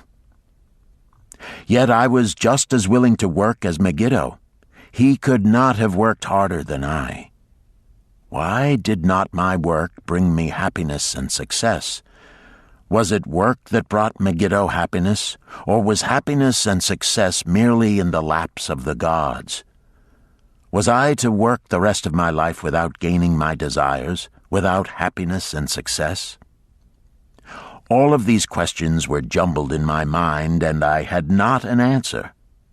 Indeed, I was sorely confused. Several days later, when it seemed that I was at the end of my endurance and my questions still unanswered, Sasi sent for me. A messenger had come from my master to take me back to Babylon. I dug up my precious wallet, wrapped myself in the tattered remnants of my robe, and was on my way. As we rode, the same thoughts of a hurricane whirling me hither and thither kept racing through my feverish brain. I seemed to be living the weird words of a chant from my native town of Harun. Besetting a man like a whirlwind, driving him like a storm, whose course no one can follow, whose destiny no one can foretell. Was I destined to be ever thus punished for I knew not what? What new miseries and disappointments awaited me? When we rode to the courtyard of my master's house, imagine my surprise when I saw Erid Gula awaiting me. He helped me down and hugged me like a long-lost brother. As we went our way, I would have followed him as a slave should follow his master, but he would not permit me. He put his arm about me, saying, "I hunted everywhere for thee. When I had almost given up hope, I did meet Swasti, who told me of the money-lender who directed me to thy noble owner. A hard bargain he did drive, and made me pay an outrageous price. But thou art worth it. Thy philosophy and thy enterprise have been my inspiration to this new success." "Megiddo's philosophy, not mine," I interrupted. "Megiddo's and thine. Thanks to thee both, we are going to Damascus, and I need thee for my partner." "See," he exclaimed, "in one moment thou wilt be a free man." So saying, he drew from beneath his robe the clay tablet carrying my title. This he raised above his head and hurled it to break in 100 pieces upon the cobblestones. With glee he stamped upon the fragments until they were but dust. Tears of gratitude filled my eyes. I knew I was the luckiest man in Babylon. Work, thou see, by this, in the time of my greatest distress, didst prove to be my best friend. My willingness to work enabled me to escape from being sold to join the slave gangs upon the walls. It also so impressed thy grandfather, he selected me for his partner.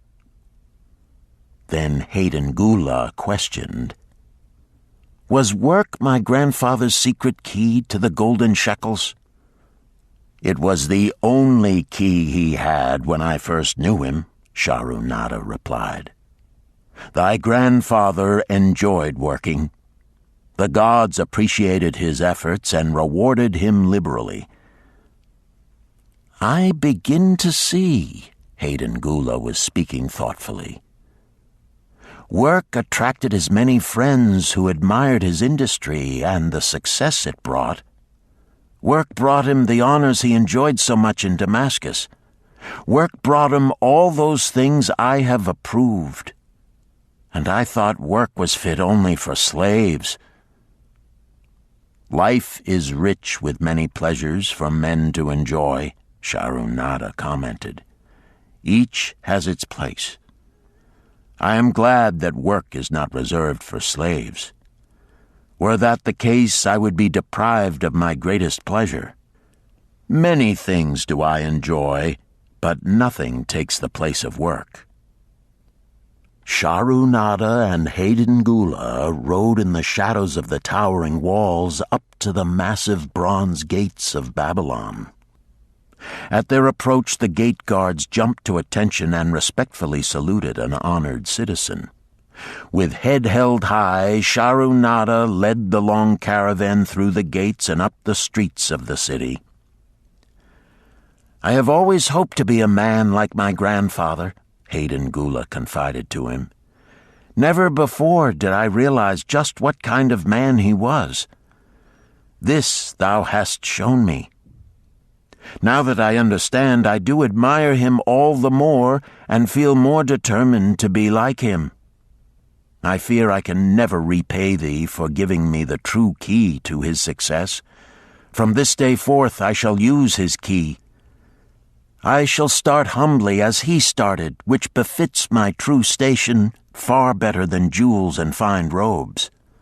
So saying, Hayden Gula pulled the jeweled baubles from his ears and the rings from his fingers.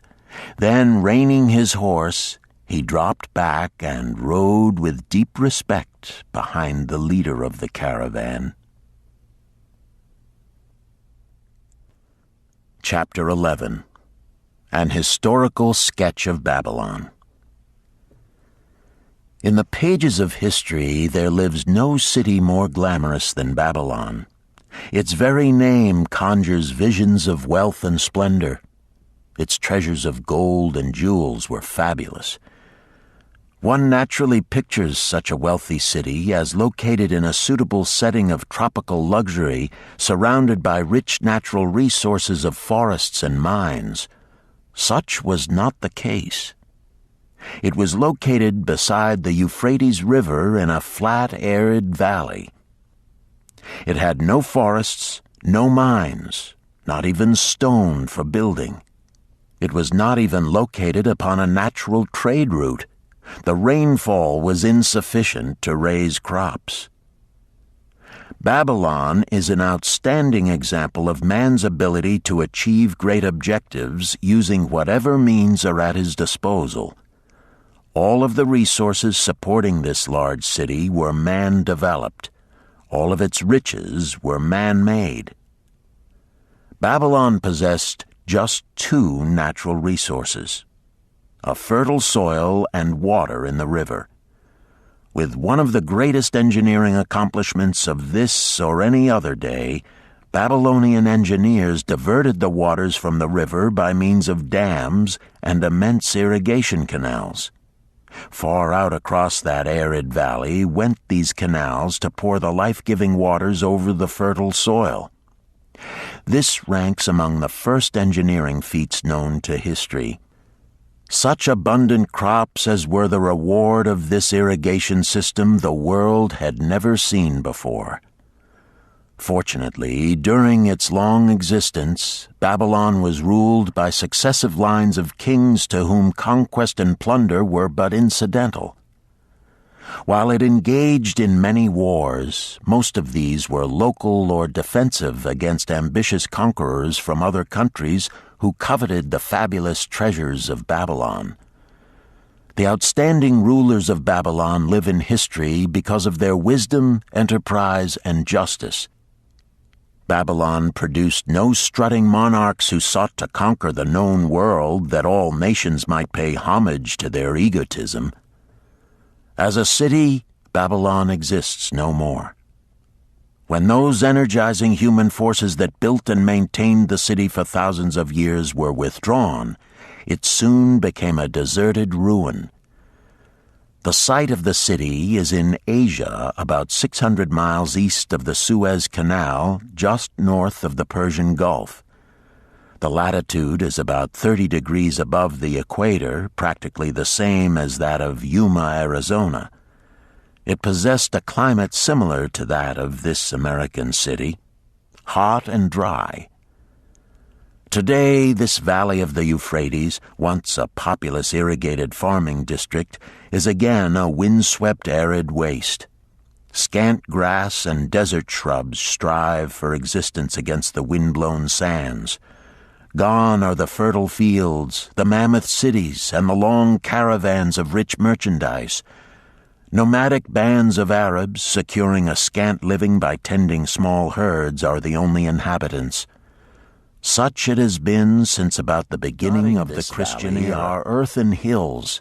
For centuries they were considered by travelers to be nothing else. The attention of archaeologists were finally attracted to them because of broken pieces of pottery and brick washed down by the occasional rainstorms. Expeditions, financed by European and American museums, were sent here to excavate and see what could be found. Picks and shovels soon proved these hills to be ancient cities. City graves, they might well be called. Babylon was one of these. Over it for something like 20 centuries, the winds had scattered the desert dust. Built originally of brick, all exposed walls had disintegrated and gone back to earth once more. Such is Babylon, the wealthy city, today. A heap of dirt, so long abandoned that no living person even knew its name until it was discovered by carefully removing the refuse of centuries from the streets and the fallen wreckage of its noble temples and palaces.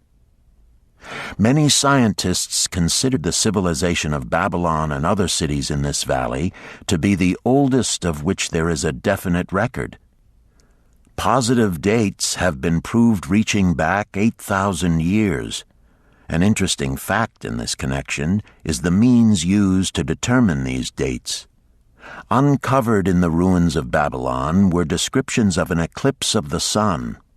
Modern astronomers readily computed the time when such an eclipse, visible in Babylon, occurred, and thus established a known relationship between their calendar and our own.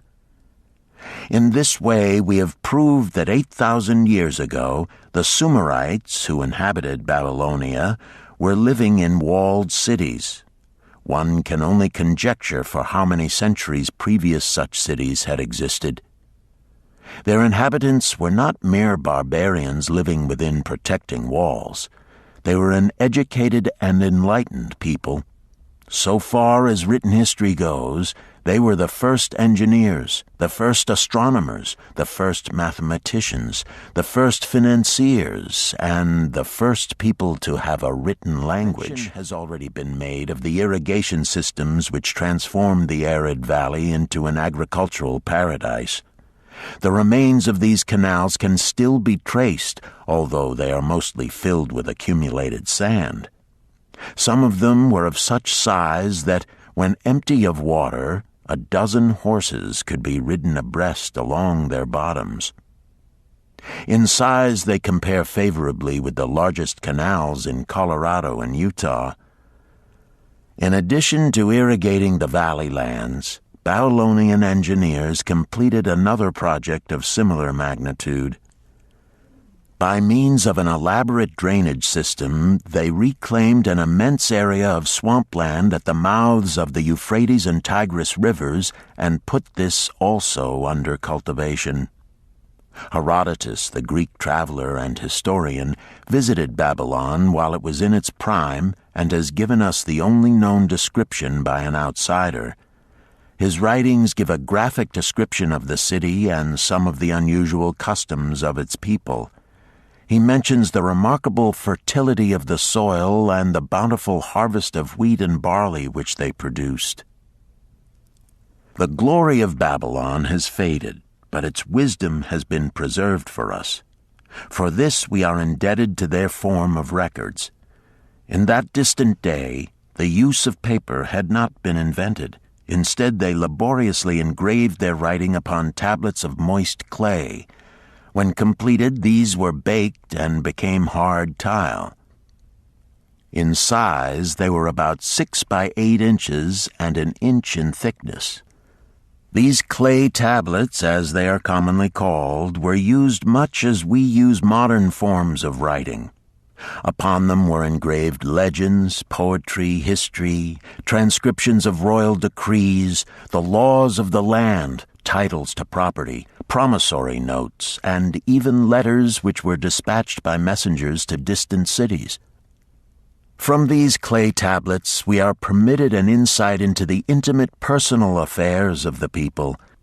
For example, one tablet, evidently from the records of a country storekeeper, relates that upon the given date, a certain named customer brought in a cow and exchanged it for 7 sacks of wheat, 3 being delivered at the time, and the other 4 to await the customer's pleasure. Safely buried in the wrecked cities, archaeologists have recovered entire libraries of these tablets, hundreds of thousands of them. One of the outstanding wonders of Babylon was the immense walls surrounding the city. The ancients ranked them with the Great Pyramid of Egypt as belonging to the 7 wonders of the world. Queen Semiramis is credited with having erected the first walls during the early history of the city. Modern excavators have been unable to find any trace of the original walls, nor is their exact height known. From mention made by early writers, it is estimated they were about 50 to 60 feet high, faced on the outer side with burnt brick, and further protected by a deep moat of water. The later and more famous walls were started about 600 years before the time of Christ by King Nabopolassar. Upon such a gigantic scale did he plan the rebuilding, he did not live to see the work finished. This was left to his son Nebuchadnezzar, whose name is familiar in biblical history. The height and length of these later walls staggers belief. They are reported upon reliable authority to have been about 160 feet high, the equivalent of the height of a modern 15-story office building. The total length is estimated as between 9 and 11 miles.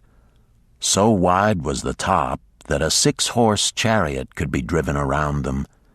Of this tremendous structure, little now remains except portions of the foundations and the moat. In addition to the ravages of the elements, the Arabs completed the destruction by quarrying the brick for building purposes elsewhere. Against the walls of Babylon marched, in turn, the victorious armies of almost every conqueror of that age of wars of conquest. A host of kings laid siege to Babylon, but always in vain. Invading armies of that day were not to be considered lightly. Historians speak of such units as 10,000 horsemen, 25,000 chariots, 1,200 regiments of foot soldiers with 1,000 men to the regiment. Often 2 or 3 years of preparation would be required to assemble war materials and depots of food along the proposed line of march. The city of Babylon was organized much like a modern city. There were streets and shops. Peddlers offered their wares through residential districts. Priests officiated in magnificent temples. Within the city was an inner enclosure for the royal palaces. The walls about this were said to have been higher than those about the city. The Babylonians were skilled in the arts. These included sculpture, painting, weaving, gold-working, and the manufacture of metal weapons and agricultural implements. Their jewelers created most artistic jewelry. Many samples have been recovered from the graves of its wealthy citizens and are now on exhibition in the leading museums of the world. At a very early period, when the rest of the world was still hacking at trees with stone-headed axes, or hunting and fighting with flint-pointed spears and arrows, the Babylonians were using axes, spears, and arrows with metal heads. The Babylonians were clever financiers and traders. So far as we know, they were the original inventors of money as a means of exchange, of promissory notes, and written titles to property. Babylon was never entered by hostile armies until about 540 years before the birth of Christ. Even then, the walls were not captured. The story of the fall of Babylon is most unusual. Cyrus, one of the great conquerors of that period, intended to attack the city and hoped to take its impregnable walls. Advisors of Nabonidus, the king of Babylon, persuaded him to go forth to meet Cyrus and give him battle without waiting for the city to be besieged. In the succeeding defeat to the Babylonian army, it fled away from the city. Cyrus thereupon entered the open gates and took possession without resistance. Thereafter, the power and prestige of the city gradually waned until, in the course of a few hundred years, it was eventually abandoned, deserted, left for the winds and storms to level once again to that desert earth from which its grandeur had originally been built. Babylon had fallen, never to rise again, but to it civilization owes much. The eons of time have crumbled to dust the proud walls of its temples, but the wisdom of Babylon endures. The end. You've been listening to The Richest in Babylon by George S. Clason, narrated by Richard Ferrone and directed by Ben Ruggiero. If you've enjoyed this book and this performance, Recorded Books recommends The Art of War by Sun Tzu, narrated by Joe Mantegna. This classic of military strategy includes a detailed introduction and commentary on the history of Chinese warfare and military thought. We also recommend Nickel and Dimed by Barbara Ehrenreich, narrated by Christine McMurdo Wallace. Nickel and Dimed reveals low-wage America in all its tenacity, anxiety, and surprising generosity. A land of big boxes, fast food, and 1,000 desperate stratagems for survival. You'll find a wide selection of titles in the Recorded Books catalog, including bestsellers, mysteries, classics, histories, and more. So to order another recorded book, or for a copy of our latest listing, please call the toll-free number found on the back of this book. Don't forget to ask about easy 30-day rentals by mail. On our website, you can browse our catalog, place orders, hear about our latest releases, or tune into narrator profiles and author interviews. So visit us there at www.recordedbooks.com. And thank you for being a Recorded Books reader.